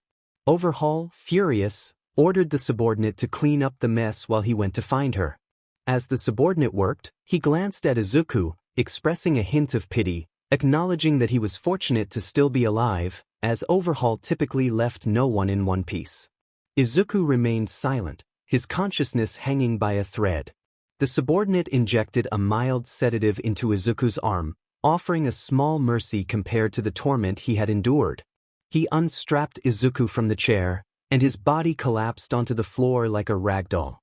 The subordinate urged Izuku to rest, knowing he would need his strength to survive another session. Izuku lay on the cold, hard floor, his body broken but his spirit still flickering. As the sedative took effect, he slipped into a restless sleep, clinging to the hope of survival. Eri was running through a dark alleyway, desperately seeking an exit. As she burst out of the alley, she collided with a green-haired hero and fell to the ground. The hero, Izumi, quickly checked on her, but to her surprise, the girl appeared terrified, flinching at her hands. Izumi asked if she was okay and offered to help her up. Izumi wondered why the girl was trembling. Suddenly, a man emerged from the shadows of the alleyway, walking towards them. It was Overhaul, and Izumi's expression shifted to one of anxiety and fear, recognizing him as the target of the agency. Overhaul addressed them with a feigned smile, apologizing for his daughter's clumsiness. Izumi's thoughts raced. She recognized him as Chisaki from Shai Hasaikai, the very man Uncle Mirai was pursuing. Overhaul, observing Izumi, speculated that she resembled the hero hunter, perhaps even his twin sister. Mirio, another hero, placed Izumi's mask over her face to conceal her expression. He remarked that her hood and mask had come off again, suggesting they might not fit properly. Overhaul reassured them that it was fine and expressed curiosity about their agency. Mirio explained that they were merely students gaining experience for their internships, still new to the hero world. He mentioned they needed to finish their patrol by lunch. Eri, however, clung tightly to Izumi, her fear evident as she pleaded not to be left behind. Izumi noted Eri's fear and questioned Overhaul about the numerous bandages covering her. Overhaul casually remarked that Eri often played rough and got hurt, but Izumi felt that such injuries were excessive. A moment of silence passed before Overhaul suggested they move to a more private location to discuss the matter, leading the heroes deeper into the alley. As they walked, Overhaul shared his frustrations about Eri's defiance. Mirio attempted to lighten the mood, acknowledging the challenges of parenting. Overhaul sighed, admitting that understanding children was difficult. He began to remove his glove, exuding an intimidating aura that caused Eri to retreat back to him, leaving Izumi and Mirio puzzled. Overhaul calmly questioned Eri about her behavior, and she nodded in fear. Izumi, concerned, tried to reach out to Eri, but Overhaul interrupted, apologizing for any disturbance and wishing them a good day as he continued on his way. Mirio stopped Izumi from following them, explaining that Overhaul had used his intimidating presence to control Eri and that pursuing them could complicate matters further. Time passed, and Overhaul walked through the underground with Chrono, who held Eri in his arms. Overhaul expressed his disdain for the youth of today and ordered Chrono to prepare a bath. A subordinate, anxious and apologetic, mentioned a brief lapse in attention that allowed Eri to escape. Before he could finish, Overhaul silenced him with a swift action, leaving Eri trembling in fear. Overhaul then entered Izuku's cell, pushing Eri inside and warning her not to disobey him. He pointed to Izuku, who lay on the ground, seemingly unconscious. After locking the door, Eri stood in the dim light, her eyes wide with fear as she looked at Izuku, whose body bore the marks of suffering. Eri hesitantly called out to him, and Izuku's eyes snapped open. He told her not to call him Mr., insisting he was just a regular guy trying to survive. Eri apologized, tears brimming in her eyes, and Izuku urged her to stop trembling, explaining that fear wouldn't help them. Realizing he needed to be gentler, Izuku asked for her name. When she replied, he acknowledged her and shared that their situation was dire but that they couldn't afford to give in to despair. He encouraged her to be strong and self-reliant, emphasizing that in the end, heroes and villains were indifferent to their suffering. Eri listened intently, her admiration for Izuku growing as she realized he cared for her well-being. She whispered her agreement, and Izuku reinforced the importance of strength and independence in their harsh reality. 2 days had passed since Eri was placed with Izuku, and she looked up to him as her big brother. Despite Izuku's harsh tone, Eri sensed his deep care for her. During this time, Overhaul had been extracting blood from Eri and subjecting Izuku to various forms of torment. To everyone's surprise, Izuku endured it all with remarkable resilience. However, the intensity of the torture escalated as Overhaul devised new methods to break Izuku down. Following the encounter between Togata, Izumi, Eri, and Overhaul, they reported the incident to Night Eye, who instructed them to return to the office, emphasizing that they were not strong enough to confront Overhaul directly. At the Night Eye agency, Night Eye stood at the head of the conference table, his usual stoic expression more intense than ever. A collection of pro-heroes and sidekicks surrounded the table, all attentive and ready for the briefing. Night Eye acknowledged the gathered heroes, expressing gratitude for the information they had provided, which had significantly advanced their investigation into the Yakuza group, Shai Hasaikai. Bubble Girl began the briefing, explaining that for the past few weeks, the Night Eye agency had been investigating Shai Hasaikai, a small but organized group of criminals. When asked what had prompted this investigation, she recounted an incident involving a gang of thieves known as the Reservoir Dogs. While the police initially deemed it an accident, several inconsistencies led them to tail the group. Centipeter, a sidekick at the Night Eye agency, shared his findings from following leads. He discovered that over the past year, Shai Hasaikai members had increased contact with outside groups, including those with questionable dealings. This contact extended to the Monster Association, which was unexpected. Their apparent goal was to expand their organization and increase their wealth. Shortly after the investigation began, they made contact with a member of the League of Villains, Jean Babaigawara, known as Twice. Although Centipeter could not follow them closely due to their caution, he confirmed that an altercation had occurred between the two groups. Night Eye noted that this interaction suggested a potential alliance or negotiation between the League of Villains and Shai Hasaikai. With the involvement of the Monster Association, the stakes were higher than anticipated. However, he reassured everyone that they were not without allies. Bubble Girl continued, explaining that after the incident, they had posted a notice on the Hero Network, requesting assistance. Uraraka, confused, asked what the Hero Network was. Hato explained that it was an online service accessible only to pro heroes, allowing them to see what other heroes were doing and request help from those whose quirks might be useful. Rock Lock expressed frustration at the presence of teenagers in the meeting, arguing that if they had to keep stopping to explain things, they would never get to the actual plan. Fat Gum defended their involvement, stating that they were just as much a part of the case. Night Eye cleared his throat, regaining everyone's attention. He announced that the Hero Association had responded to their request for assistance and invited a powerful hero to join them. As the doors opened, the heroes looked on in shock and awe at the newcomer. The hero, Zombie Man, apologized for being late as he approached the conference table. Kirishima and Tamaki recognized him, expressing their admiration. Ryukyu questioned why an S-class hero had been called in, wondering if they should only be summoned for dragon-level threats. Night Eye directed Bubble Girl to continue. Bubble Girl explained that the Shai Hasaikai had recently made contact with the Monster Association, which had reinforced them with powerful monsters. They had called upon the Hero Association because it was the main organization capable of rivaling the Monster Association. Rock Lock raised a concern about the adequacy of sending just one S-class hero for a potential dragon-level threat. Zombie Man, lighting up a cigar, responded with a serious tone, emphasizing that not just any hero could handle such a threat alone. He highlighted his own experience and resilience in facing death. Ryukyu intervened, urging everyone to focus on the mission and trust in Zombie Man's capabilities. Aizawa explained that his ability could neutralize quirks without harming the quirk factor itself, but the quirk-canceling bullets caused significant damage. He noted that since Tamaki had managed to recover over time, it was likely that the bullets were still undergoing testing. Night Eye added that Shai Hasaikai was involved in a major criminal network distributing drags, including quirk enhancers. Fat Gum revealed that the quirk-canceling bullets were made using blood and cell samples from a human. Night Eye also mentioned that Izumi and Togata had encountered Overhaul's daughter, Eri, who had been wrapped in bandages. He planned to mobilize heroes from across Japan to investigate known Shai Hasaikai properties. It was crucial to locate Eri and gather solid evidence before taking action, or the Yakuza would become aware of their investigation.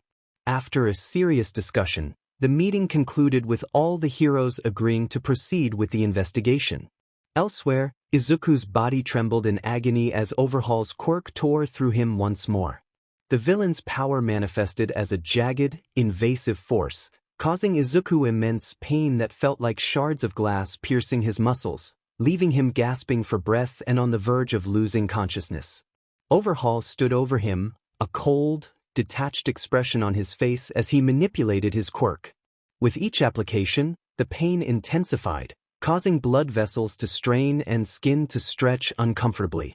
Izuku's clothes were soaked in a dark, sticky pool, the crimson staining the cold concrete floor beneath him. Overhaul observed Izuku's suffering with a twisted smile, noting his resilience but declaring that it would not save him from what was to come. He injected the last 10 monster serums one by one, feeling the heat rise within Izuku's blood. In Overhaul's thoughts, he wondered why Izuku had not transformed yet. He recalled that it would take time and that Izuku needed to experience death. Each session of torment seemed to make Izuku endure more pain than before, which was not a good sign.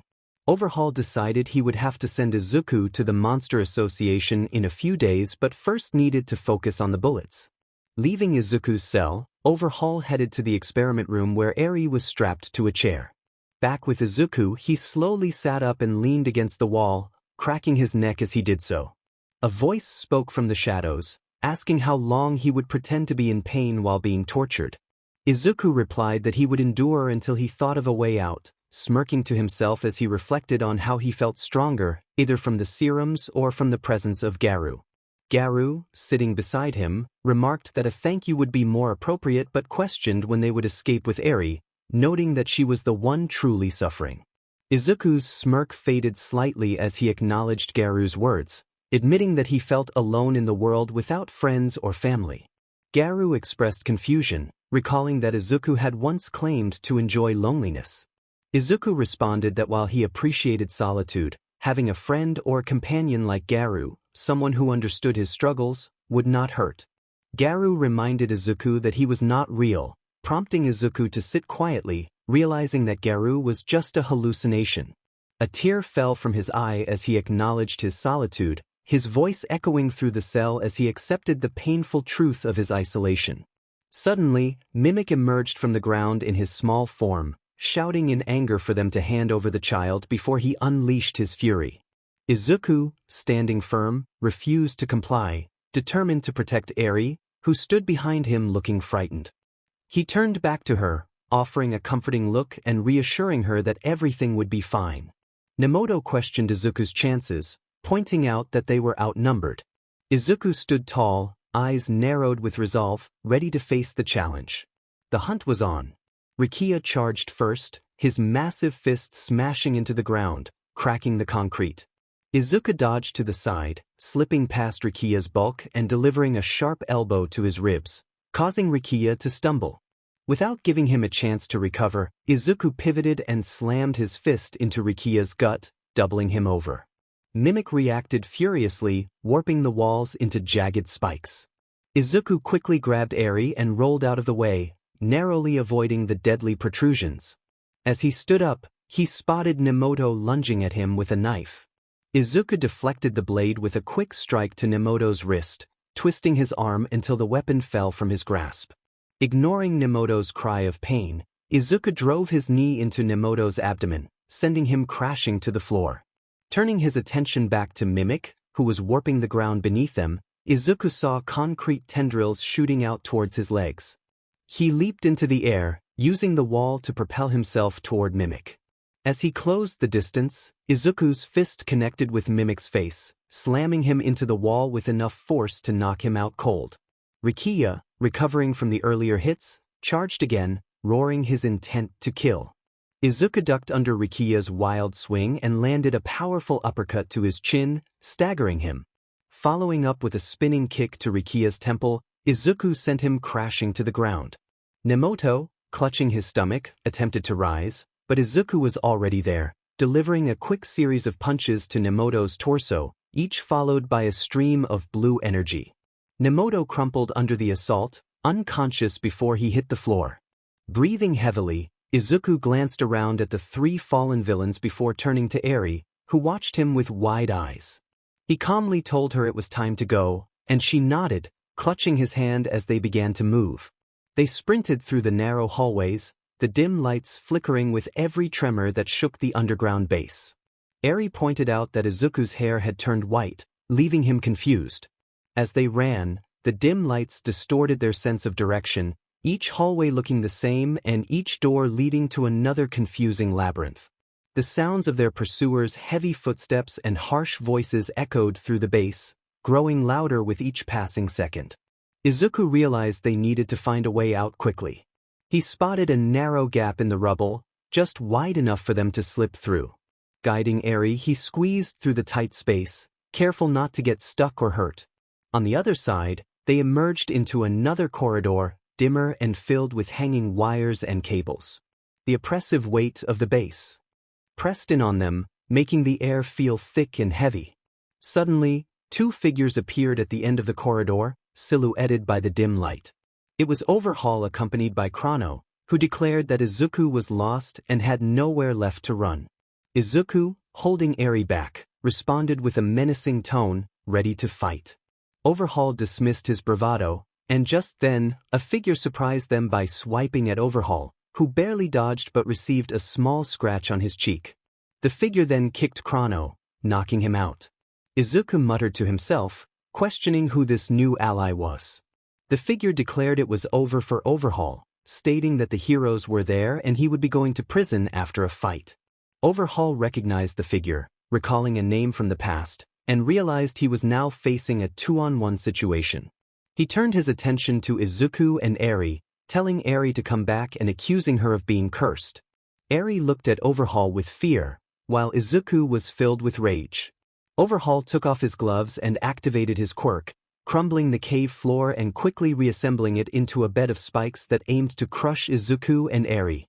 In a split second, Izuku grabbed Eri and leaped high into the air, narrowly avoiding the deadly spikes that erupted from the floor.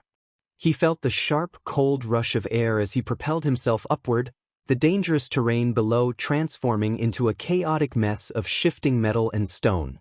Mirio landed next to Izuku, taking a defensive stance and narrowing his eyes with determination. Izuku thought for a moment before introducing himself as Garu, emphasizing that there was no time for friendly conversation. He was there to defeat Overhaul and save the child, urging Mirio to either assist him or stay out of his way. Mirio nodded in agreement, ready to take down the enemy together. Overhaul, now aware he was facing a formidable duo, gritted his teeth in frustration. He believed he could crush them both. Without hesitation, Mirio charged at Overhaul, using his permeation quirk to phase through the ground and reappear right in front of him. He threw a powerful punch aimed at Overhaul's chest, but Overhaul quickly countered by raising a wall of jagged spikes between them. Mirio phased through the spikes, landing a solid hit on Overhaul's side, causing him to stumble back. Meanwhile, Izuku circled around to flank Overhaul, determined to keep Eri safe while contributing to the fight. Spotting an opening, he darted forward, his fists glowing with a faint blue energy. With a swift movement, he aimed a punch at Overhaul's ribs, mirroring Mirio's earlier attack. However, Overhaul was not easily outmaneuvered. He reformed the ground beneath him, creating sharp, twisting pillars that erupted from the floor, forcing Izuku to dodge and retreat. Overhaul thought to himself that he couldn't eliminate the hero hunter, or else all his plans would go to waste. Instead, he decided to focus on the hero. Mirio took advantage of the distraction, delivering a flurry of punches to Overhaul's upper body. Each hit was swift and powerful, but Overhaul managed to endure them, bracing against the impacts. With a snarl, Overhaul slammed his hand onto the ground, causing it to erupt in a chaotic wave of debris aimed directly at Mirio. Mirio was determined not to let Overhaul escape with Eri as he had done before. He phased through the attack, but the momentary distraction allowed Overhaul to refocus on Izuku, declaring that he would not allow anyone to take Eri away from him. Izuku, filled with rage, charged forward, launching a powerful kick aimed at Overhaul's head. Overhaul barely managed to block the attack, but the force sent him skidding backward. Mirio quickly followed up, appearing behind Overhaul and aiming a strike at his spine. Overhaul twisted just in time, avoiding a direct hit, but Mirio's fist grazed his side, causing him to wince in pain. Now fully on the defensive, Overhaul began to reshape the battlefield once again, splitting the ground open to form trenches and barriers to keep the two attackers at bay. He roared in frustration, causing the ground to erupt in a massive wave of spikes and debris, threatening to engulf everything in its path. Izuku grabbed Eri and leaped into the air, dodging the deadly wave. Mirio phased through the onslaught, but even with his quirk, he could feel the intensity of Overhaul's attacks growing. Chrono, having regained consciousness after being knocked out by Mirio, realized that Overhaul was struggling. He quickly assessed the situation and activated his quirk, Time Shift, aiming to slow down Mirio's movements as he phased through Overhaul's defenses. Izuku noticed Chrono's movement and warned Mirio that their opponent was back up. Before Mirio could react, Chrono's quirk took hold, causing the world around him to slow down. Overhaul seized the opportunity, forming a massive wall of spikes aimed directly at Mirio, hoping to catch him off guard. Mirio felt the effects of the slowdown, struggling to move quickly enough to evade the attack. Seeing Mirio in danger, Izuku gritted his teeth, knowing he couldn't afford to lose this battle with Eri's life on the line. He gently placed Eri behind a nearby barrier of debris, ensuring her safety. He instructed her to stay put, promising to return. Eri nodded, her eyes wide with fear but filled with trust as she watched Izuku charge back into the fray. With Mirio slowed down, Overhaul focused all his attention on Izuku, taunting him as just a kid playing hero. Izuku's fury boiled over as he clenched his fists, the blue energy around them intensifying. He lunged at Overhaul, delivering a powerful punch to his chest.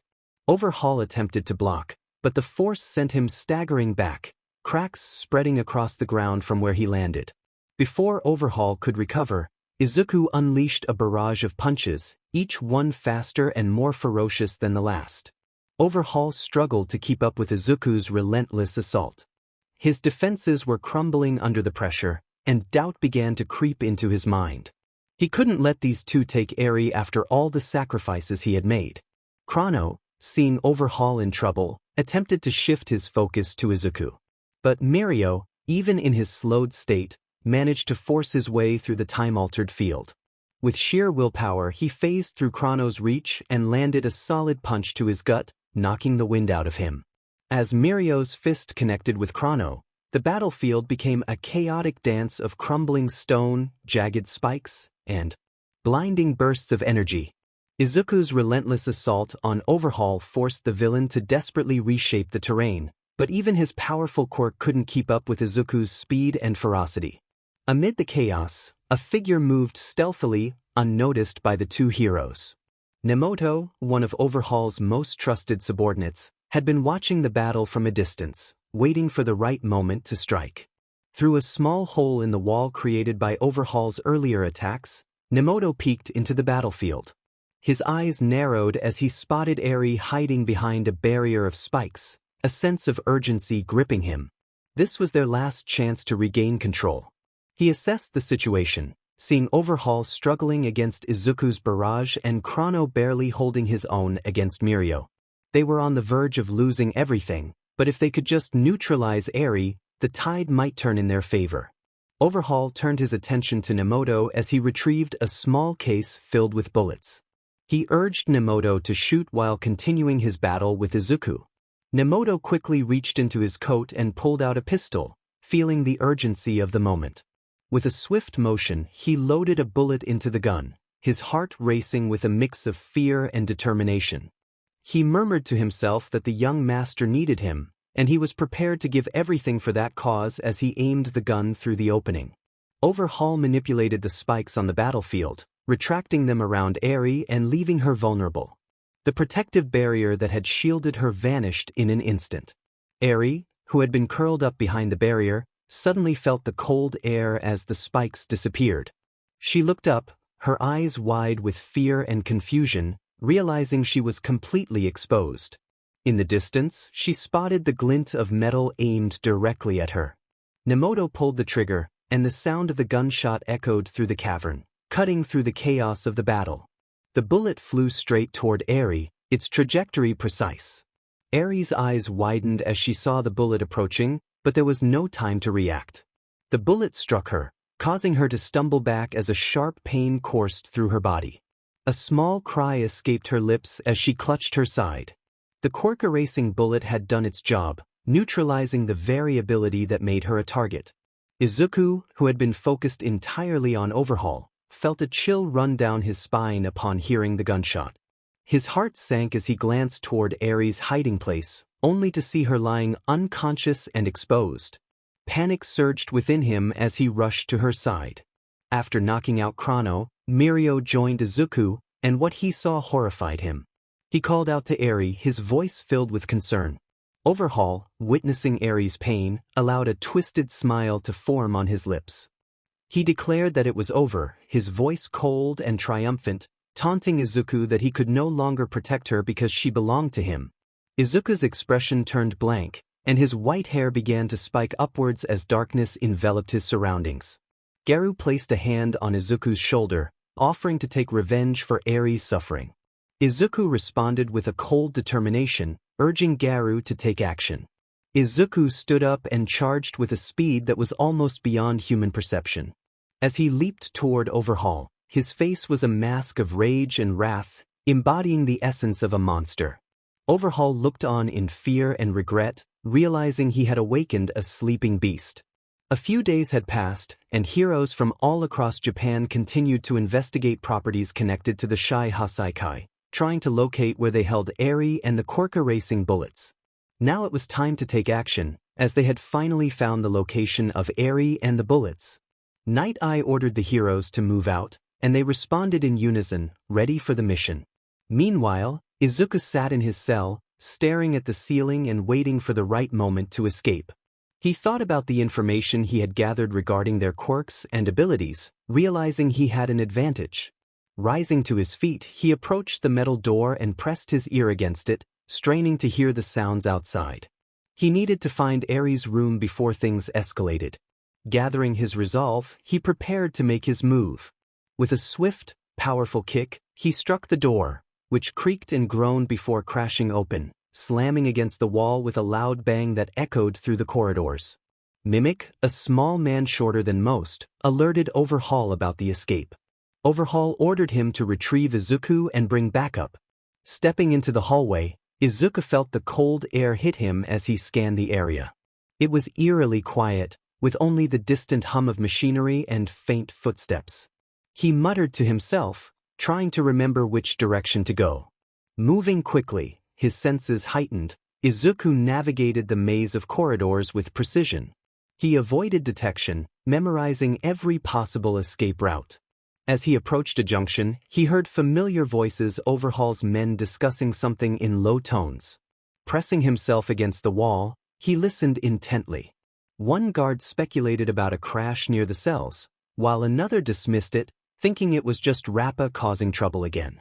Izuku smirked slightly, realizing they were underestimating him, which worked to his advantage. Once the voices faded, he continued, moving faster. He could feel he was getting closer to Aries' room. As he rounded another corner, he spotted a reinforced door at the end of the hall, different from the others. It had to be Aries' room. Reaching the door, he noticed a keypad on the side. Of course, but that didn't deter him. He kicked the door with all his strength, and it buckled under the force, groaning and cracking before finally giving way. The door flew open with a deafening crash, the lock shattering into pieces. Eri lay on her bed, trembling as she looked up in fear. But that fear quickly transformed into relief when she recognized him. Izuku, with a serious expression, urged her to escape with him. They both began to sprint out of the cell room. As they made their way through the facility, they encountered Overhaul. In a moment of desperation, he screamed in pain as he was pinned down, begging for mercy. The situation escalated quickly, and Izuku, consumed by determination, confronted him with unwavering resolve. Overhaul's body convulsed as Izuku twisted the villain's limb in an unnatural direction. Sound of Overhaul's scream filled the chamber, echoing with raw, unfiltered pain. Blood pooled around them, staining the ground as Overhaul writhed, powerless to stop the onslaught. He sobbed, pleading for mercy. Izuku leaned in close, his voice low and filled with intensity as he whispered threats in Overhaul's ear. Without hesitation, he plunged his hand deep into Overhaul's stomach, feeling the warmth and the sickening sensation of organs beneath his fingers. Overhaul's eyes widened in horror, gasping as his body seized from the excruciating pain. He tried to scream, but only a weak, choked sound escaped his lips. Izuku's expression twisted with rage as he began to pull, gripping the exposed intestines. With a swift motion, he yanked them out, the slick coils slipping from Overhaul's body and spilling onto the ground. Overhaul's mouth opened in a silent scream, his body trembling uncontrollably as blood poured from the gaping wound in his abdomen. Izuku continued, tugging the intestines out inch by inch, the sound echoing through the room. Overhaul's body jerked with each pull, his remaining eye rolling back as he teetered on the brink of unconsciousness. Izuku leaned in closer, his voice a chilling whisper as he promised Overhaul he would feel every moment of his suffering. With one final, forceful yank, Izuku tore out the remaining length of Overhaul's intestines. Overhaul's body trembled one last time before going limp, his life fading away in a pool of blood. Mirio, who had stayed by Aries' side, was in shock at the sight before him. He covered Aries' ears to shield her from the horrifying sounds. Mirio, filled with disbelief, questioned Izuku about his actions. Izuku remained silent for a moment before stating that he had done what was necessary to protect Eri. Mirio, holding an unconscious Eri in his arms, demanded that Izuku not come any closer. Izuku paused, his blood-soaked hands tense at his sides, his eyes sharp as they locked onto Mirio. The rage that had fueled his brutal actions had simmered down, but the intensity remained, a cold fire burning in his gaze. He told Mirio flatly that he had done what needed to be done, asserting that Overhaul had deserved his fate for hurting a child. Mirio, horrified, insisted that it was more than just punishment, it was something else entirely. Izuku's gaze flickered to Eri, her small form limp in Mirio's protective grasp. He took another step forward, his expression unwavering, insisting that he had ensured Overhaul would never hurt anyone again. Mirio stepped back, instinctively wanting to keep his distance. The blood on Izuku's hands and the ruthlessness in his voice made him realize he was facing someone who had become a stranger. He muttered that Izuku was not the same anymore, calling him a monster. Izuku remained silent for a moment before demanding Mirio hand over Eri, his tone menacing as he advanced. Izuku's expression hardened as he swiftly closed the distance between them. Mirio's eyes widened with fear, but he stood firm, clutching Eri protectively. Izuku warned him not to make things harder than they needed to be. As Izuku reached for Eri, Mirio stepped back, desperately trying to shield her. Mirio shouted for Izuku to stay back, but Izuku, showing no signs of slowing, grabbed Mirio by the arm, his grip unyielding. With a powerful twist, he wrenched Eri from Mirio's arms. Eri's frightened face was now in Izuku's embrace. Mirio stumbled back, stunned and powerless to stop him. Izuku reassured Eri that she was safe now. Her trembling eyes met his, and though fear was evident, she felt relief in being held by someone who had just eliminated her tormentor. Mirio, regaining his composure, prepared to charge at Izuku, but Izuku was already turning away, moving swiftly toward the exit. He didn't need to fight Mirio, who was already injured. Izuku warned Mirio to stay out of his way if he knew what was good for him. Mirio stood in silence, realizing that Izuku was right. He hadn't saved Eri when he had the chance, and he couldn't save her now. He shouted, asking if Izuku would keep her safe and protect her at all costs. Izuku nodded firmly before turning back and dashing down the hallway, Eri securely in his arms. His pulse pounded, and every step was fueled by the urgency of his escape. The corridors seemed to stretch endlessly, but Izuku's determination drove him forward. As he sprinted down the corridor, he knew the heroes were closing in, their voices growing louder with every passing second. He thought to himself that Overhaul was gone, and he had Eri with him, safe and sound. But as he turned down another dimly lit hallway, focused on his escape, a sudden sharp pain tore through his shoulder. Izuku stumbled but quickly regained his footing, narrowing his eyes as he spotted the source of the attack. A tall figure stepped out of the shadows, two smoking guns in hand. It was Zombie Man, an S-class hero. Izuku gritted his teeth, surprised to encounter him here. Zombie Man asked if Izuku was going somewhere. Izuku, determined, responded with defiance, dismissing the threat of a single bullet. Zombie Man's cold, calculating gaze remained fixed on him, waiting for his next move. Izuku tightened his grip on Eri, knowing he couldn't afford a prolonged fight, but Zombie Man wasn't giving him a choice. Zombie Man accused Izuku of killing a man and kidnapping a child, demanding he hand over Eri before things escalated. Izuku defended his actions, stating that Overhaul had been a monster who tortured Eri, and he had done what was necessary. Zombie Man pet his gun, ready to fire again, but aimed carefully to avoid hitting Eri. He reminded Izuku that the law and heroes did not operate that way. Without hesitation, Zombie Man fired his gun as soon as Izuku moved. The first bullet struck Izuku's shoulder, causing him to spin around. He gritted his teeth, pushing through the pain as he continued to move. He had to escape. Another shot rang out, striking Izuku in the side. The impact made him stumble, but he refused to fall. His vision blurred as he pressed forward, the hallway stretching endlessly before him.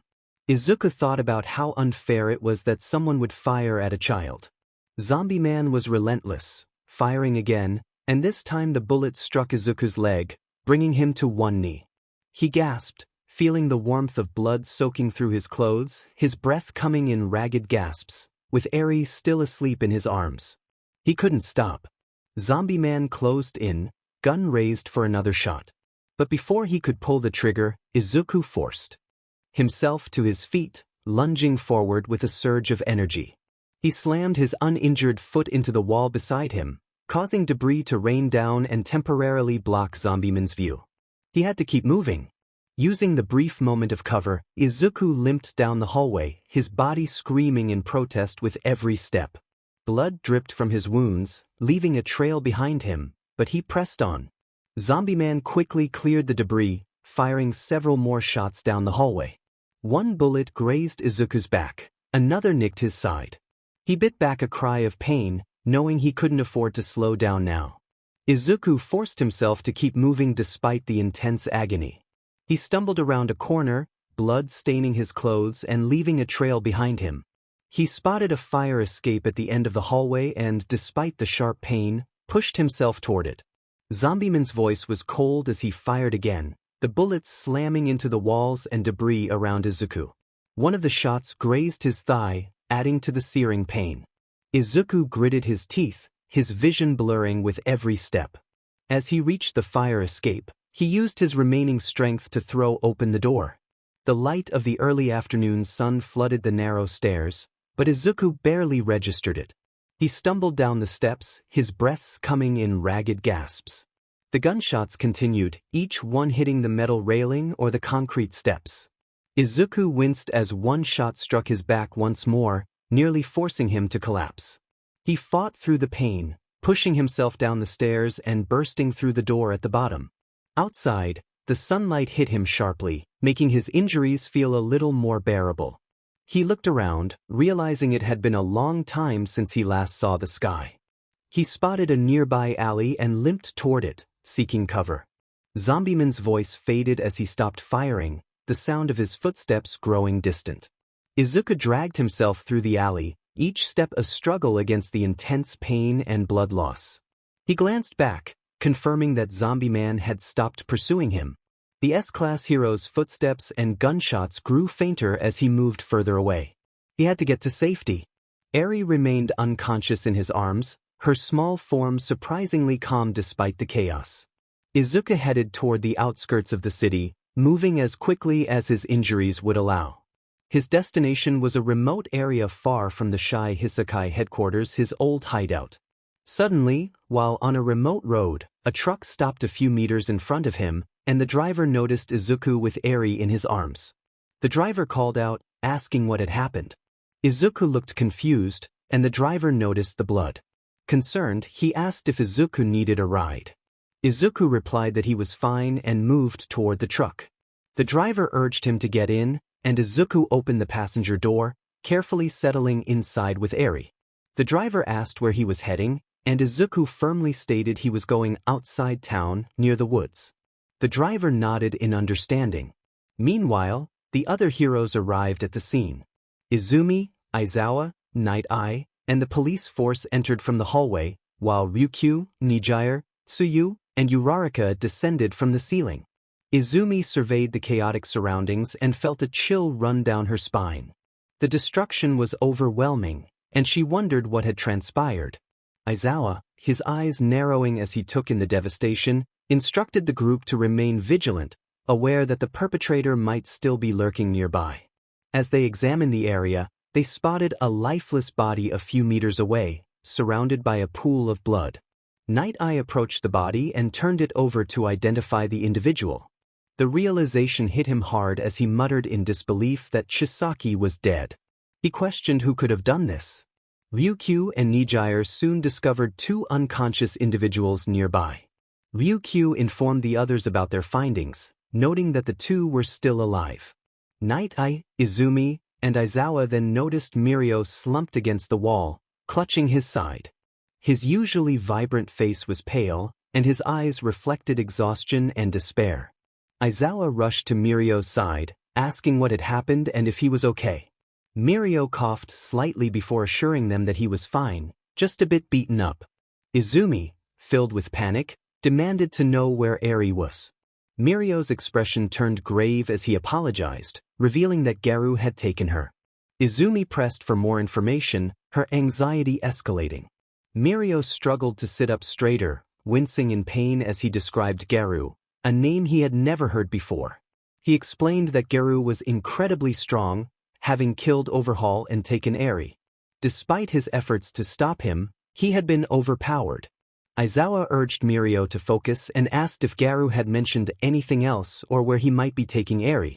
Mirio recalled that Garu had claimed he would protect her and that she was safe with him, but he had not revealed their destination. Night Eye considered the implications of Garu's abilities. If he did not possess a quirk, he would be an anomaly, capable of taking down someone as formidable as Chisaki. They were dealing with an individual who was not only strong but also highly skilled and ruthless. Ryukyu and Nijire rejoined the group, urgency evident in their expressions. Ryukyu emphasized the need to act quickly, noting that if Garu was injured, he would not be able to escape far. Suddenly, a figure approached the group. It was Zombie Man. He revealed that he had managed to catch up to Garu in the hallway and had fired several shots while Garu was holding Eri.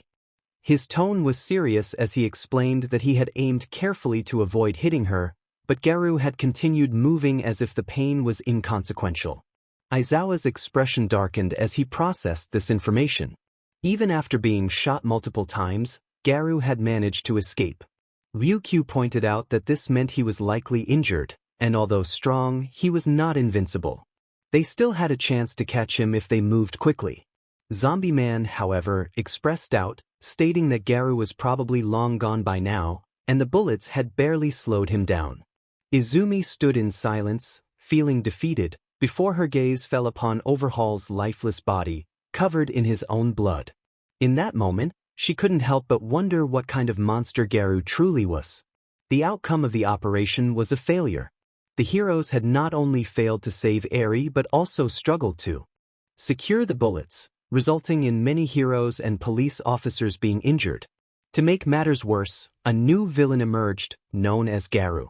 Surprisingly, Overhaul had been defeated by Garu, according to one of the work-study students. The details were grim, enough to make anyone uneasy at the thought. The heroes who participated in the operation returned to their agencies, instructed to keep the incident from the public. It was evident that this new villain posed a significant threat, capable of instilling fear among the populace, much like the hero hunter did. Currently, Izuku, with Eri still asleep in his arms, was walking through the forest where the driver had dropped them off. He was injured and bleeding from multiple wounds. Izuku thought to himself, feeling frustrated, wondering when he would reach safety. It had been nearly an hour since the driver had left them. The forest was a few miles away from the nearest town, a quiet area typically visited for hunting or camping. Eri's eyes slowly opened, and she looked around, confused. She asked where they were, her voice trembling. Izuku, struggling to speak through his pain, assured her that they were heading somewhere safe and asked if she could walk. Eri nodded, and he gently set her down. She managed to walk normally, and they continued toward Izuku's old hut. After a few minutes, they arrived at the hut. It stood in an open area with no trees nearby and an abandoned small building in the middle. Izuku slid the metal door open, and as they entered, he fell unconscious. Eri, worried, called out to him, her concern evident as she looked at his sleeping face. Later that night at the UA dormitory, Izumi, Uraraka, Tsuyu, and Kirishima had been discharged from the hospital, and their study work had concluded. Uraraka remarked that it felt like a long time since they had been there. Tsuyu agreed, while Kirishima, filled with excitement, urged them to move on. As they entered the common area, they found their classmates preparing dinner and helping each other. Mineta greeted them, expressing relief at their return, while Yaoyorozu shared her worries. Kaminari and Mina commented on how terrifying the news had been, and Siro asked if they were okay. Sata presented them with a double chocolate cake he had made. As the students expressed their concerns, Ida took charge, calming everyone down and reminding them that their friends had been through a lot. Izumi felt grateful for Ida's intervention. Once the atmosphere settled, she sat on a couch, deep in thought about the new villain Mirio had mentioned. She reflected on how Mirio spoke about him, feeling a sense of unease. Bakugo, sitting nearby, asked if she was okay, noting that she hadn't been herself since the incident. Izumi admitted that she felt she hadn't made much progress and missed someone important to her. Bakugo shared his own regret, acknowledging that he had been foolish to think that bullying the person would help. Todoroki joined them, expressing that he missed the same person too, recalling the last time he saw him before he became the hero hunter. Izumi felt a wave of guilt wash over her, believing that if she had stopped bothering him sooner, things might have turned out differently. A tear fell down her cheek and Bakugo and Todoroki sat in silence, knowing they couldn't comfort her. Bakugo then announced that dinner was ready, prompting everyone to get up. Meanwhile, Izuku woke up after sleeping for 15 hours. As he opened his eyes, he took in the dark room. The door was closed, and Eri sat on the broken couch, staring at a picture on the wall marked with red crosses. Izuku quietly asked if Eri was okay, and she nodded slowly, bringing him some relief. However, he noticed his wounds were still bleeding.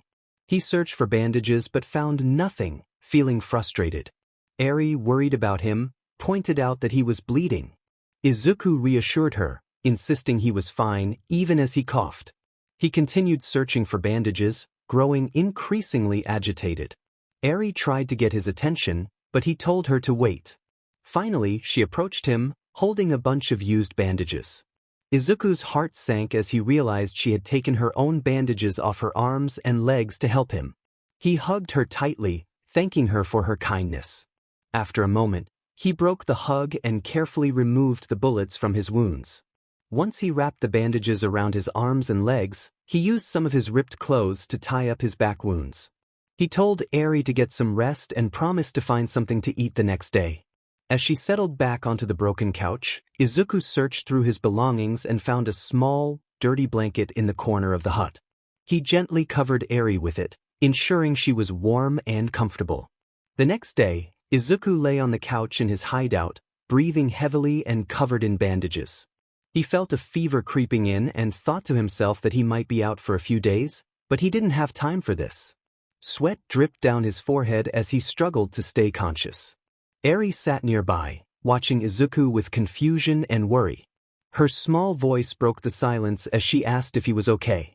Izuku forced a smile, turning his head slightly to reassure her that he was just a little tired. However, Eri wasn't convinced. She could see the pain in his eyes and the strain in his voice. She offered to get him medicine, but he shook his head slowly, insisting he would be all right with just some rest. Suddenly, a creaking noise startled Izuku, causing him to go on high alert. Eri took cover behind the couch, covering her head with her hands. Izuku shouted to find out who was there, and a small figure yelped and stumbled back, falling to the ground. Izuku stood tall, his features obscured by shadow, and asked the figure why they were sneaking around. The small child, trembling and scared, explained that the shack was their secret base. Izuku recognized the child and responded calmly, identifying him as Kota. The boy looked up, his face familiar yet uncertain due to Izuku's changed appearance.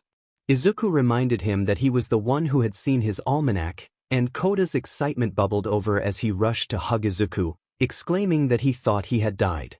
Izuku returned the hug, patting Kota on the head before gently pushing him away. He mentioned that it was a long story and reminded Kota to stop calling him Mr. Kota then asked about Izuku's hair, which had changed from green to white. Izuku shrugged, asking why Kota was there. The boy hesitated, admitting he hoped Izuku could leave their base. Confused, Izuku knelt down and asked why he should leave when he was trying to rest. Eri emerged from behind the couch, curious about who Kota was. Izuku introduced them, encouraging them to be friends. Eri shyly greeted Kota, who blushed and bowed his head. Izuku returned to the topic of why Kota wanted him to leave. The boy explained that everyone told him to say that to whoever was inside. Izuku, feeling frustrated, told Kota to ignore them. When Kota began to sob, Izuku demanded he stop, but eventually sighed in defeat, agreeing to move soon if it would help. He added that if anyone had a problem with that, they could come to him directly. He then offered Kota a piece of advice about earning respect from others. Kota, wiping his tears, asked what it was. Meanwhile, Night Eye and All Might were in a car, discussing their next steps.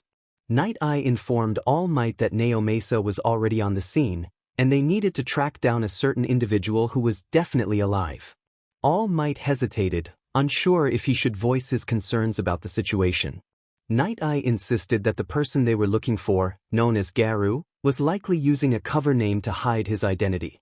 All Might wondered where Garu might be at that moment. Night Eye had an idea and stopped the car in front of an apartment building.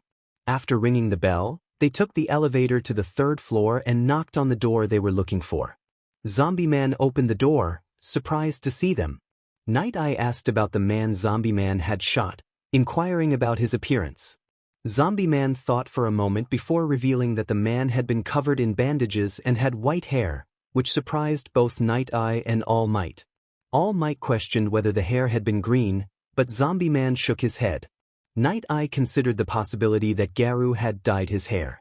After a few more minutes of questioning, they left, and Zombie Man made a call to inform someone that the hero hunter was alive, describing his new appearance. Meanwhile, Tsukachi spoke with Night Eye over the phone, confirming that Garou was indeed alive. Night Eye relayed the information about the white hair and asked if Tsukachi could track him down. Tsukachi replied that he wasn't the only one on the hunt. Back at the hideout, Izuku told Kota that if he wanted respect and didn't want to be bossed around, he needed to get strong. Eri stood nearby, recalling the same advice Izuku had given her while they were held captive by Overhaul. Kota, confused, questioned the advice's obviousness. Izuku, playfully slamming his fist on the table, startled both Kota and Eri. He then smiled, affirming that it was indeed obvious and that Kota understood it perfectly. However, Izuku winced in pain, causing Eri to express concern. Kota asked if he was alright, and Izuku assured him he was fine, suggesting that Kota should head home. As Kota approached the door to leave, Izuku suddenly sensed danger surrounding them and stopped him from opening it, instructing him to hide with Eri somewhere safe. He asked with a smile, which confused Kota and Eri. Kota wondered what he meant by being safe, but his thoughts were interrupted by the sound of gunshots echoing from outside the shack. Eri, feeling frightened, expressed her concern about the situation. Izuku carefully opened a small hole in the metal door with his finger and peeked outside. In his mind, he assessed the scene unfolding before him. His quirk, known as Gunsmith, allowed him to manifest and control various types of firearms from his body, creating them at will. He could produce guns of different calibers and designs, from pistols to rifles, and even heavy artillery. The weapons were formed from a material intrinsic to his quirk, enabling him to create and dissipate them effortlessly. With perfect aim, he was exceptionally accurate in combat, ready to face whatever challenges lay ahead. Izumi found herself lying in a field filled with beautiful roses and short grass, the soft breeze brushing against her skin. As she sat up, looking around in confusion, she wondered where she was. A firm voice interrupted her thoughts, assuring her that she was awake now. Turning quickly, she was shocked to see Izuku standing before her, though he appeared different. His face was dark and shadowy, obscuring his features. Izuku reassured her that he was indeed alive, questioning if she thought a few tendrils could defeat him so easily. Despite his chuckle, there was a seriousness in his tone that made Izumi uneasy. She looked down, her heart heavy with guilt as she reflected on her past actions. She expressed her sorrow for the things she had done, admitting her weakness and inability to save him. Izuku responded with encouragement, telling her that she didn't have to be weak anymore. He promised that from now on, she could save everyone she wanted, including him, as he stretched out his hand toward her. Izumi hesitated, her eyes fixed on his outstretched hand. His words echoed in her mind, but something felt off. This didn't feel like the brother she knew. She questioned who he was, and for a brief moment his expression turned cold and unreadable. Then, his features began to shift, transforming into something unrecognizable. With a dismissive sound, the figure vanished, leaving Izumi confused and frightened. Moments later, she woke up in her dorm room, gasping for air, overwhelmed by the experience. In another part of her world, Izuku possessed a quirk known as precision shot, granting him exceptional accuracy with projectile-based weapons. This ability enhanced his aim, allowing him to hit targets from great distances while improving his reaction time and reflexes. He also had a quirk called Spin Master, which allowed him to generate and control spinning force. This ability enabled him to create spinning projectiles and powerful shockwaves, enhancing his agility and speed, making him a versatile fighter. Another quirk, Horn Rampage, allowed him to generate horn-like protrusions from his body, which he could use for charging attacks or defensive barriers. He could extend and retract these horns at will, striking enemies with great force or creating protective shields. Additionally, his tactical endurance quirk enhanced his stamina and mental acuity during prolonged battles, allowing him to maintain peak performance even in extended combat situations. He could endure physical strain while continuously analyzing the battlefield, making him effective in long-term strategy. Lastly, his chain sickle quirk enabled him to generate chains with sickle-shaped blades. He could manipulate these chains with precision for offensive and defensive purposes, striking from a distance or ensnaring opponents. This quirk reflected his combat style, combining versatility and power. In this story, he was Tsu's older brother, portrayed as a young man in his mid-20s with frog-like features, still wearing a toad mask. Gun Gun shouted as he aimed his guns at Izuku, declaring that it was the end of the line for him. As he opened fire, Izuku skillfully dodged the bullets and prepared to counterattack, determined to take down his opponent first. Just as he was about to strike, Stinger attacked from mid-air, but Izuku narrowly avoided the blow, receiving only a small scratch on his left cheek. From Stinger's perspective, he was amazed at how easily Izuku had dodged his attack. Meanwhile, Izuku thought to himself that it had been a close call and realized that Stinger wasn't trying to capture him alive. Suddenly, he noticed a flurry of arrows descending toward him. With quick reflexes, he dodged each one and leaped to a safer area. Shooter watched in disbelief, questioning how Izuku had managed to evade all those arrows. Izuku speculated that the arrows were likely poisoned, given Stinger's quirk. Meanwhile, in a nearby shack, Eri and Kota were observing the battle, puzzled by the hero's pursuit of Izuku. Kota expressed his confusion, recalling how Izuku had saved him multiple times. Eri quietly pointed out that Izuku was a hero, which added to their confusion.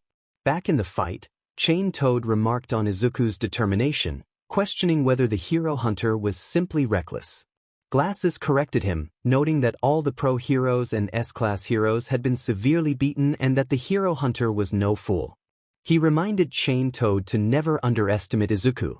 Chain Toad, now armed with his chain sickle, prepared to attack, spinning the weapon rapidly before launching it at Izuku. Izuku dodged the attack but was soon confronted by Smile Man from above and Wild Horn from behind.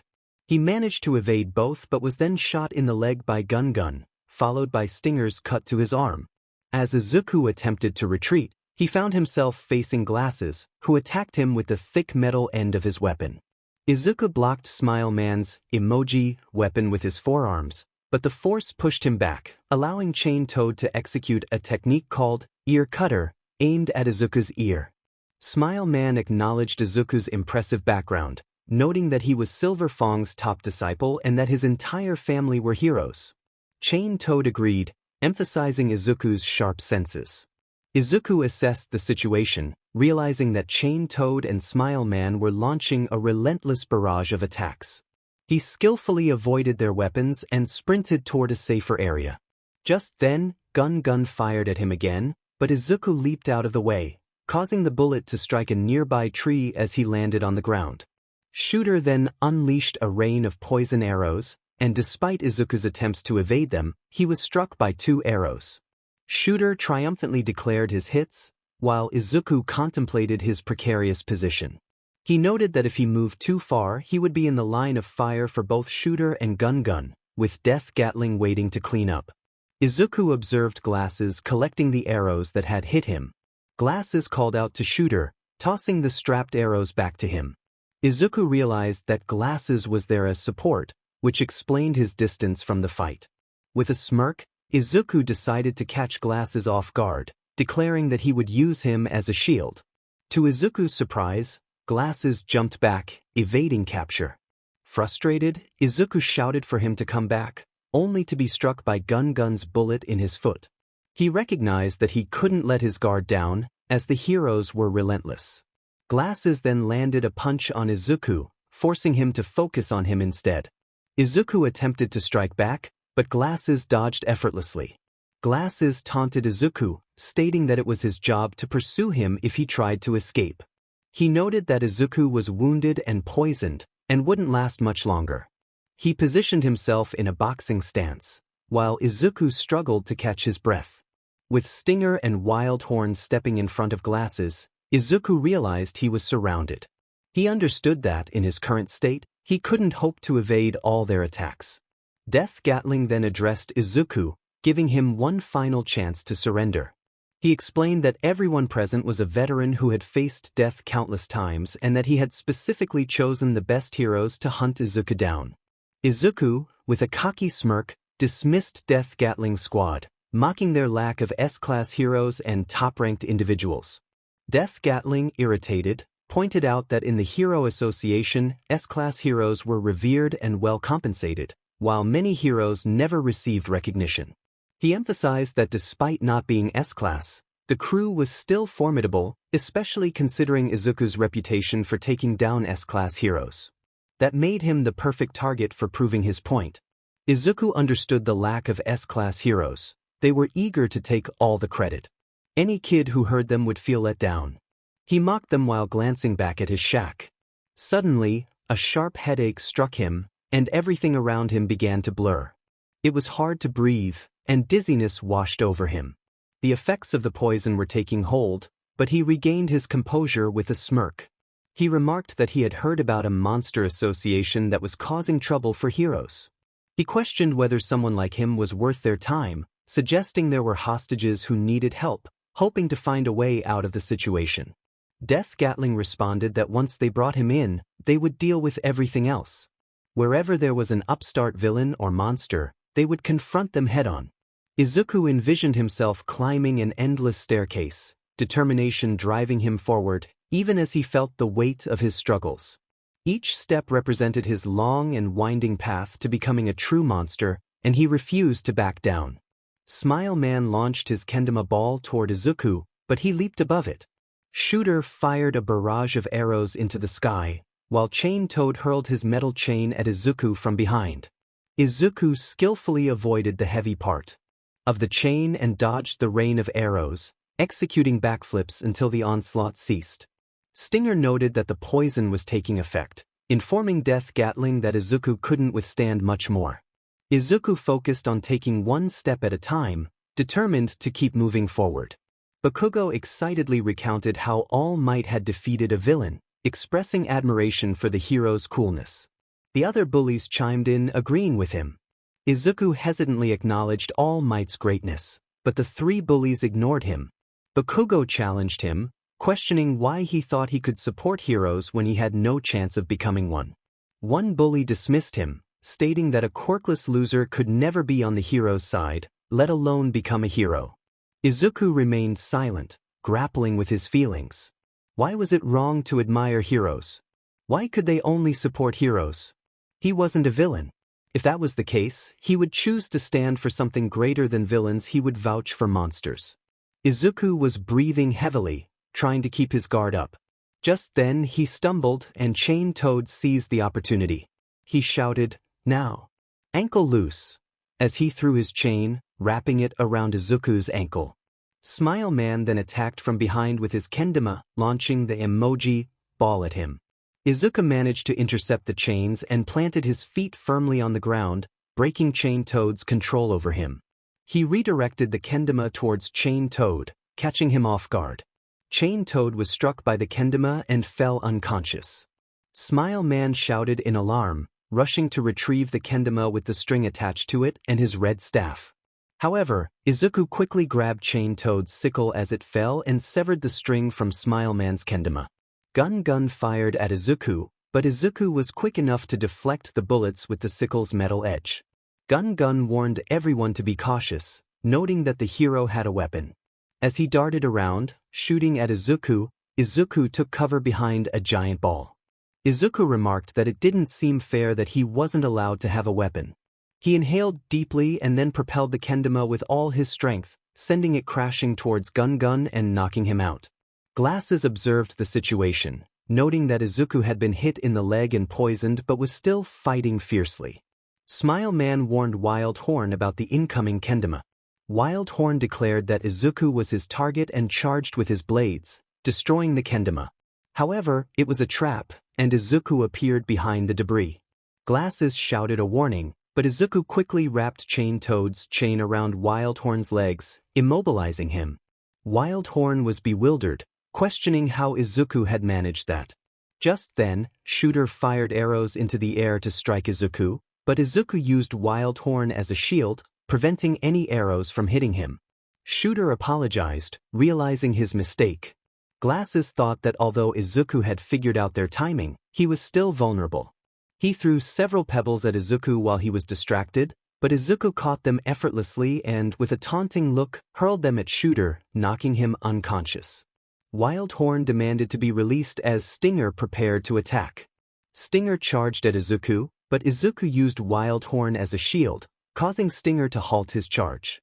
Izuku smirked, feeling he was making progress.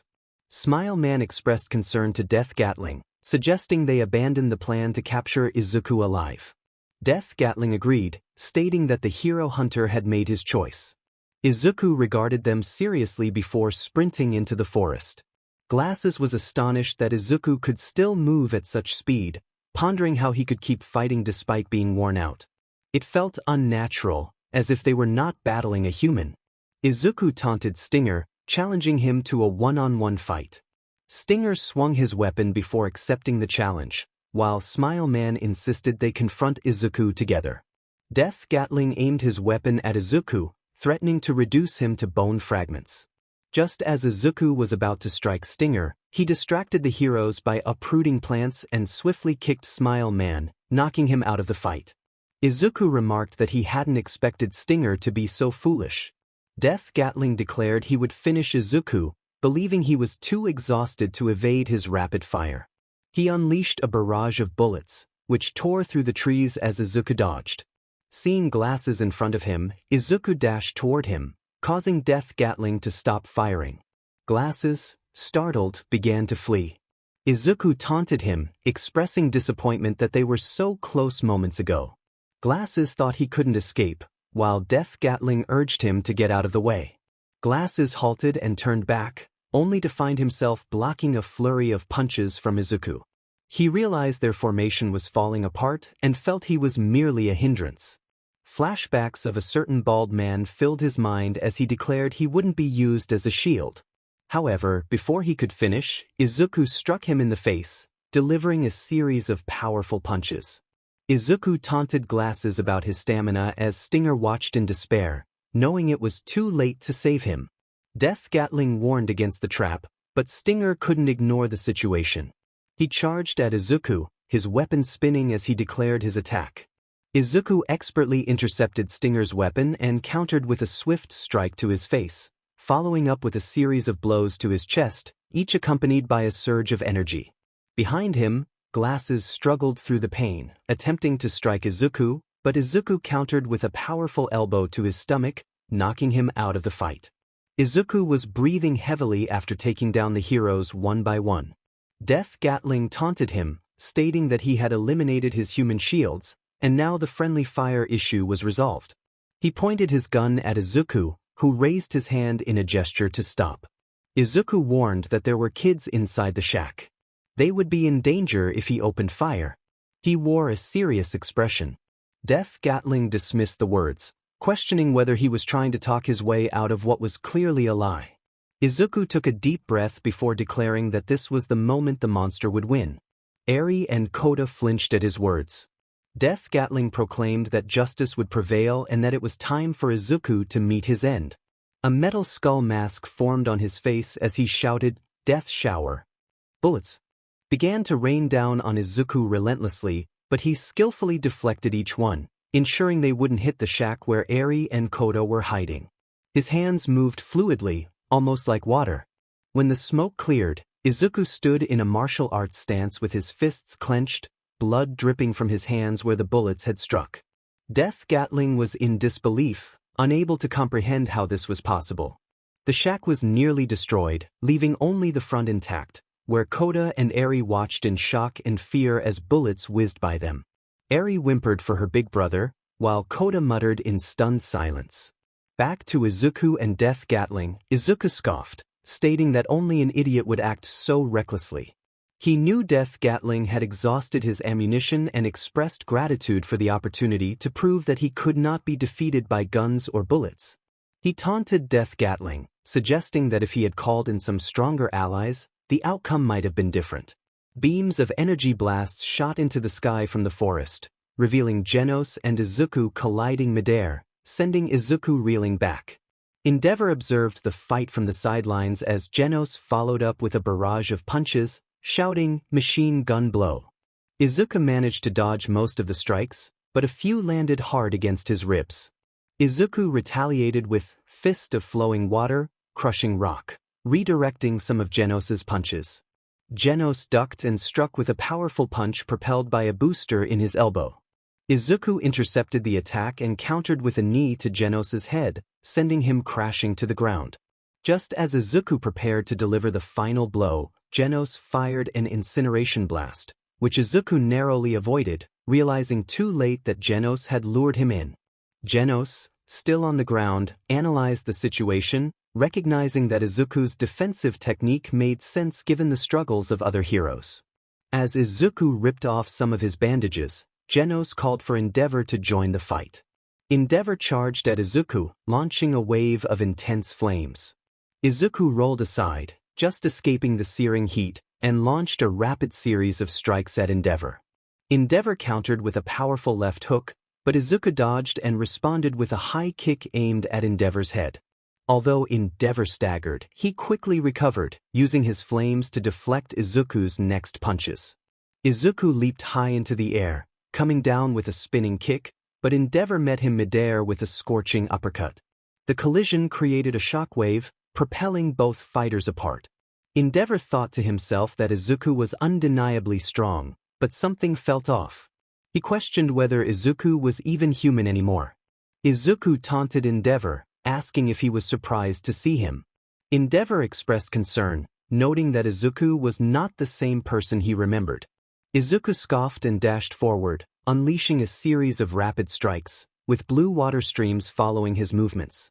Endeavor blocked the initial blows but was pushed back by Izuku's relentless speed. In response, Endeavor created a fire circle around them with a burst of flame pillar, attempting to trap Izuku. Izuku managed to dodge the flames but found himself surrounded by fire. Meanwhile, Genos observed the fight until a figure landed beside him.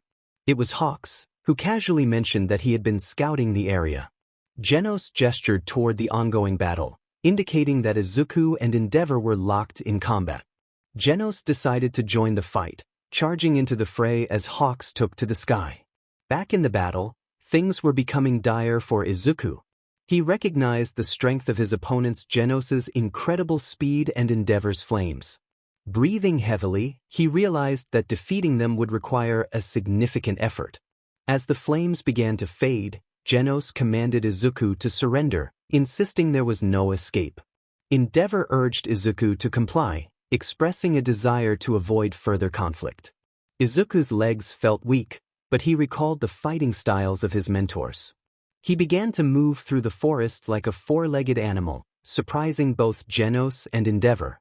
Genos noted the change in Izuku's style, while Endeavor thought of Murko as he watched Izuku leave afterimages of himself while leaping from tree to tree. Suddenly, Izuku appeared behind Genos, swiftly ripping off his robotic arm before retreating. Izuku remarked that he had always had a knack for dismantling precision machinery. Too bad for him, the hero hunter was caught off guard when Genos's arm spun around and grabbed him by the neck. With a powerful move from its rocket propeller, Genos slammed the hero hunter into a tree, using wires to ensnare him in the process. Endeavor, surprised at first, quickly regained his composure as he and Genos approached the trapped hero hunter. Genos stated that the situation was meaningless, prompting a chuckle from Izuku. He remarked that he must have really caught their attention, asking if there was a memo about his newfound popularity. Endeavor questioned Izuku's motives, wondering why he would choose to continue his previous actions despite being alive. Genos explained that the emergence of an evil organization had thrown the world into chaos, and that every hero agency needed to unite against this threat. He pointed his robotic arm at Izuku, ready to fire, emphasizing that they could not waste time on insignificant individuals like him. Izuku, filled with anger, declared that he would prove he was not a nobody and that the world would know and fear his name after he defeated Genos. As Genos fired his incineration cannon, Izuku pushed against the tree, breaking free from the wires. He quickly removed the restraints around his neck and ruffled his white hair. Genos's arm flew back to its place, and Endeavor, in shock, muttered Izuku's name. Genos dismissed Izuku as a creature that did not exist, preparing to attack once more. Suddenly, a horde of monsters emerged from the ground, launching a simultaneous assault on Genos and Endeavor to protect Izuku. While the two heroes were engaged in battle, Izuku expressed his confusion at the sudden turn of events. A flower monster appeared behind him, introducing itself as a member of the Monster Association and offering to take him back with them. Izuku scoffed at their presence, rejecting their offer coldly. The flower monster insisted that they were under specific orders and threatened him with sharp spines that grew from its roots. Just then Endeavor unleashed a wave of fire that engulfed the monsters attacking them, and Genos leaped in to defeat the flower monster with his blades. Genos remarked on Izuku's association with the monsters, while Endeavor looked at him in shock and disbelief, pleading for confirmation that he was not working with them. Izuku simply replied that he was not. In a flashback, a young Izuku expressed his admiration for Endeavor, excitedly watching him demonstrate his flames. Endeavor promised that Izuku would soon gain a quirk and that he would watch him in awe. Izuku declared his intention to become a hero like Endeavor and Uncle Mirai, vowing to defeat any monster. Back in the present, Endeavor gritted his teeth as he aimed his palm at Izuku, muttering an apology as memories flooded his mind. Suddenly, Izuku was kicked in the face and sent crashing into a tree. Bang, a new arrival, asked Genos and Endeavor if they would allow him to handle things from there. Genos sighed in response. A monster appeared behind Bang, but he swiftly dealt with it using his technique, instilling fear in the other monsters. Bang instructed Bomb to handle the monsters while he focused on Izuku. As he approached Izuku, he acknowledged that it had been a while since they last faced each other. 4 years ago, Izuku boldly asked an elderly man if he was strong. The old master, Bang, raised an eyebrow, curious about the brash young boy who had fallen asleep on the dojo floor. With a smirk, he instructed his student to feed Izuku when he woke up, allowing him to eat as much as he desired. Presently, Bang felt relieved to see Izuku alive. Izuku grinned and launched himself at his former master. Bang called out the name of his technique, Fist of Flowing Water, Crushing Rock. He unleashed a relentless barrage of punches on Izuku. Despite his determination, Izuku struggled to counterattack due to his weakened state and the vast difference in their skill levels. Bang skillfully redirected Izuku's movements, and they exchanged glances before engaging in a fierce back and forth. Meanwhile, Genos and Endeavor observed the fight with disbelief.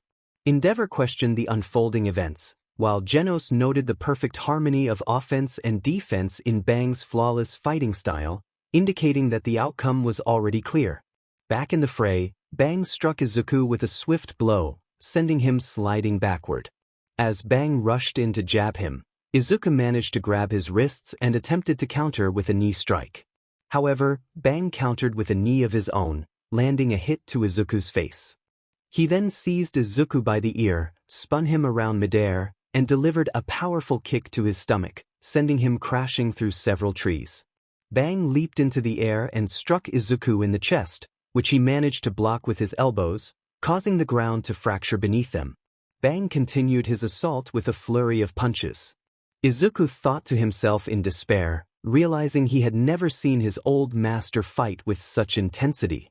He felt himself fading, on the brink of losing consciousness.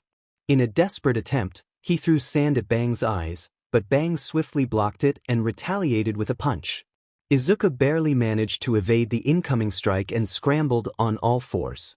Bang questioned the absurdity of Izuku's fighting style, observing him leap from tree to tree like a wild animal. Izuku, determined not to give up, spotted an unconscious ally and made a mental note to seize any advantage he could find. Suddenly, Bomb intervened, kicking Izuku in the face and sending him flying toward a pile of monster corpses. Bomb remarked that he had dealt with the monsters as promised, leaving only Izuku to handle. Above, a bird-like creature known as Phoenix Man observed the chaos below. He reflected on the unexpected strength of Endeavor and Genos, realizing that retrieving Izuku would be a daunting task. Fearing for his own safety, he understood he needed Izuku to survive this encounter. Unbeknownst to him, Hawks, the number 2 hero, was watching from a distance, intrigued by the unfolding events. Back at the battle, Bang pointed out the wounds covering Izuku's body, questioning if Bomb would still be standing if he had endured the same. Bomb, confident in his youth, insisted they finish the fight as he charged toward the barely standing Izuku.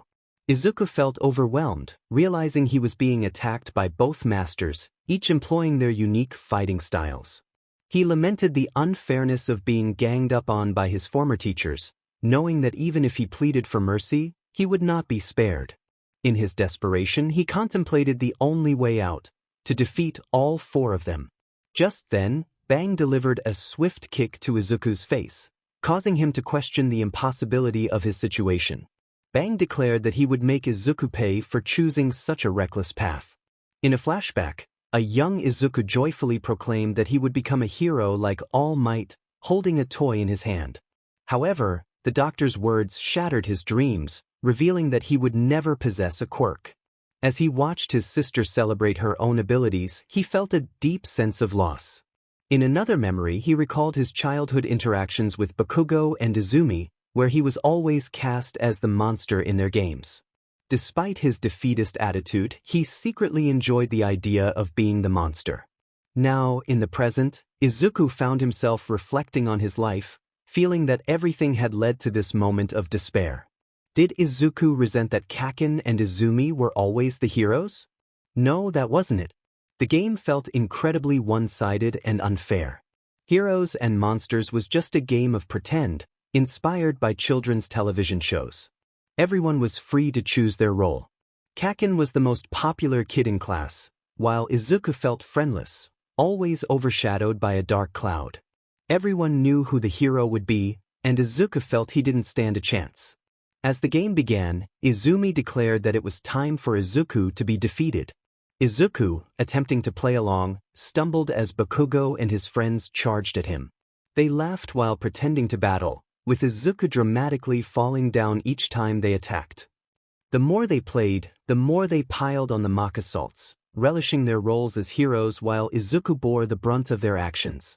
Bakugo taunted him, calling him the worst monster ever and questioning how it felt to be useless.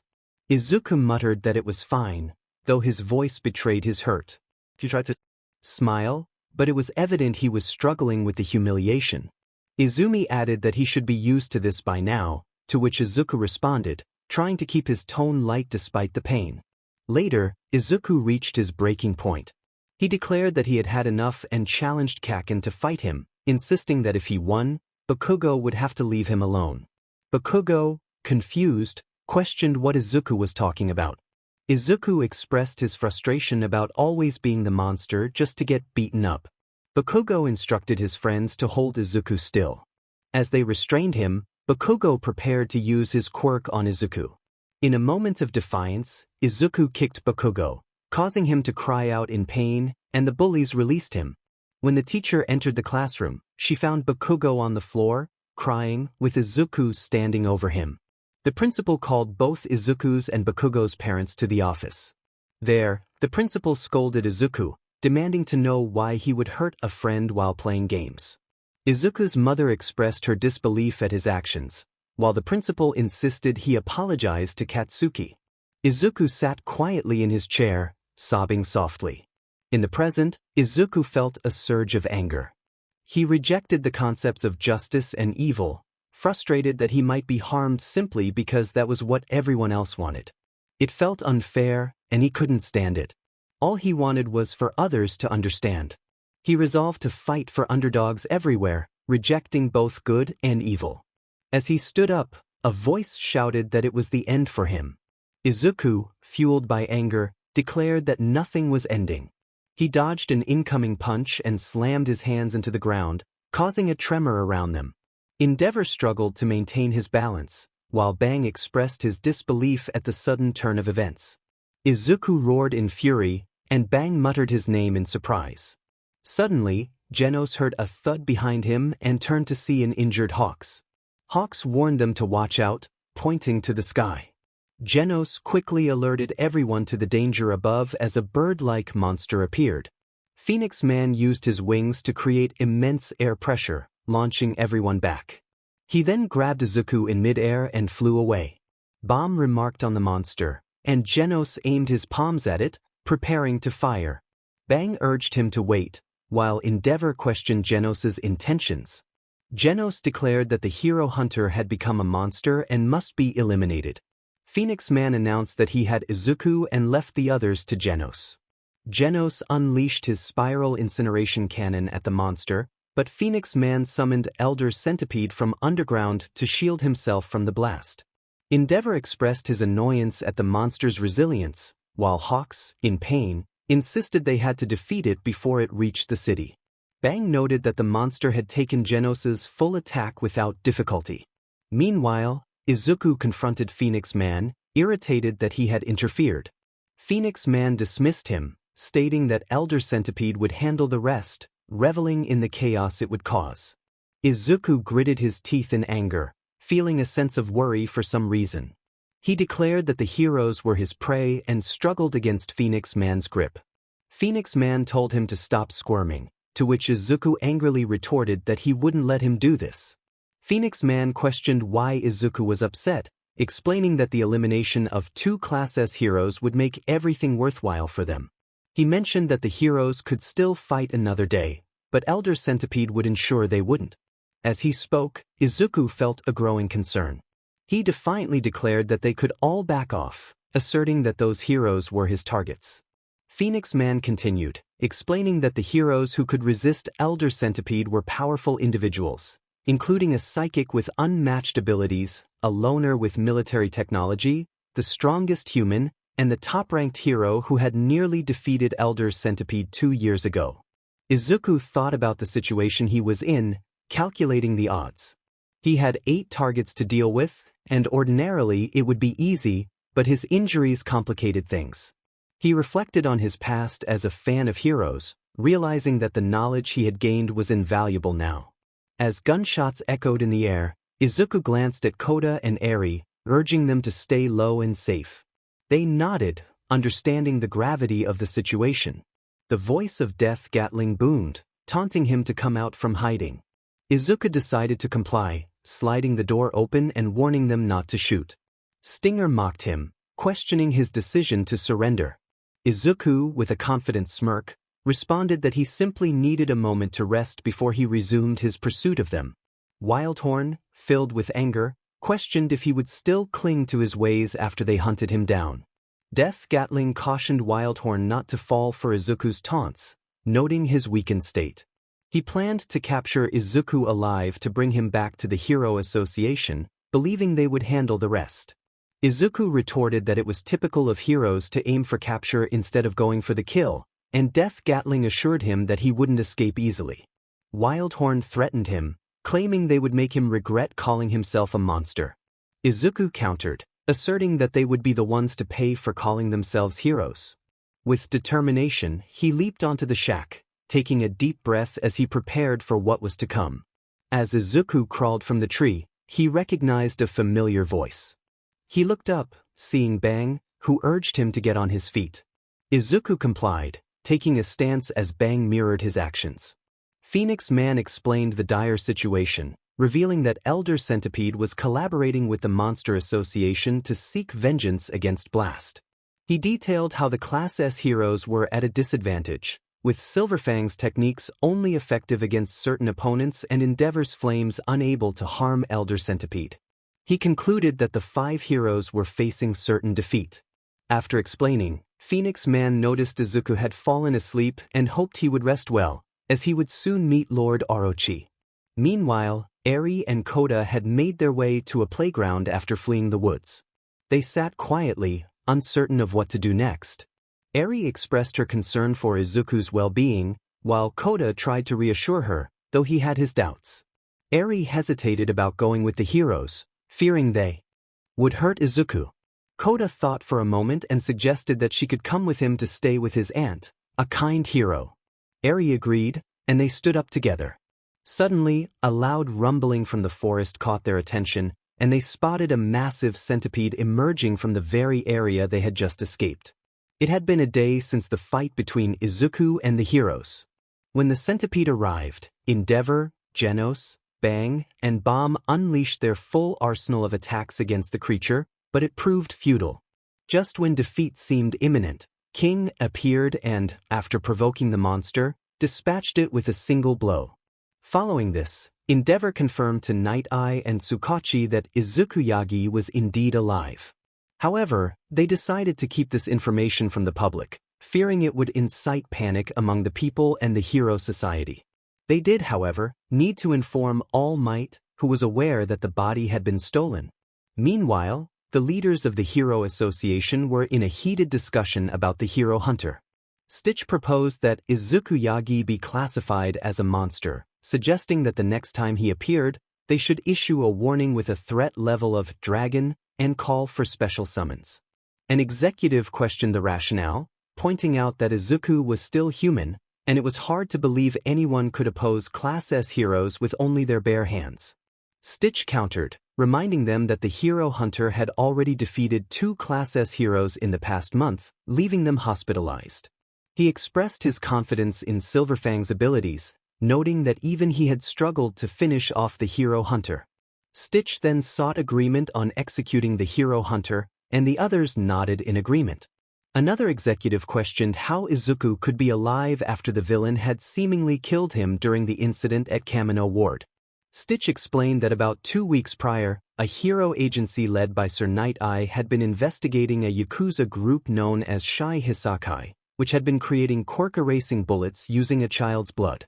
A week after the Hero Hunter was declared dead, they had abducted his corpse.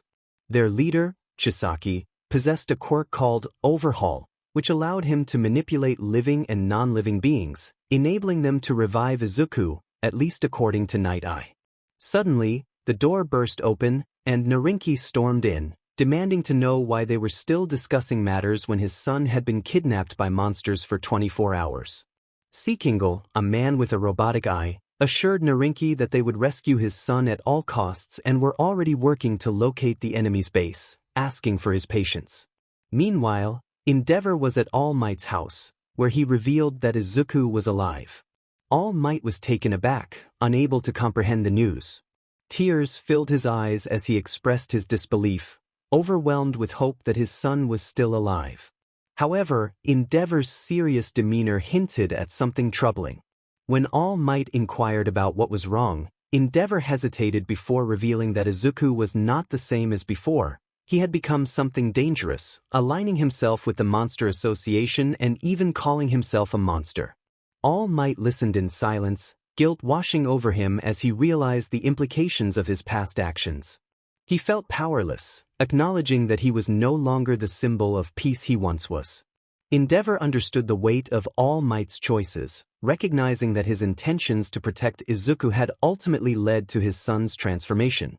The gravity of Endeavor's words struck All Might deeply.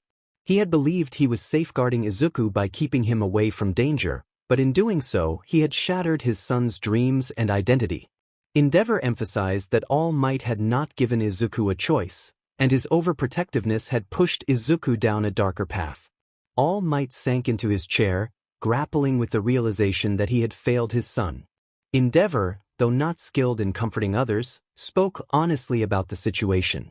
He urged All Might to accept responsibility for his actions, acknowledging that while he had taken Izuku's dream, he had inadvertently given him a new, twisted one. All Might struggled to maintain his composure, feeling the weight of his guilt. He lamented how he could face Izuku now that he had aligned himself with monsters. Endeavor insisted that All Might needed to confront his son, as no one else could reach him.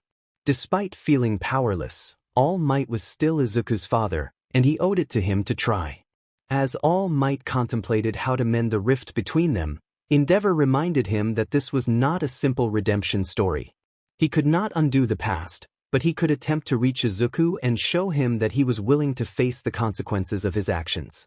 All Might's heart ached at the thought, but he knew he had to try. Could Izuku ever forgive him? Could he even look him in the eye after everything? But Endeavor was right, he had to try. Toshinori resolved to do whatever it took. Even if it was too late, even if Izuku never forgave him, he had to make things right. Endeavor stood, his presence as commanding as ever. They would find Izuku and stop the Monster Association. When the time came, Toshinori would face him. Endeavor reminded him that this wasn't about Toshinori, it was about Izuku. He had one chance to reach him and couldn't waste it by focusing on his own feelings. Toshinori nodded, steeling himself for what lay ahead. He asked Endeavor who else knew about Izuku being alive. Endeavor replied that not many people were aware, including Toshinori's family. Toshinori realized that Inko and the others were still in the dark. Endeavor told him he would let Toshinori break the news to them. He then added that the Hero Association wanted to remove Izuku from their list, which shocked Toshinori. They couldn't allow the other heroes to reach him first. It was crucial that they acted quickly. Toshinori nodded in agreement as Endeavor left the house. He hoped that Izuku would remain inactive, just a quirkless kid as he once was. For now, Inko and the others didn't need to know, they could wait. Meanwhile, Izuku sat up, feeling disoriented and confused about his surroundings. He wondered where he was and how he had survived, his memories hazy. His gaze fell on a letter on a nearby table, which read, "To Izuku, welcome to the Monster Association. If you're reading this, congratulations on staying alive. You're no longer in danger, but be cautious of who saved you. Rest in your room and avoid causing trouble. If you choose to leave, you'll only attract the attention of heroes again. You need a place to stay, and I have prepared clothes for you. Feel free to put them on."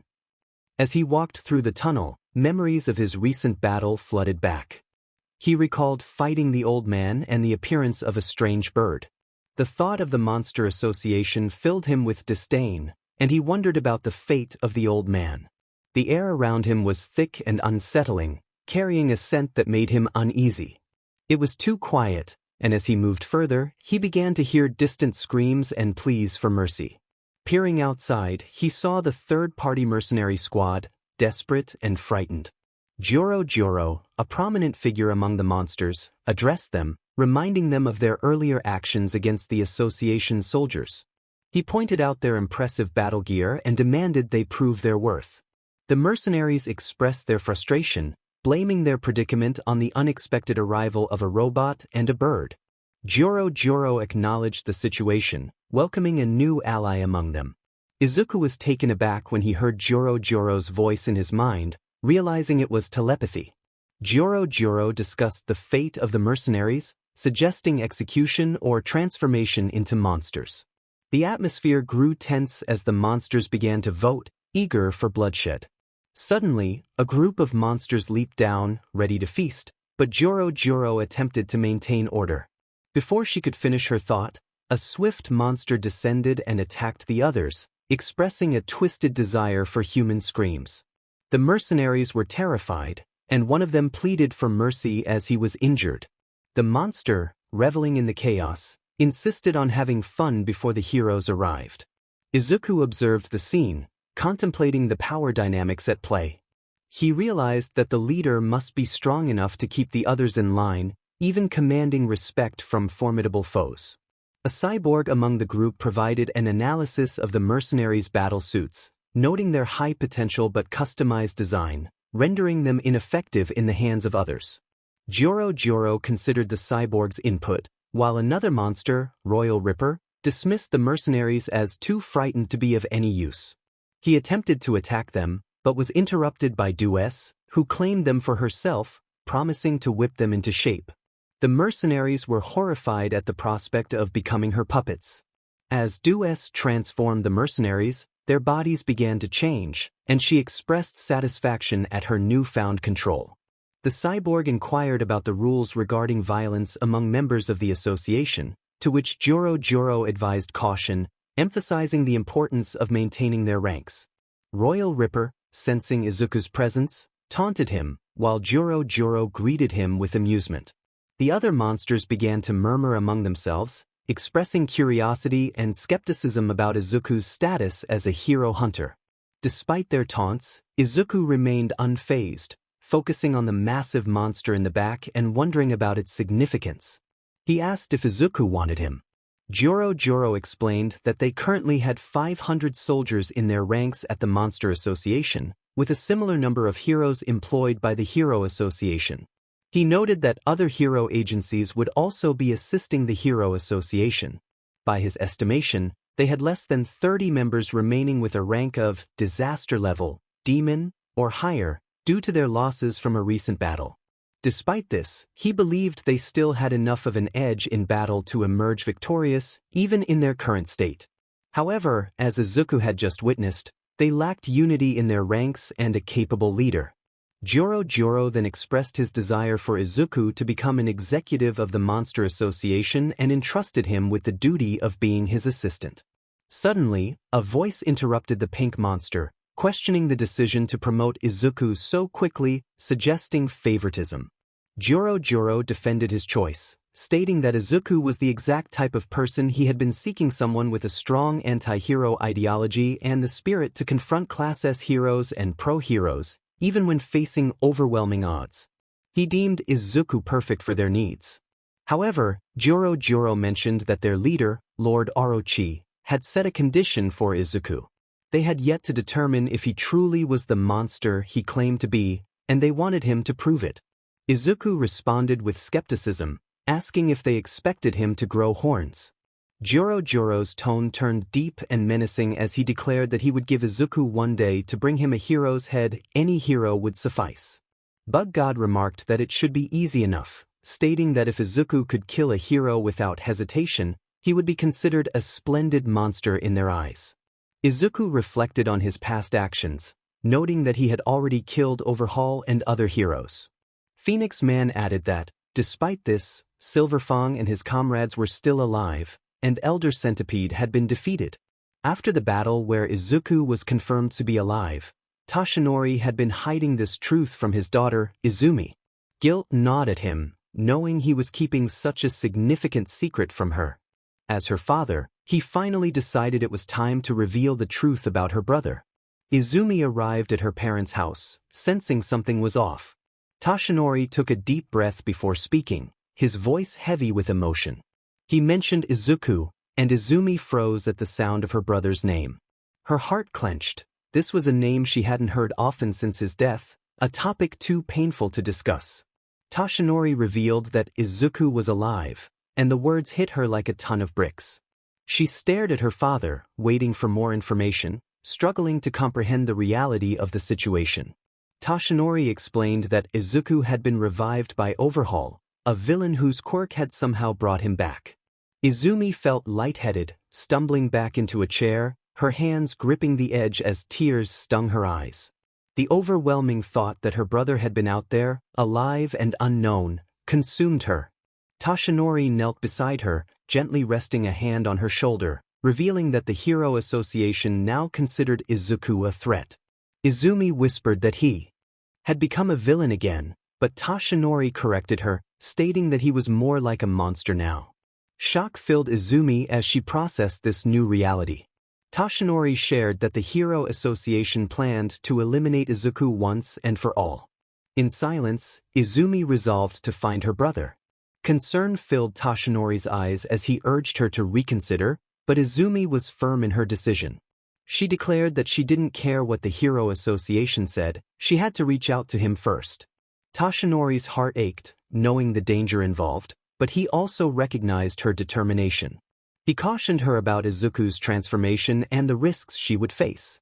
Izumi insisted that she owed it to her brother to try, no matter the outcome.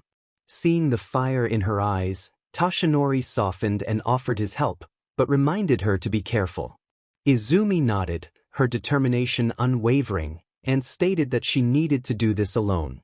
With that, she left the house.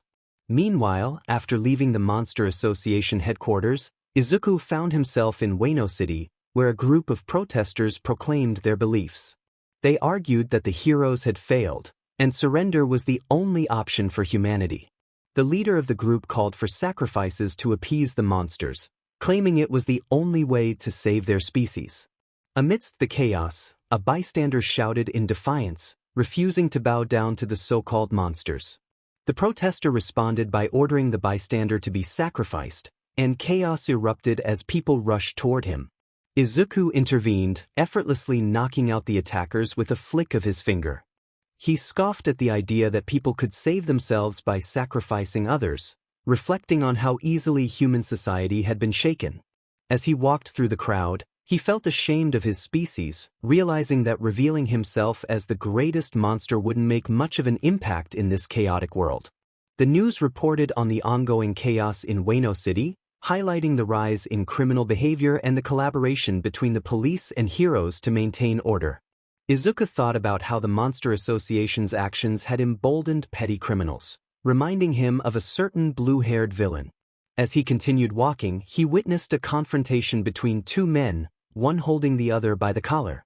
The scene was chaotic, with onlookers reacting to the fight, but Izuku remained focused on his thoughts and the path ahead. He wouldn't stop.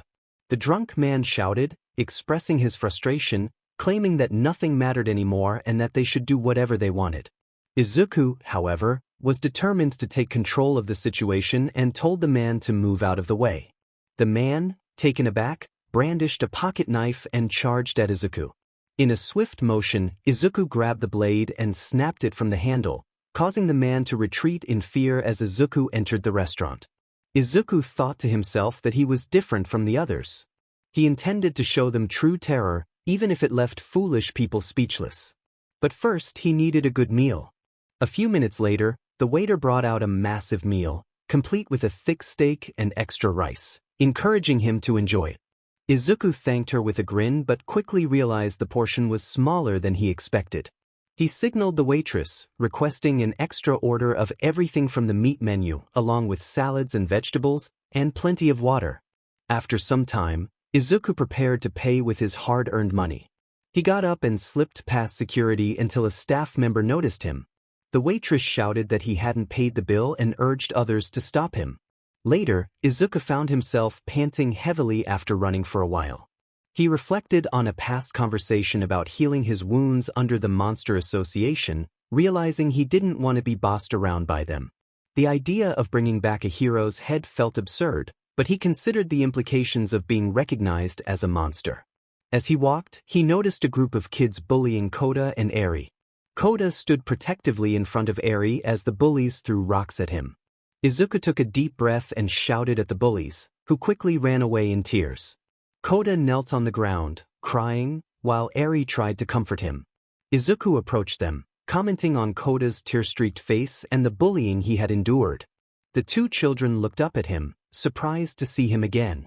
Eri called him Big Brother, and Kota referred to him as Mr. Izuku jokingly protested being called old, but then turned his attention to Eri, asking where she had been.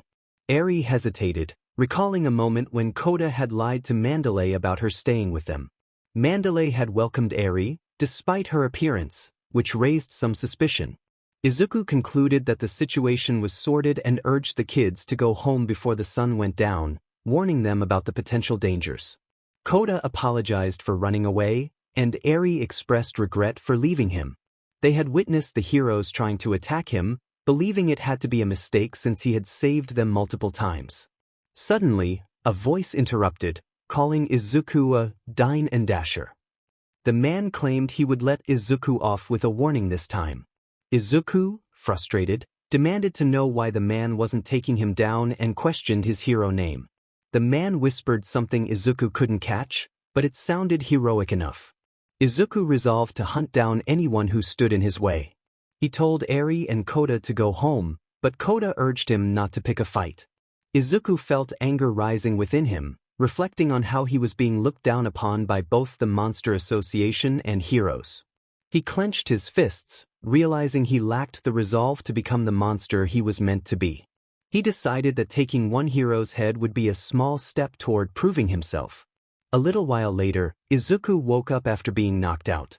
Eri looked worried, asking if he was okay, while Kota recounted how the bald hero had run away after hitting him. Izuku was shocked and angry, demanding to know which hero had defeated him. A mysterious voice echoed, teasing him about his actions, claiming to have been watching the entire time. It was truly unfortunate. Izuku wiped the blood from his mouth and turned to face Kota and Eri, who were visibly frightened. He urged them to leave, telling them to stop spacing out and run home. He sensed that the enemies had something to say to him. Eri looked at the Royal Ripper with fear in her eyes, and the monster greeted her with a sinister smile, causing her to fall back in terror as memories flooded her mind. In her flashback, the Royal Ripper had approached her with a twisted grin, suggesting they have some fun. He had made a small cut on her arm, and Overhaul had instructed him to keep it that way, collecting her blood. The memory was too much for Eri, and she screamed in horror. Back in the present, Eri let out another scream, her fear palpable. Kota stood frozen, unable to move. The Royal Ripper taunted Izuku, expressing surprise at his small friends and revealing his familiarity with Eri. Izuku demanded that the monster stop advancing and speak from a distance. The Royal Ripper feigned innocence, claiming he didn't mean to make Izuku cry. He expressed a twisted excitement about making Eri scream later, promising to tear her apart afterward. He relished the thought of their impending doom, declaring that no one could save them now. Izuku positioned himself protectively in front of Eri and Kota, ready to confront the threat. Royal Ripper received a request and was instructed to follow Izuku. Joro, the pink creature, commanded them to tail him as they left the room. Meanwhile, deep underground, an aqua-blue-haired woman sat at a desk, reflecting on a recent encounter, feeling a sense of nostalgia. In a moment of tension, Izuku confronted an unseen presence, demanding to know who it was. The mysterious voice responded cryptically, hinting at a deeper connection and the struggles that lay ahead. Izuku, feeling a mix of confusion and determination, pressed for answers, questioning the identity of this enigmatic figure. The voice continued, suggesting that no master wishes to see their student in pain, urging Izuku to come forth. The atmosphere was thick with anticipation as Izuku grappled with the weight of his destiny. In a flashback, All Might expressed his helplessness, acknowledging that there was nothing he could do to earn forgiveness. All he could offer was his unwavering resolve to fight. Izumi, reflecting on these moments, realized that they were not mere dreams but glimpses of a possible future.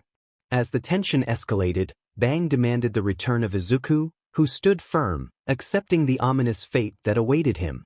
Doubts lingered in his mind, questioning whether he truly possessed the intuition of a hero, as the shadows of uncertainty loomed over him.